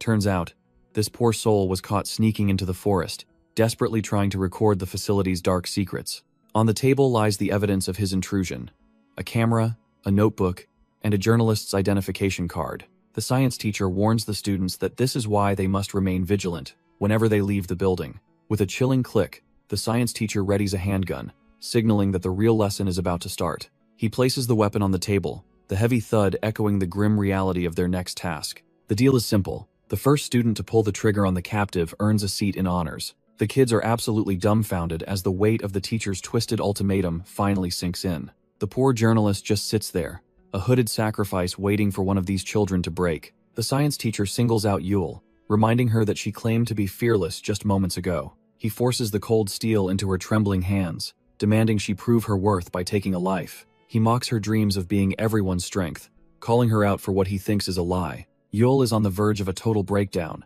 her mind racing as she stares at the target. Her vision blurs and her hands shake uncontrollably, while the captive's muffled whimpers fill the room. Disappointed by her hesitation, the teacher sighs and wonders what on earth she's actually learned at this facility. Deciding he's seen enough of this pathetic display, he reaches for his own weapon to finish the job. The other students watch in horror as he prepares to show them exactly how a real apostle handles business. The science teacher leans in, asking if things feel a bit easier now that she's holding the power. He explains that this trauma is just a stepping stone to making her spirit stronger and more faithful. With the death timer ticking above her, he gives the final order to execute the captive right now. Yule's world shatters as she squeezes her eyes shut, unable to handle the weight of the cold steel. Suddenly, someone else's hands reach out to snatch the weapon away before she completely loses it. Hangul steps up to protect her, while our boy Number watches in pure shock at the sudden escalation. Without a second thought, Hangul pulls the trigger and sends a bullet straight through the bound journalist. As the muzzle flashes, Number can only mask his horror, while the death timer finally reaches its end. The heavy silence returns as the gun clatters to the floor, the deed finally done. Hangul trembles, desperately hoping this nightmare of a test is finally over for both of them. Hangul desperately hopes the ordeal is over, but the look on his face says he knows better. The trash-tier teacher just chuckles, clearly amused by the naive hope radiating from the traumatized students. He slowly reaches for the curtain, preparing to reveal the next layer of this hellish evaluation. With a swift motion, he pulls back the veil to show them the true cost of their promotion. 3 more bound captives are revealed, proving the organization has plenty of lives to throw away. Our boy Number stands dumbfounded as he realizes the scale of the massacre they are expected to perform. The teacher explains it is a first-come, first-served race to the honors class, sending Yule into a spiral. Kang Chan and Hangul are left reeling, forced to choose between their humanity and their survival. As the gun is gripped tight, the weight of the choice begins to crush their remaining innocence. So-ah coldly prepares to lead the way, signaling the start of a test that will change them forever. Kang Chan gasps for air, the weight of the weapon feeling like a death sentence in his trembling hands. Our boy Number is shaking, his breath hitching as he struggles to aim at a living, breathing target. He realizes this isn't a test, but a forced execution meant to strip away their remaining human empathy. Hangul stands firm despite the horror while Yule sobs, realizing their promotions were bought with innocent blood. The science teacher oversees the carnage, ensuring these children are disciplined, like animals, to follow every lethal order. Their hands are metaphorically stained, a necessary trauma to shape their minds into something the organization finds usable. The science teacher loses patience and threatens Number, ordering him to hurry up and commit the deed. Just outside the door, Soa listens to the clicking hammers and laughs at the predictable cruelty of it. She watches through the window, curious to see if this new batch will survive the organization's mental meat grinder. Soa just smiles and thinks to herself that the teacher's trash-tier methods haven't changed one bit. Soa mutters that things are moving ahead of schedule, but she remains confident that everything will be fine. Heavy boots thud against the cold floor, signaling that a trash-tier obstacle is about to cross her path. She keeps her grip tight on the iron, moving through the dim hallway with cold, predatory focus. As she stalks forward, she realizes her quiet exit is being interrupted by the facility's overzealous night security. She instantly analyzes the approaching stride, recognizing the right foot dominance of a teacher she clearly finds annoying. A massive guard clad in tactical gear stomps into view, looking like a wall of muscle and authority. He pauses for a second, sensing a presence in the dark as he scans the corridor for intruders. His heavy prints mark the floor, leaving a clear trail for a hunter like her to exploit. The man stops and demands to know who is there, his voice echoing coldly from behind his visor. He asks if she is a student and demands her credentials, completely unaware he is a dead man walking. So-ah stands her ground, her expression chillingly calm as she faces the massive guard blocking her path. The teacher demands to know if she stole a training pistol.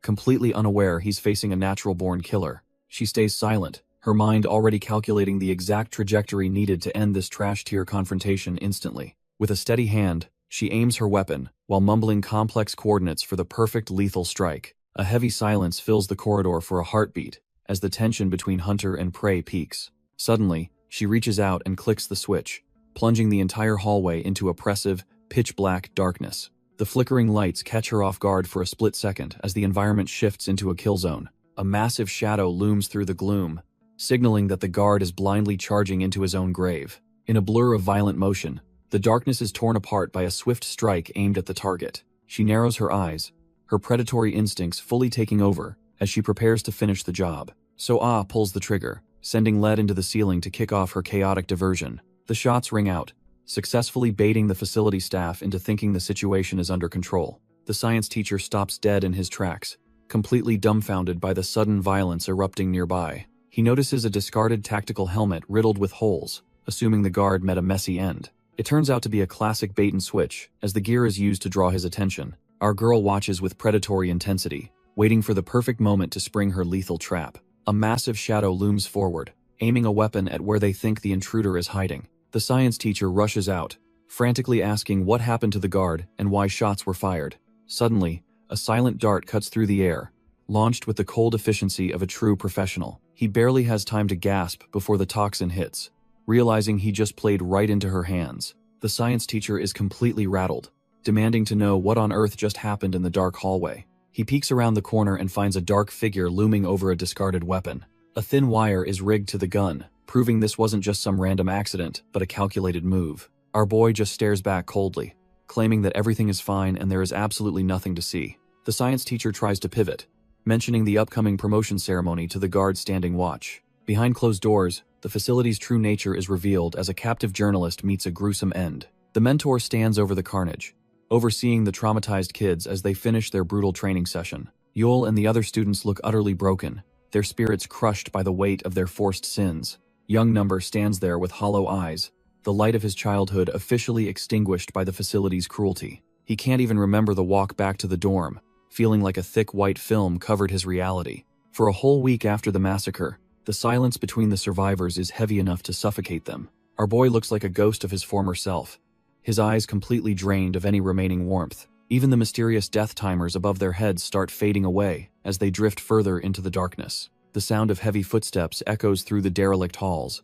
signaling that their hellish routine is far from over. The science teacher leads the 4 newcomers toward a classroom, treating them like fresh inventory for his twisted experiments. Number just follows along like a puppet, his mind likely trapped in the trauma of his first kill. They find 3 other apostles waiting inside, making them a group of 7 peers in this honors class. Among them is So-ah, who waves with a chillingly calm smile that hides the monster lurking within her. Every step up those stairs feels like a descent deeper into the organization's cold, unfeeling heart. He keeps climbing, knowing that in this place, the only way to survive is to become a perfect weapon. Number steps inside, his gaze hollow as he struggles to process the darkness of his new reality. Up on the rooftop, So-ah enjoys the breeze, looking far too serene for a cold-blooded killer. When our boy joins her, she greets him warmly, making him wonder why they are meeting up here. He looks absolutely exhausted, his spirit crushed by the weight of the organization's brutal training. She presents a new volume as a welcome gift, acting like they are just 2 normal students. However, her mention of their 6-year history together triggers a visceral, terrifying reaction deep within him. A gruesome image of the journalist he killed resurfaces, reminding him of the blood on his hands. The trauma becomes physical, and he clutches his face as a wave of intense nausea hits him. He loses it completely and vomits, his body finally buckling under the immense, soul-crushing psychological pressure. Even the mentor is dumbfounded as she watches her perfect weapon crumble into a screaming, broken mess. Number gasps for air, desperately asking why he was even brought to this hellish place. The mentor kneels beside him, softly telling him to let all that pain and nausea out. She urges him to open up and tell her every dark secret weighing on his soul. Our boy freezes, wondering if she somehow knows about the terrifying numbers he sees everywhere. Turns out, she's been aware all along, claiming they both share the same supernatural burden. He can't believe his ears, questioning if she truly sees the same death timers he does. She reminds him of her promise to reveal the truth once he reached the honors class.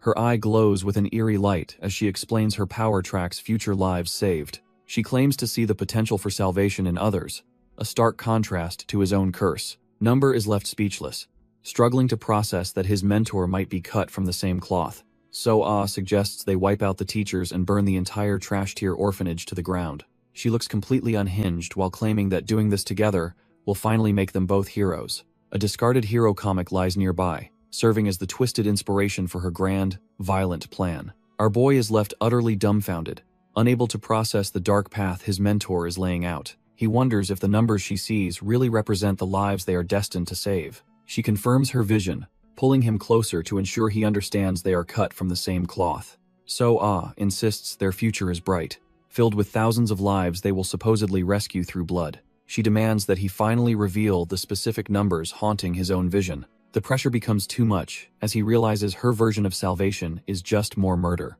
He desperately tries to back away, screaming for her to stop this madness before it's too late. Our boy is completely lost, unable to wrap his head around the idea of saving people like some hero. So just smiles, that chillingly calm smile, finding the concept of being a hero almost amusing in this hellhole. Desperate for answers, he demands to know how she could possibly understand the true meaning behind those floating numbers. The mentor actually looks surprised for once, her composure slipping as she realizes something is off with his perception. She questions if he truly hasn't figured out what his own specific number represents after all this time. Scratching her head, she admits this wasn't part of the plan and tells him to think back to the beginning. He starts spiraling into a memory, pinpointing the exact moment those stagnant digits finally began to shift and drop. It takes him back nearly a year, to a rainy day on the field where the countdowns first felt real. The numbers that usually stayed frozen suddenly started ticking down, leaving him and Yule paralyzed with a new terror. From that single moment yesterday, the weight of those decreasing digits began to haunt every shadow in the facility.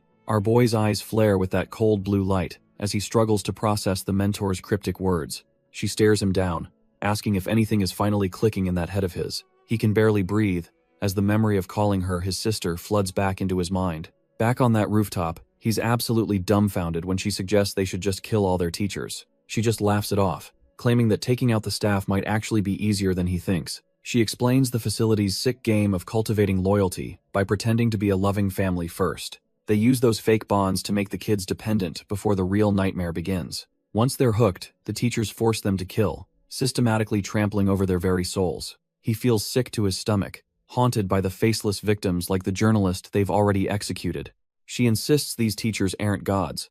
They're just trash-tier humans hiding behind a thin layer of authority. She argues that these monsters are just fragile humans who would die instantly if shot while they slept. Our boy is visibly shaken, begging her to stop as the weight of her words sinks in. So stares into the distance, her mind already calculating the bloody path toward their eventual freedom. However, she admits there is one major obstacle standing in the way of their perfect escape. That hurdle is the Night Watch teacher, a powerhouse shrouded in mystery behind a cold, dark helmet. She confesses that even with her skills, taking him down alone is basically a suicide mission. Since she can't do it solo, she begins laying out a meticulous plan for their bloody revolution. The strike happens next November, the only day the helmet teacher actually leaves the facility for vacation. The plan is simple: seize the orphanage first, then ambush the powerhouse teacher upon his return. Finally, they will hunt down Godmother Charlotte and dismantle her entire sick network of facilities for good. Our boy looks absolutely dumbfounded as the weight of the mentor's words finally starts to sink in. So continues walking, admitting that taking down the helmet teacher and the Godmother is a tall order solo. She reminisces about the day they met while he was just a kid distracted by some trash-tier comics. Seeing those glowing blue numbers everywhere made her realize that their meeting was nothing short of pure destiny. She reaches out a hand, offering him a path out of the mundane and into something far more dangerous. The mentor tells young Daum to follow her, promising a life that actually means something in this world. She paints a picture of them becoming heroes who finally put an end to the villains in plain sight. Now, our boy sits there in silence, trying to piece together the fragments of his shattered reality. He starts to wonder if every single move she made was calculated just to lead him to this moment. Turns out, she wanted him in that honors class just to witness the teacher's disgusting nature firsthand. So stares him down, her cold gaze hiding the true depth of the path she's laying out. She tells him that once he's comfortable with murder, They'll eventually hunt down the teachers together.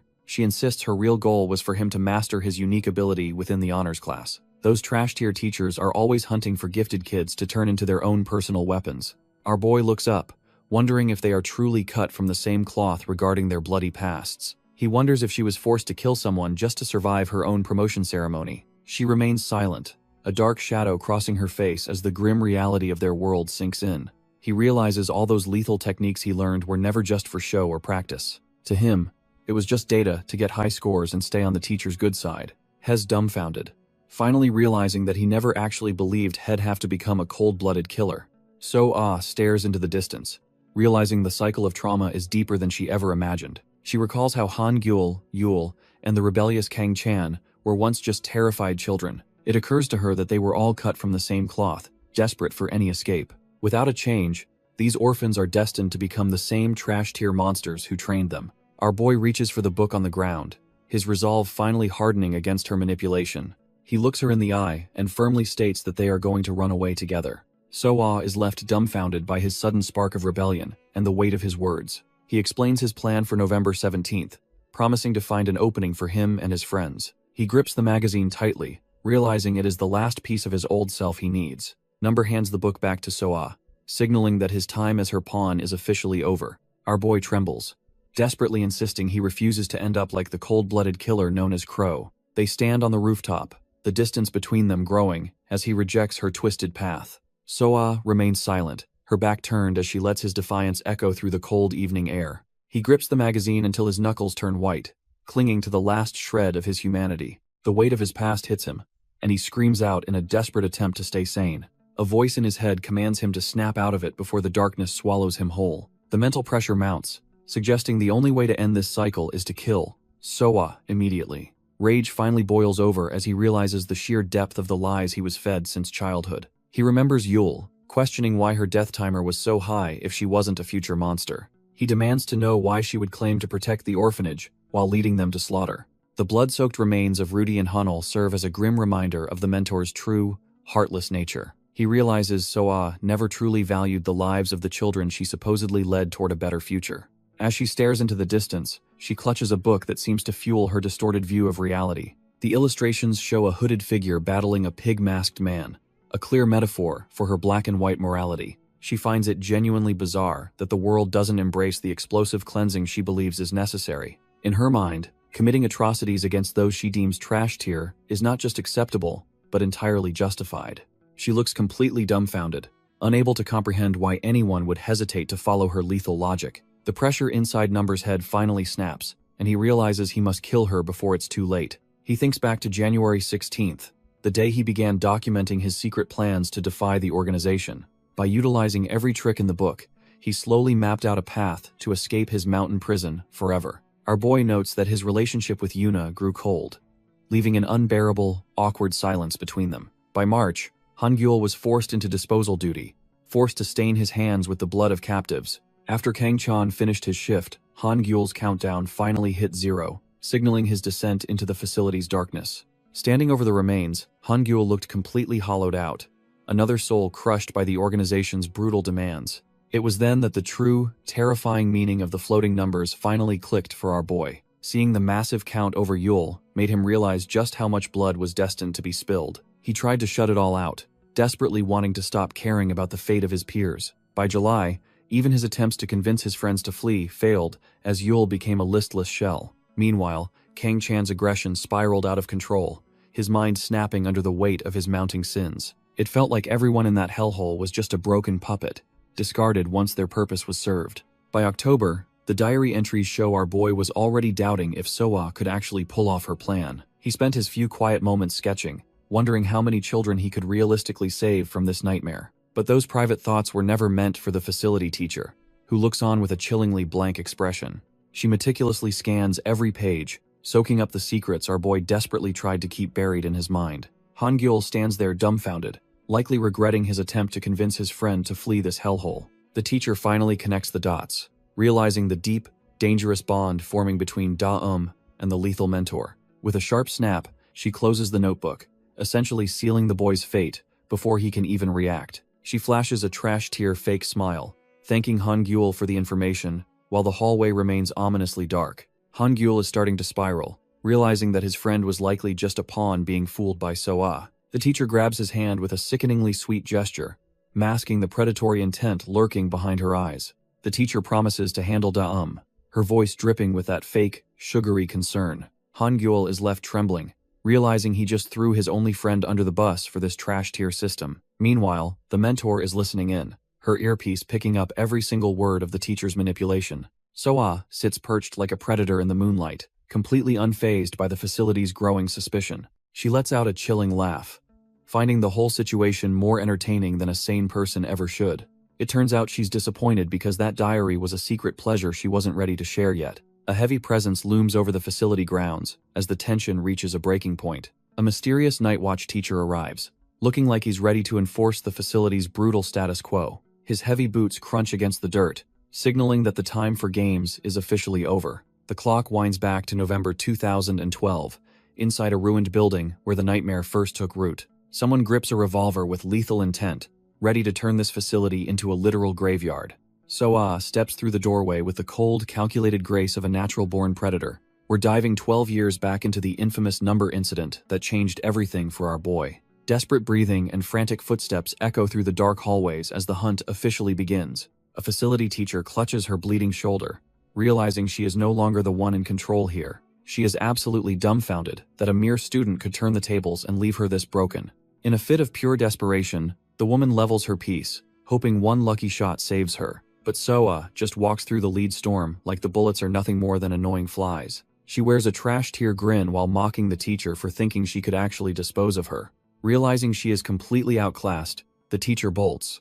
But there is no running from a monster like this. The teacher screams in terror, questioning if the girl really thinks she'll be safe after this betrayal. So-ah ignores the noise, focusing purely on the mechanics of crossing her hands to steady her lethal aim. She wears a chilling smile, treating the act of applying needle-like pressure to the trigger like child's play. A single bang echoes as she puts a bullet through the woman's head, ending the chase instantly. Looking back, she coldly acknowledges that she truly did learn her lessons with terrifying, murderous perfection. The science teacher tries to intervene, but she's already moving, turning the hallway into a high-stakes kill zone. He is left dumbfounded as her lead finds its mark, realizing his star pupil has become his executioner. Bullets shred through the heavy wooden doors, turning the once strict facility into a chaotic, trash-tier slaughterhouse. Our girl remains eerily calm, sliding into cover while meticulously counting every spent round in her head. As she reaches the 7th shot, her hollow gaze proves she's already cut from a different, deadlier cloth. The science teacher desperately clicks his weapon,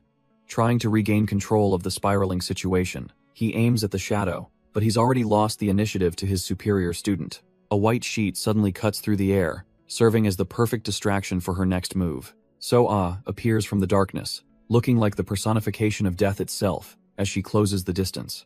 Our boy experiences a sudden vision, seeing the staggering number of lives his future self will save. So-ah doesn't blink as she levels her revolver, her movements refined by years of cold-blooded training. With a deafening bang, the science teacher is erased, his head snapping back from the lethal impact. More gunshots erupt throughout the building, turning the facility into a chaotic, trash-tier war zone. Young Number and Yule huddle in the corridor, paralyzed by the sounds of their world falling apart. He finally snaps out of it and tells Yule they have to run before the cleaners arrive. Yule realizes they need to smash a window in their escape room to make a clean break. Meanwhile, the cold barrel of a revolver presses against the science teacher's head as his time runs out. So-ah looms over him like a predator, making sure he knows exactly who is ending his life. The teacher just scoffs, calling her arrogant even while staring down the dark path of his own demise. She admits she let him act out for years, finding his rebellious streak somewhat useful for her plans. He is dumbfounded that she would bite the hand that fed her, ignoring the grace of his upbringing.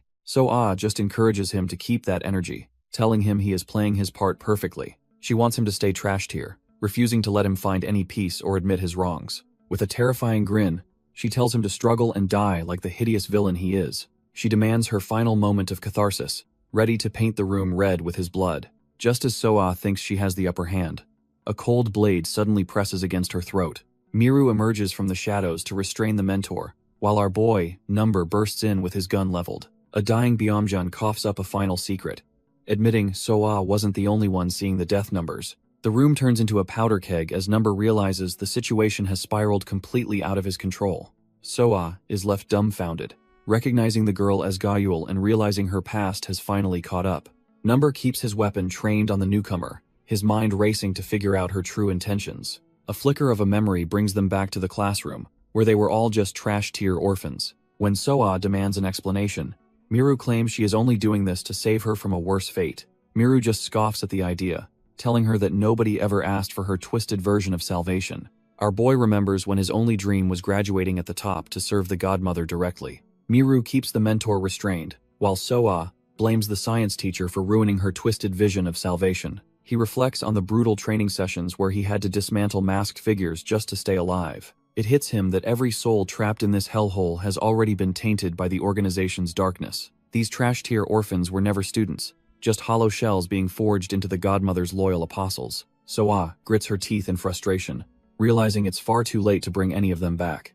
Number stares back with a cold, hollow gaze, having long since abandoned any hope of a normal life. The mentor loses it and screams that if they've all been corrupted, then they're just villains to her. The facility looms in the distance, a silent graveyard for the childhood stolen within its concrete walls. A window shatters as a masked magpie lunges inside, signaling the start of a coordinated citywide slaughter. The streets turn into a bloodbath as these trash-tier killers gun down innocent civilians without a shred of hesitation. From a nearby rooftop, Crow watches the chaos and reports that the police are completely outmatched by the magpies. Hawk clenches his fist, refusing to wait for backup while innocent people are being systematically hunted down. He takes a leap of faith, his heavy boot hitting the ledge as he prepares to dive into the madness. Donning his signature coat, Hawk readies himself to uncover the true identity of these masked freaks. Meanwhile, back at the facility, Soa pauses as a sudden realization hits her like a freight train.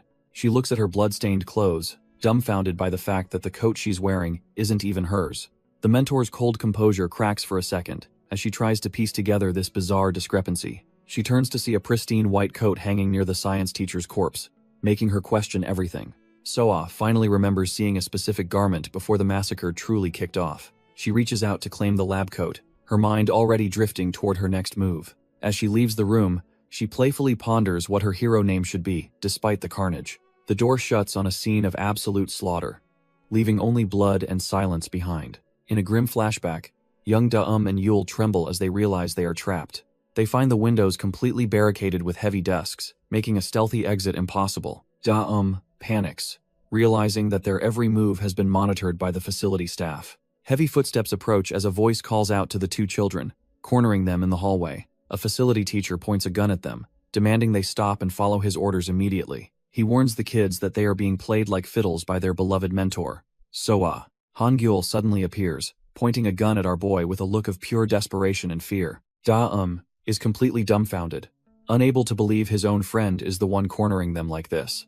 Hangul explains he already moved the other kids so they wouldn't follow Da-um into a certain death trap. He warns them that the teachers will catch their mentor soon, so they must stop talking about escaping. Despite his tough words, Hangul's hand trembles violently as he struggles to keep the weapon leveled at them. Seeing the cold steel, Yule begins to hyperventilate, as the trauma of their brutal upbringing finally breaks her. Da-um grits his teeth, realizing the facility's brainwashing has turned even their closest allies against them. He desperately pleads with Hangul to lower the gun before Yule completely collapses from the overwhelming terror. Hangul flinches for a second, his resolve wavering as he looks at the friends he is threatening. Ultimately, he hardens his heart, claiming Yule needs to stop being a spoiled brat and face their reality. Our boy is absolutely dumbfounded by the sheer weight of the betrayal he is facing right now. He grits his teeth, refusing to let the facility's twisted logic break his spirit or his resolve. Tightening his grip on his blade, he prepares to fight for the freedom they were never supposed to have.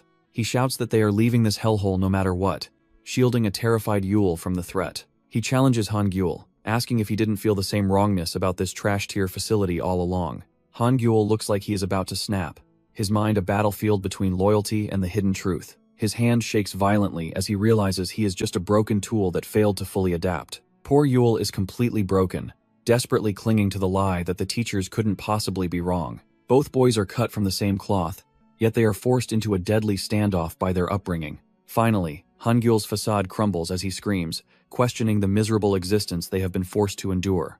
Number stands frozen as the weight of their horrific reality finally begins to sink in. He stares at his blood-soaked hands, realizing he has already taken 2 lives in this trash-tier facility. Hangul screams in total despair, terrified that they have no way to survive in the world outside. Despite the crushing guilt, our boy tightens his grip on his blade to prepare for the next move. He tells Han-gyul to stop worrying about the future and focus only on the path ahead of them. Han-gyul sobs uncontrollably, lamenting that they are just children who were never meant to carry such burdens. He realizes the real monsters are the adults who forced them into this life of endless slaughter. Number reaches out his hand, desperately trying to pull his brother back from the brink of a breakdown. He pleads for them to escape together, even as Soa watches them from the shadows like a predator. With a trembling Yule behind them, the boys stand ready to face whatever hell awaits outside those doors. Han-gyul stands dumbfounded in the middle of the wreckage, finally realizing the true scale of the horror surrounding them.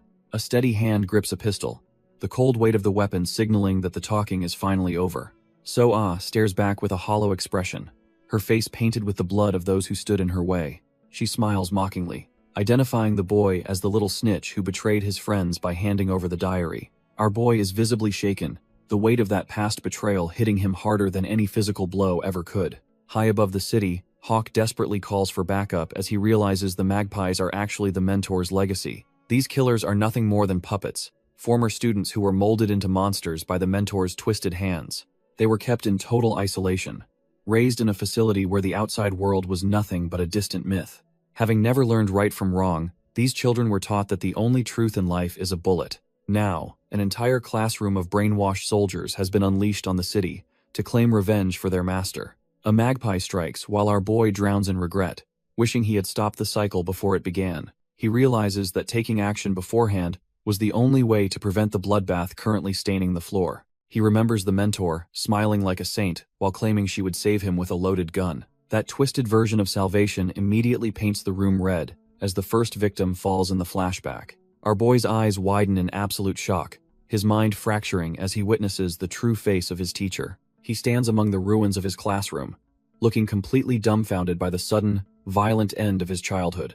A blood-stained hand reaches out from the shadows, marking the moment his innocence was permanently traded for trauma. Standing over the remains of his past life, he realizes there is no going back to being normal. He can only let out a confused gasp, his brain refusing to accept the nightmare unfolding before him.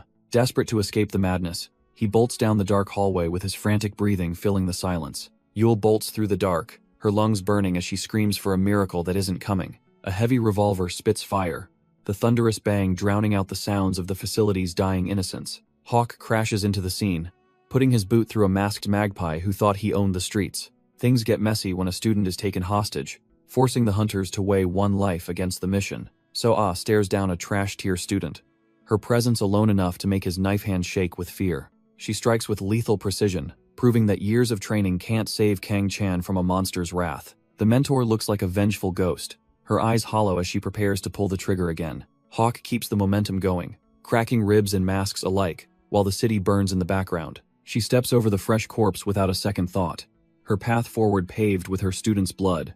The brainwashed apostles wave and cheer, completely dumbfounded by the reality of the slaughter happening just out of sight. Soa basks in the praise of the crowd, her lab coat soaked in the blood of her lessons. Our boy Number watches from the shadows, his mind fracturing as he witnesses the mentor's twisted justice. The city hails her as a savior, unaware that this hero is just a monster in a white coat. He stands amidst the wreckage, realizing that being a hero in this world means becoming a cold-blooded killer. The darkness takes over as he decides it's finally time to get rid of the trash-tier staff. Meanwhile, Han-gyul and Yule find themselves trapped like rats, every exit locked tight as the purge intensifies. Soa finds them easily, leveling her revolver at Han-gyul with a smile that doesn't reach her eyes.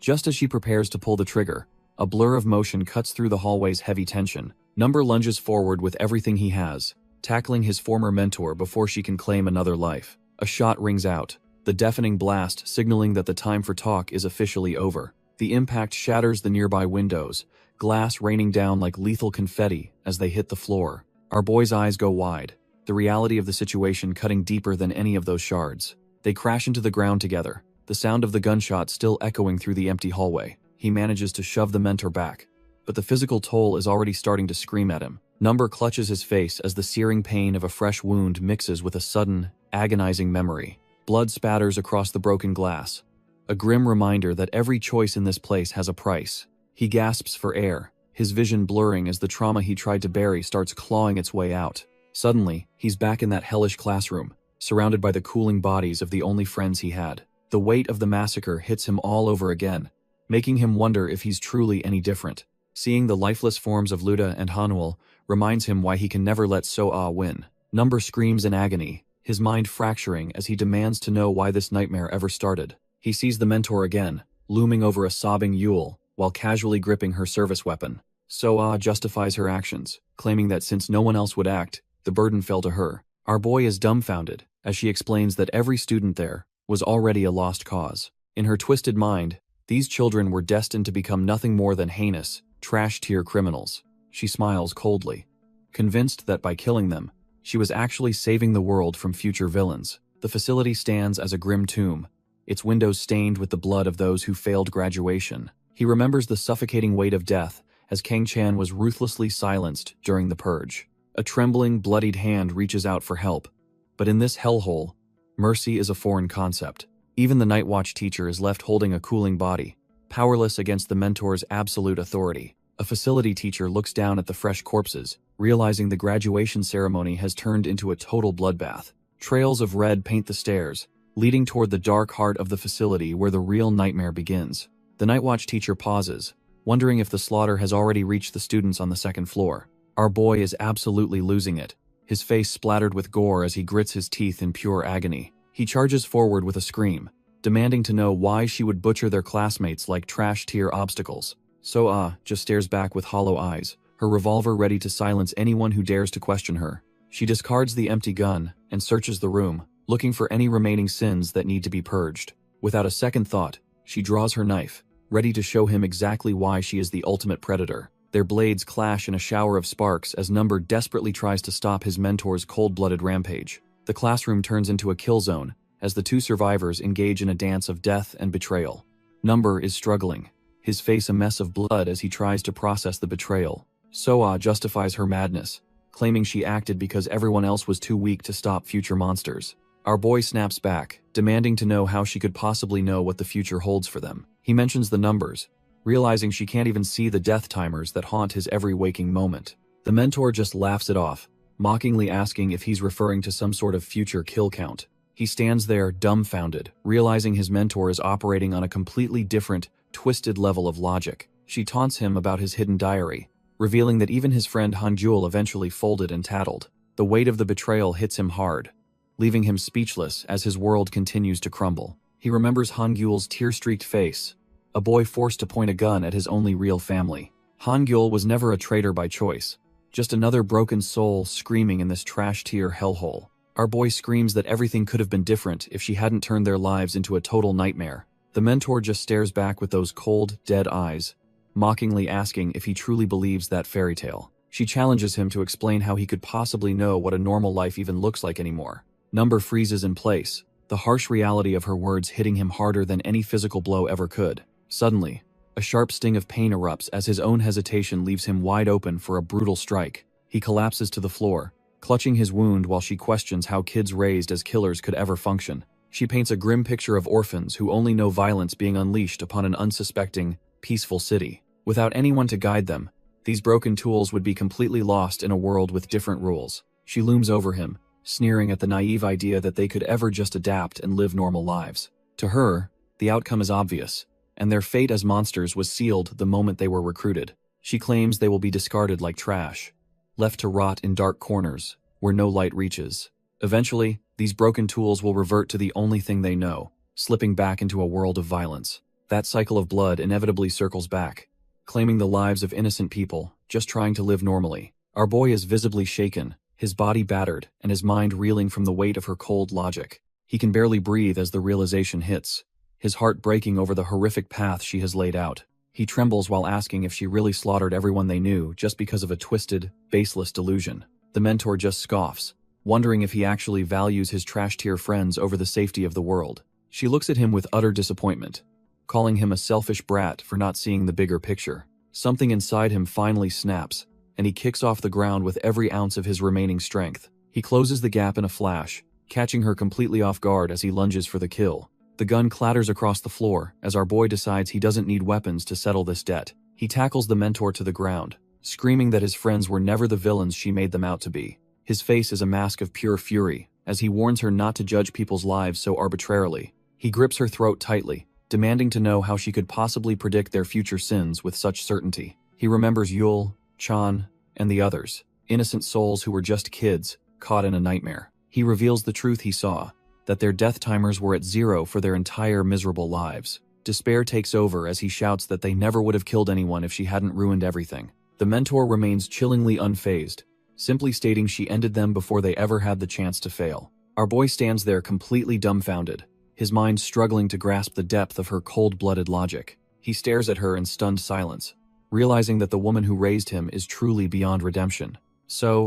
Remains chillingly cold, arguing those kids only stayed pure because she ended them before they could ever sin. She insists it was her intervention alone that prevented them from becoming the very monsters they were raised to be. Looking at the gun, our boy wonders if his friends were truly destined for darkness, or if they had hope. The mentor just laughs through the pain, mocking his desperate belief that anyone in their world could ever change. His eyes burn with a murderous intensity as he realizes she feels absolutely no remorse for the stolen lives. He grabs the revolver, the heavy metal feeling like the only way to finally end this cycle of madness. A raw, agonizing scream escapes him as the psychological toll of her words pushes him over the edge. He flashes back to their youth, remembering how they once bonded over simple comics and their shared, cursed burden. They were two broken souls who thought the same thoughts, once hoping to escape this hellish existence together. The weapon hits the floor with a heavy thud as he realizes that beautiful dream died a long time ago. Flashbacks reveal our boy never wanted to kill, even when the teachers forced a gun into his hand. The mentor saw the future carnage early on, her eyes already haunted by the lives she would take. Back in the present, they both lie broken on the floor, two monsters cut from the same cloth. The revolver slips away, a useless tool for a man who still clings to his trash-tier hope. She mocks his hesitation, claiming a child who can't harm others is nothing more than a failed experiment. Suddenly, she jams a syringe into him, proving she always has a backup plan for her disobedient student. As the drug takes hold, she whispers that he has no right to play the hero anymore. His body finally fails him, the weight of his trauma and the sedative dragging him into the dark. She stands over him, cold and composed, while our boy can only watch his world fade away. She retrieves the weapon, ready to continue her bloody crusade without any more interference from her former pupil. Soa admits she's surprised he made it back so quickly despite the chaos she caused. She keeps her gun leveled, mockingly asking if he had a nice time celebrating his daughter's birthday. The intruder pulls off his helmet, revealing the stern face of the facility teacher, Mo Hee-hun Cheol. He discards the gear, knowing that formalities are long gone in this blood-soaked hallway. Showing off his snake tattoo, Mo Hee-hun Cheol prepares to confirm the truth about the massacre. He asks if killing everyone was her doing, his cold gaze proving he's just as dangerous as her. So-ah screams in defiance, pulling the trigger as her sanity finally snaps under the pressure. Muzzle flashes light up the dark as the two monsters trade lead in a desperate struggle. The sound of execution echoes through the building, signaling the total collapse of their world.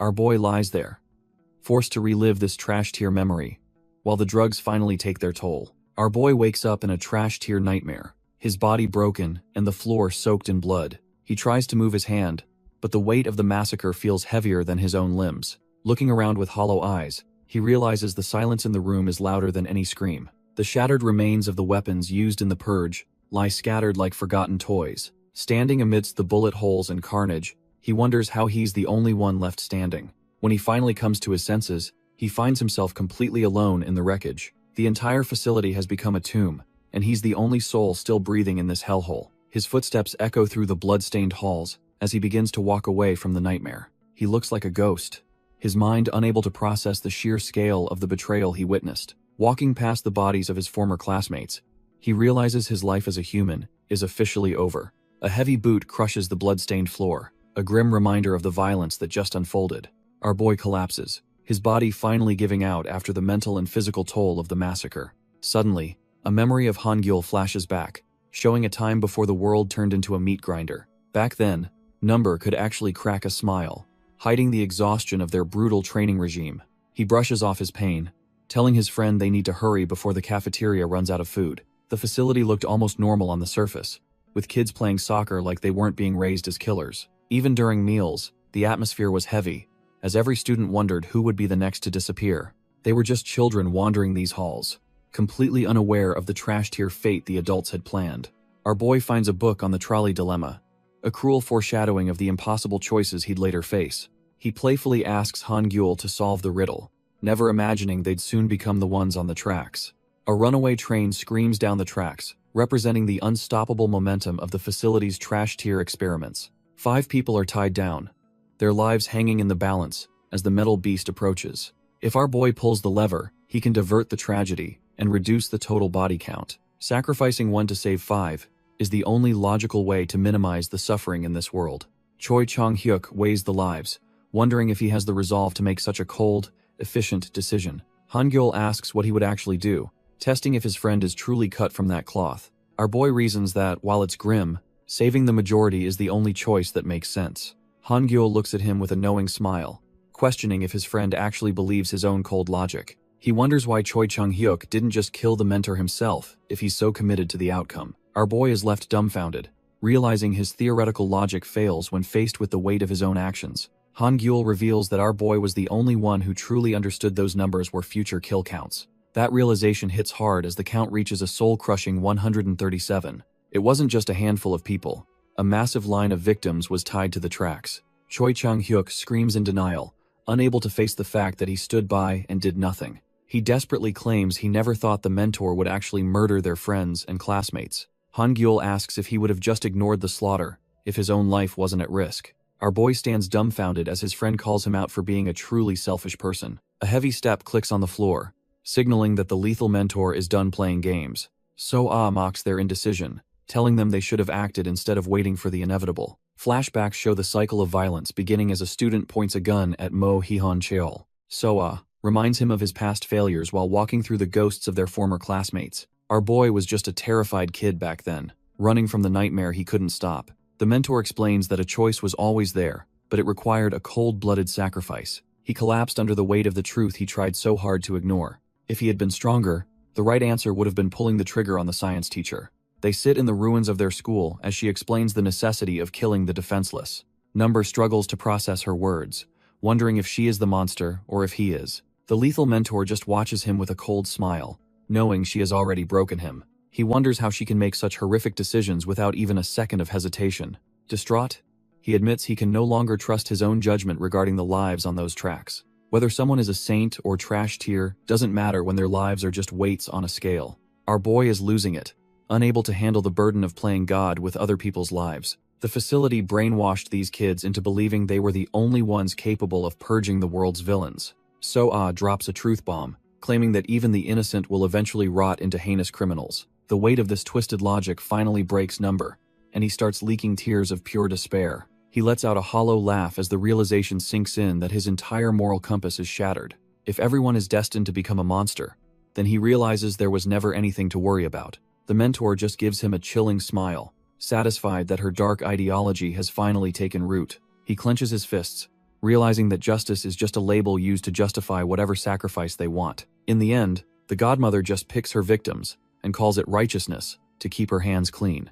Our boy looks back at Yul and the other kids playing, wondering if they were ever truly villains. Tears stream down his face as he realizes he should have verified the truth with his own eyes. So-ah just smirks, hearing him lament that he should have ended her before his friends were purged. He regrets not checking the death timers on the survivors to see if they were truly destined for evil. Since he's the only one with the power to see future kill counts, the burden of proof was his. The mentor mocks him, asking if he'd really have the stomach to murder a child if a number appeared. She tells him to just give up already, calling him pathetic and weak for clinging to his fading morality. Something snaps inside him, and he declares that from this moment on, he won't hesitate to do what's necessary. He decides that there can be no exceptions to his new rule, as darkness begins to swallow his surroundings. Discarding his personal biases and trivial feelings, he prepares to become the cold-blooded judge the world actually needs. Yul appears as a fading memory, reminding him of the innocence he lost in that hellhole. Our boy decides that unlike his twisted mentors, he will be a fair judge for everyone. He views life as a cold calculation, where every single soul carries an equal weight. He isn't trying to be a hero. He's becoming a rigid rule that cannot be broken. Gripping his blade, he prepares to execute the very person who forged him into a monster. He lunges at So-ah, the mentor who taught him everything, with a lethal, desperate strike. His gaze turns hollow, as he fully embraces the darkness required to end this cycle. The blade finds its mark, tearing through the woman who turned orphans into cold-blooded killers. As his old world shatters, A new and chilling clarity takes hold of his fractured mind. Standing over the trash-tier criminals, he realizes he must prove these death numbers never lie. Tire tracks mark the path where the world's rules are about to be rewritten by cold, hard force. Our boy recalls a time when life felt normal, long before the facility's twisted standards became his reality. Standing amidst the wreckage of his childhood, he vows to end this cycle before he's completely consumed. He stares down Soa, asking his mentor exactly how many lives his future path will truly save. As he sinks into a mental abyss, he questions if he's actually helping or just drowning in blood. Despite the darkness, he reaches for a glimmer of hope, needing to find the one who holds answers. His eyes flare with a cold intensity, proving that his resolve is now harder than any blade. Tucked away in a dark hiding spot, Number sits in silence while Yuna keeps watch nearby. The mental strain of seeing everyone's death finally takes its toll, leaving our boy clutching his head. Yuna looks completely dumbfounded as she snacks, wondering how they'll survive the trash-tier chaos waiting outside. Yuna is caught red-handed snacking on something she definitely wasn't supposed to find in their cramped hideout. Our boy is clearly at his limit, the mental strain making his head feel like it's about to explode. He glares at her, demanding to know who gave her permission to touch his hidden stash of snacks. Yuna just keeps munching away, completely unfazed by his terrifying gaze as she fills her stomach. Turns out he had those treats buried deep under the seat, yet she sniffed them out like a pro. He finally loses his cool and shouts, desperate to know exactly how much of his precious food is gone. Suddenly, the exhaustion wins, and he collapses, leaving Yuna absolutely dumbfounded by his sudden, heavy fall. He starts coughing violently while Yuna panics, wondering if her partner is finally kicking the bucket right now. Their van sits isolated in a trash-tier wasteland, far from any help if things go south for them.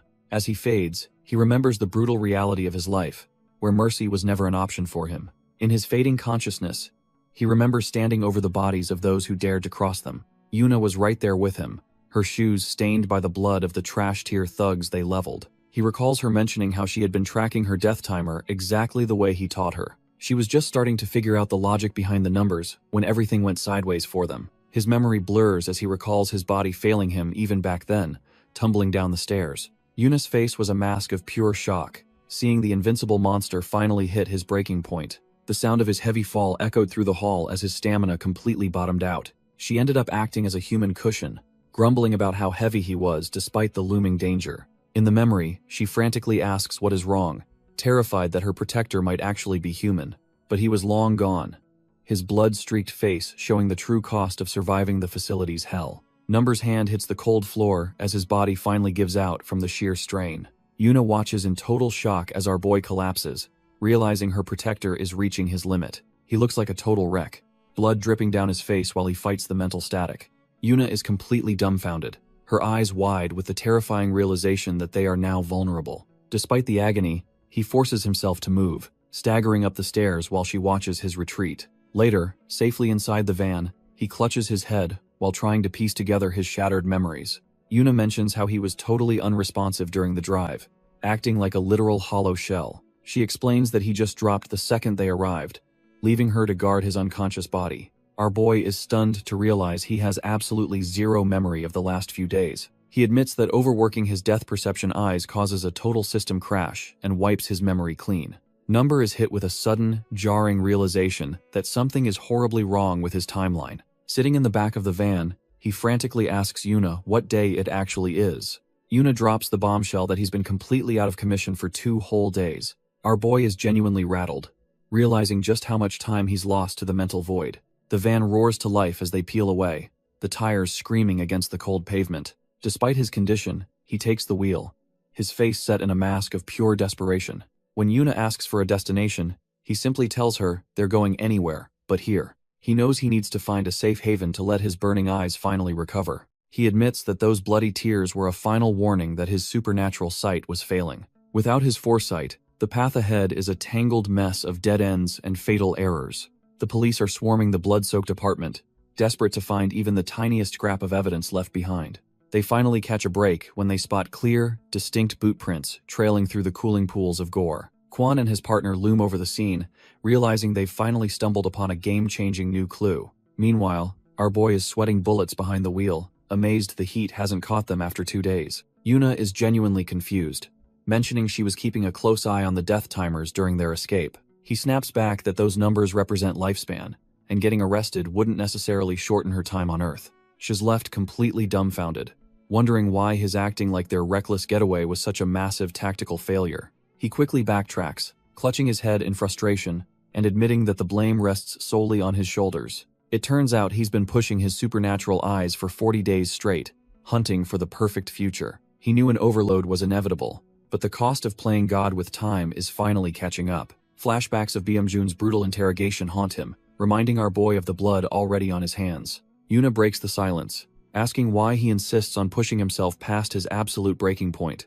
He ignores her, his mind spiraling as he wonders if the mysterious albino is behind this mess. Suddenly, he considers if that terrifying Nuna from his past is pulling the strings from the shadows. Yuna innocently mentions the name, So-ah, completely unaware of the psychological bomb she just dropped. The name hits him like a freight train, causing him to instinctively slam his foot on the brakes. Tires scream against the asphalt as the car skids to a violent, bone-jarring halt in the road. The sudden G-force sends Yuna flying forward, leaving her utterly dumbfounded by his explosive reaction. He glares at her with a terrifying intensity, demanding to know how she even knows that cursed name.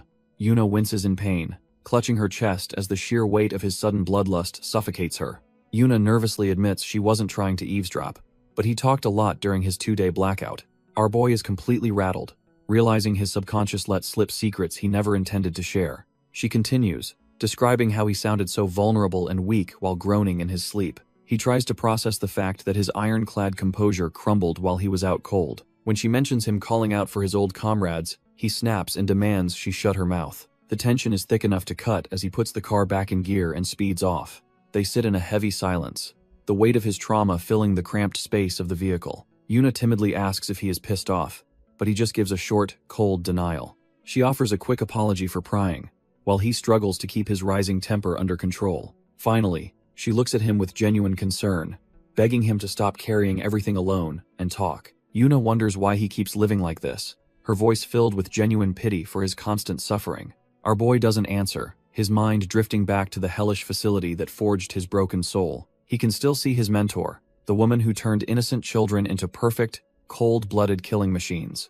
As the sun dips below the horizon, the focus shifts to a much darker corner of the city. Behind the heavy doors of a cold interrogation room, the atmosphere becomes suffocatingly tense and grim. The stolen diary lies on the table, exposing every secret the facility worked so hard to bury. Kwon wears a smug, trash-tier expression as he prepares to break his latest prize for information. The captive sits in silence, realizing that his life is now entirely in the investigator's ruthless hands.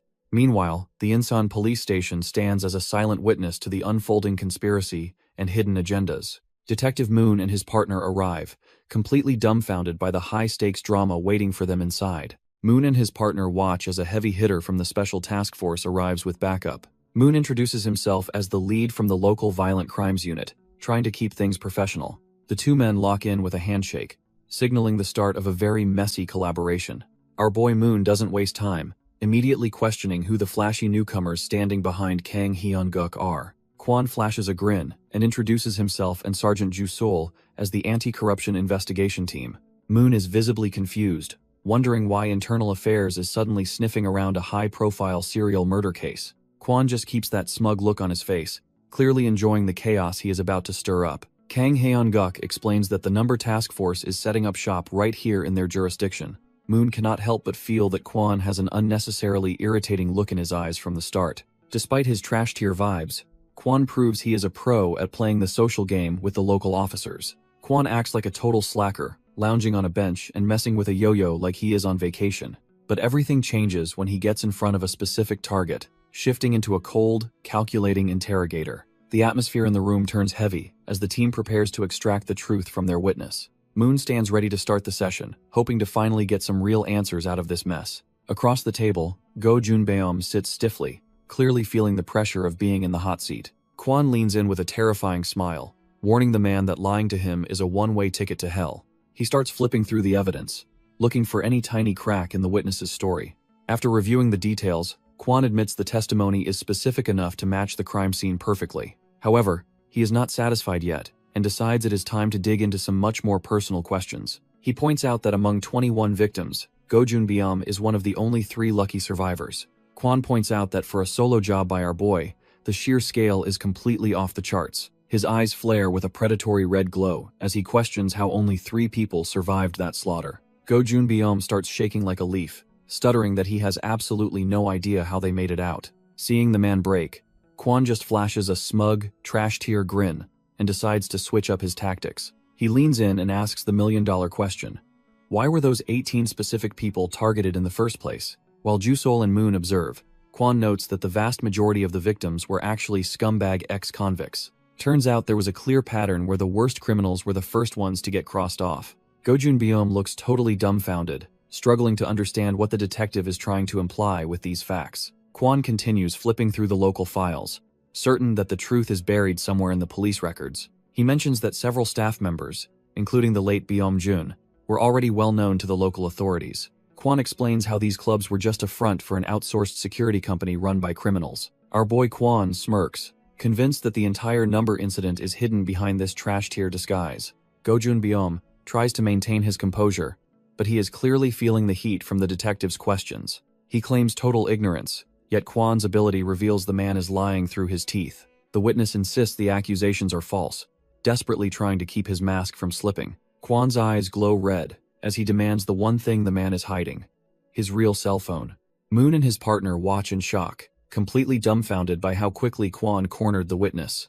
When the man points to his submitted phone, Kwon scoffs and calls it a useless piece of junk. He brings up the specific device that contacted Beomjun right after the late broker was attacked. Go Junbeom finally snaps as Kwon reveals he knows exactly which phone was used for their dirty work. Go Junbeom tries to play dumb about the phone, but the incriminating digits are practically burned into his soul. Kwon's eyes glow with a predatory light as he questions why this secret number is his only regular contact. The witness tries to flip the script, arrogantly claiming he's a traumatized survivor rather than a criminal suspect. He taps the table impatiently, threatening to go silent unless they can produce something more than just scary words. Kwon doesn't flinch, coldly stating there is already enough dirt to bury him under a completely separate investigation. Finally snapping, Go Junbeom slams the table and dares the detective to actually try and prove his suspicions.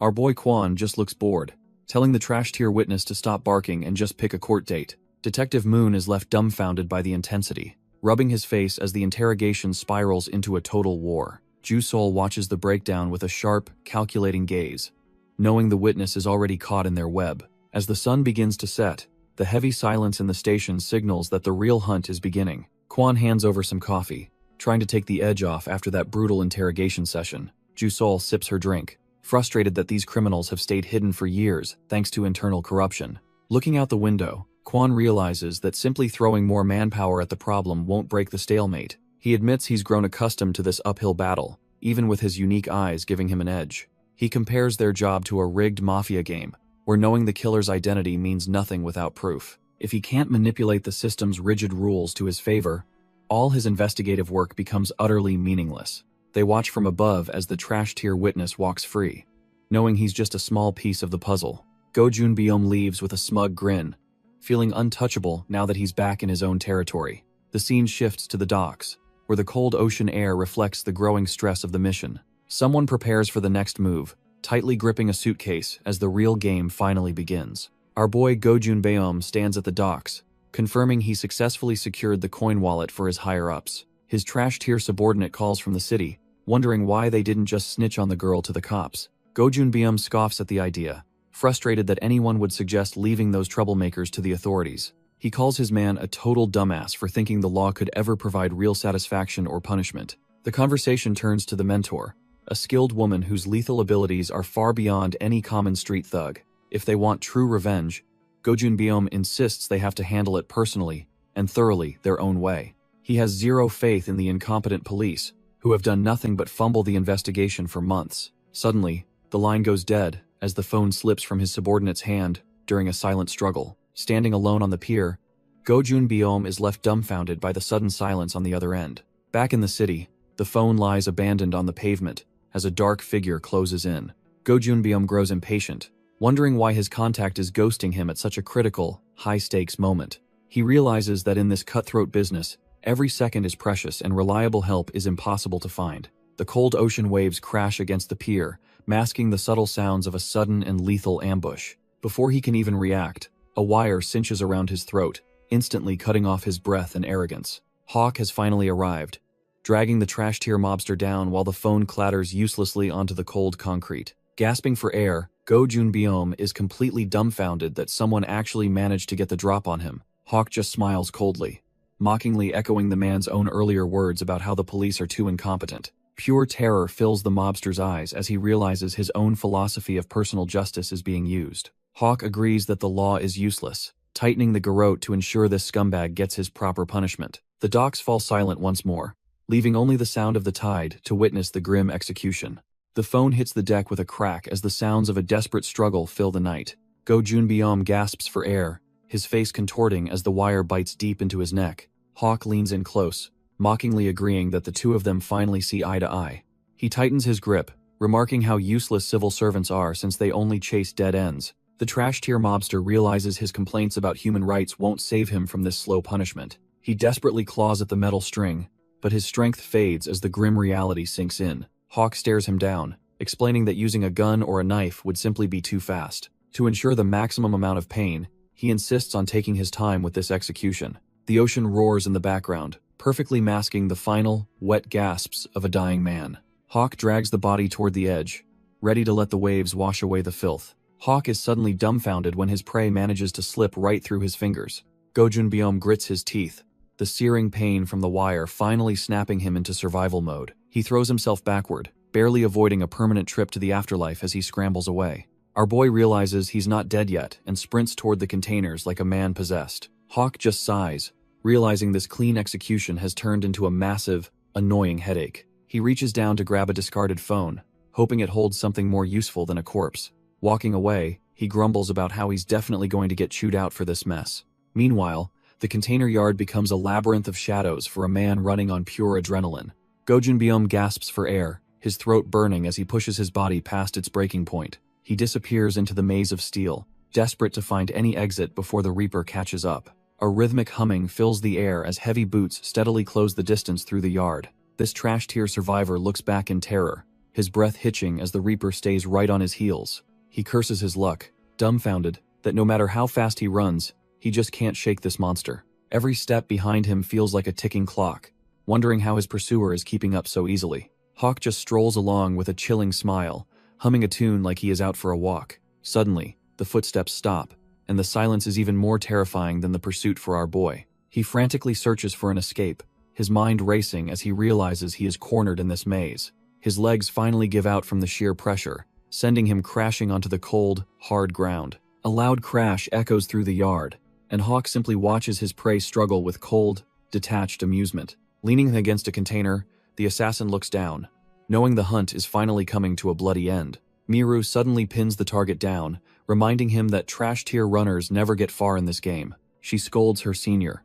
frustrated that he always lets his guard down during these little stress relief sessions. Hawk just flashes a carefree grin, completely unfazed by the messy situation unfolding before him. He dismisses her concerns with a shrug, knowing she will end up cleaning up his trail anyway. Go Junbeom feels the crushing weight of their strength, realizing he is caught between two absolute monsters. The heavy thud of boots signals the end of the line as Hawk slowly closes the distance. Looking down with a cold, mocking pity, Hawk asks the pathetic man if he actually wants to live. Our boy is paralyzed by pure terror, his mind blanking out as death stares him in the face. Hawk claims he believes in redemption, even for a scumbag who has spent a lifetime in the shadows. He lists off the man's sins, wondering if true repentance is even possible for someone this far gone. Go Junbeom stammers that he finally understands the situation, as Hawk's grip tightens on his skull. He frantically promises to repent for every single sin, swearing he will never touch the underworld again. On his knees, the trash-tier mobster offers to confess everything just to see another sunrise.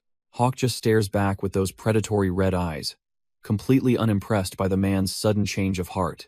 Hawk ignores the begging and prepares to deliver a permanent solution to this man's loud mouth. Our boy collapses in pure despair, realizing that his life of crime has finally reached its end. A heavy splash echoes across the harbor, marking the end of a very short and pathetic negotiation. The cold waves swallow the evidence, leaving the pier silent, as if nothing ever happened.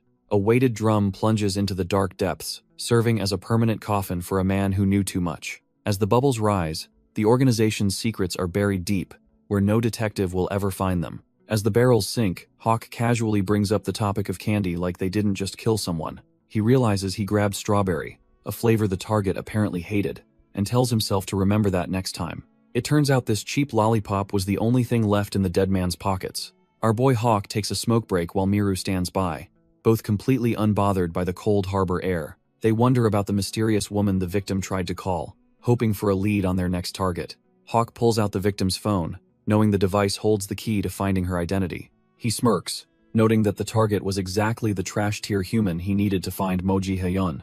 Miru warns that time is ticking, and they need to move before things get complicated. Looking at the bloody footprints, they realize Number's vision for a perfect future is already starting to crack. If they want to beat the police to the punch, they'll have to move fast as the sun rises. Miru questions what the actual plan is once they finally track down their targets. Hawk explains he needs to judge their character personally before making any final decisions. Meanwhile, our boy Number broods in the van while Yuna waits in the quiet hideout. Hawk promises to be fair, but if he isn't convinced, things are going to get ugly fast. The surrounding silence is heavy, reflecting the grim nature of the work they have left to do. He just smirks, deciding to worry about the messy details only when the time comes. As the sun rises over the city, the path toward their next objective remains cold and uncertain. Yuna realizes her personal criteria for judgment is something no ordinary person could ever truly understand. She honestly doesn't care about her reputation or if the world sees her as a monster. Whether she's a hero or a villain, she's still just a product of her mentor's violent teachings. Number sits in the shadows of the van, questioning if he can even trust his own sense of justice. He thinks back to the facility, remembering when he and Han-gyul shared meals before the world turned cold. Even small moments of affection from Yul feel like a lifetime ago, back when they were just kids. Now, he struggles with the idea of whether every life truly has the same potential and value. Our boy lives by a grim standard, always choosing the path that saves the most people, no matter what. Outside, the city remains blissfully unaware of the life and death calculations happening in the back of a van. People go about their mundane lives, exchanging polite pleasantries while the world prepares to bleed again. Yuna blends into the crowd, stepping out of a shop while keeping her head down to avoid any attention. She checks her surroundings and sighs, feeling the crushing weight of the mission they have ahead of them. Looking at her digital checklist, she confirms they have the gear, and even a secret treat to stay sane. Yuna is just trying to mind her own business when a random stranger suddenly taps her on the shoulder. Her heart nearly stops as she fears her cover is blown by some eagle-eyed civilian or undercover cop. Turns out, it's just some religious solicitors trying to scout her because they think she looks like a student. Yuna is completely dumbfounded and paralyzed by the social interaction, her social battery hitting rock bottom instantly. She panics and sprints away, shouting about having a boyfriend, just to get those weirdos off her back. After putting some distance between them, she finds a quiet spot to hide and let her heart rate settle. She leans over, gasping for air and thanking her lucky stars that she wasn't actually recognized by authorities. Fixing her cap, she remembers her face was plastered all over a viral stream during their last chaotic mess. She recalls the gritty moment she had to play the heavy, wondering if that's how the world sees her. Thankfully, the trash-tier video quality and the passage of time seem to have kept her identity a secret. Yuna reflects on how 2 weeks in Korea feels like an absolute eternity when you're dodging death daily. She still sees the blade at her throat and that haunting death timer every time she closes her eyes. It has been exactly 14 days since her mundane life was traded for this gritty, underground reality. Staring at their mobile base, she traces everything back to the moment she first encountered the mysterious number. Our boy sits in the back of the van, looking like a man who has seen far too much. He breaks the silence, wondering if his dark history finally satisfied her curiosity about his origins. The gravity of the situation settles in as Yuna realizes just how deep the rabbit hole truly goes. She confesses that the idea of a facility breeding child assassins still feels like a trash-tier horror movie. The memory of the massacre and the blood-stained classrooms serves as a grim reminder of the organization's reach. Sitting outside, she finally asks if he is truly planning to hunt down Soa for some old-fashioned revenge. Number clarifies that his mission isn't fueled by petty revenge or some boring, trash-tier sense of duty. He explains that he only targets her because her death count is high, following a cold, utilitarian logic. If he doesn't value every life equally, he fears becoming just another monster, like the ones he hunts. Yuna looks dumbfounded, processing the heavy weight of his twisted yet strangely consistent moral compass. She realizes that while our boy sees death timers, Soa's eyes focused on something entirely different. In a grim flashback, the mentor reminds him that her gift tracks the number of lives to be saved. Back in the present, Number admits that despite the logic, something about that contradiction still haunts him. He senses a massive flaw in the organization's philosophy, but the answer remains just out of reach. Suddenly, the wail of sirens cuts through the air, sending Yuna into a total panic as they're spotted. With the heat closing in, Number prepares to move while Yuna cowers, realizing their temporary peace is over. Number notes the heat just passed, but insists there's no time for idle chatter right now. He shoves an envelope and a phone into Yuna's hands, leaving her completely baffled by the sudden task. Our boy reflects on how badly he trashed his eyes 3 nights ago, nearly blinding himself for the cause. While they've healed enough for basic numbers, he knows his peak vision is still 48 hours away. He worries about the trail they left while he was out cold, fearing the investigators are already closing in. He visualizes the police net tightening and knows they need to vanish before the trap snaps shut. Number orders Yuna to head downtown for supplies, while he preps the van for their inevitable getaway. He even tells her to ditch her current look and buy a whole new outfit to lose any tails. Yuna hits the pavement, her footsteps heavy with the realization that their lives are now a permanent race. She blends into the bustling city crowd, trying her best to look like just another face in the sea.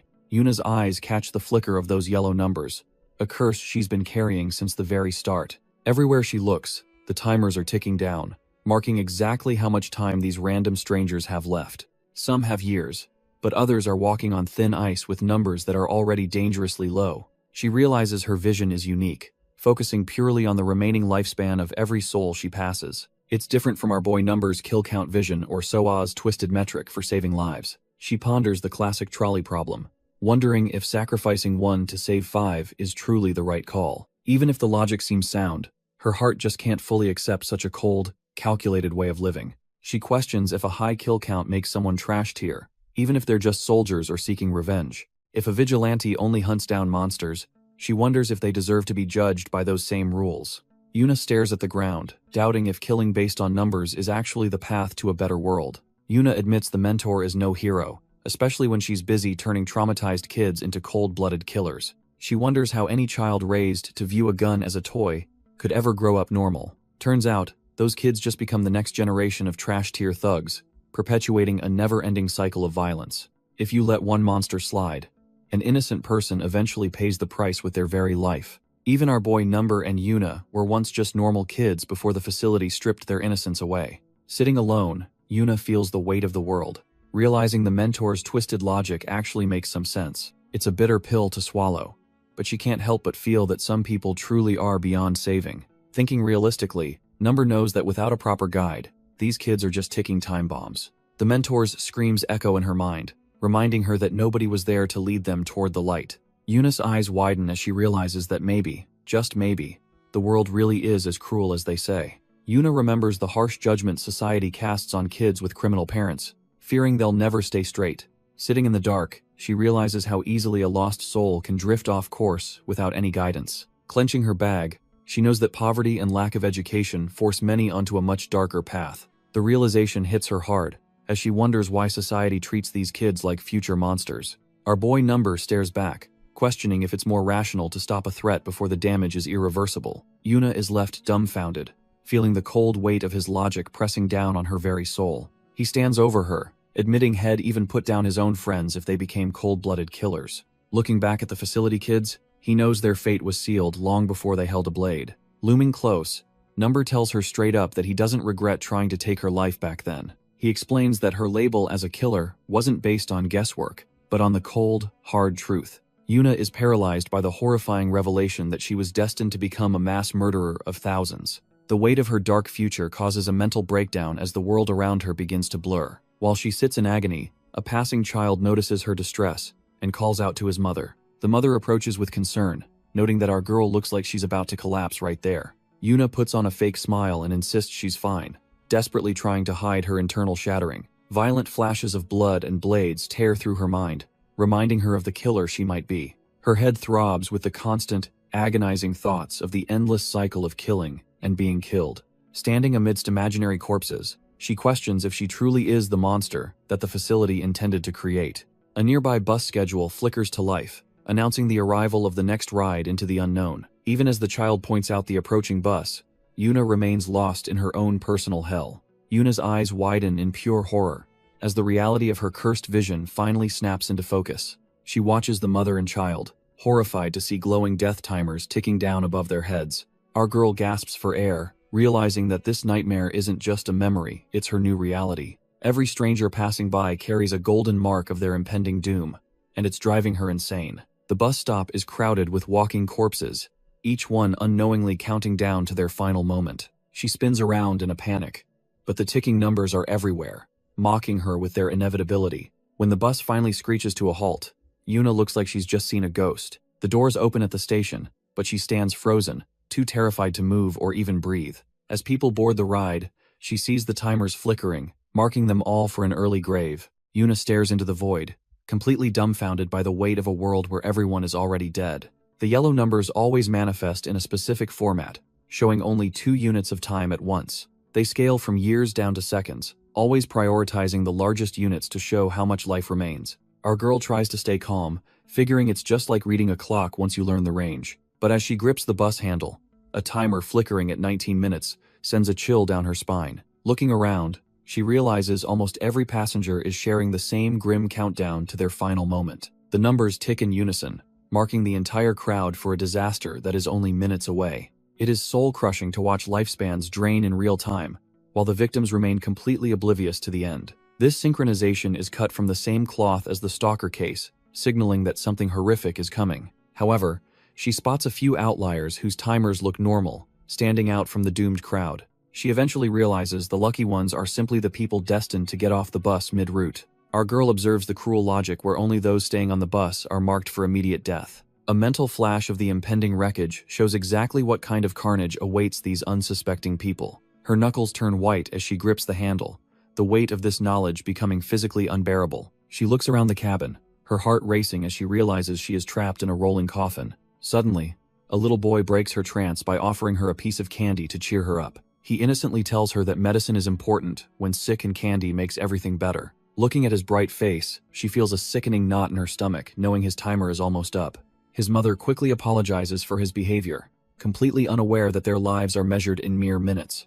Yuna forces a shaky smile and asks the kid if strawberry is his favorite flavor to hide her terror. The boy stares back, dumbfounded by the sudden kindness from the strange, pale lady in the beanie. The innocent kid just smiles and confirms strawberry is indeed his favorite flavor. Yuna tries to keep her composure, but her face is practically screaming with internal panic. Suddenly, a restricted call buzzes through, breaking the heavy silence of her impending doom. Our boy picks up and demands to know exactly what is going down on her end.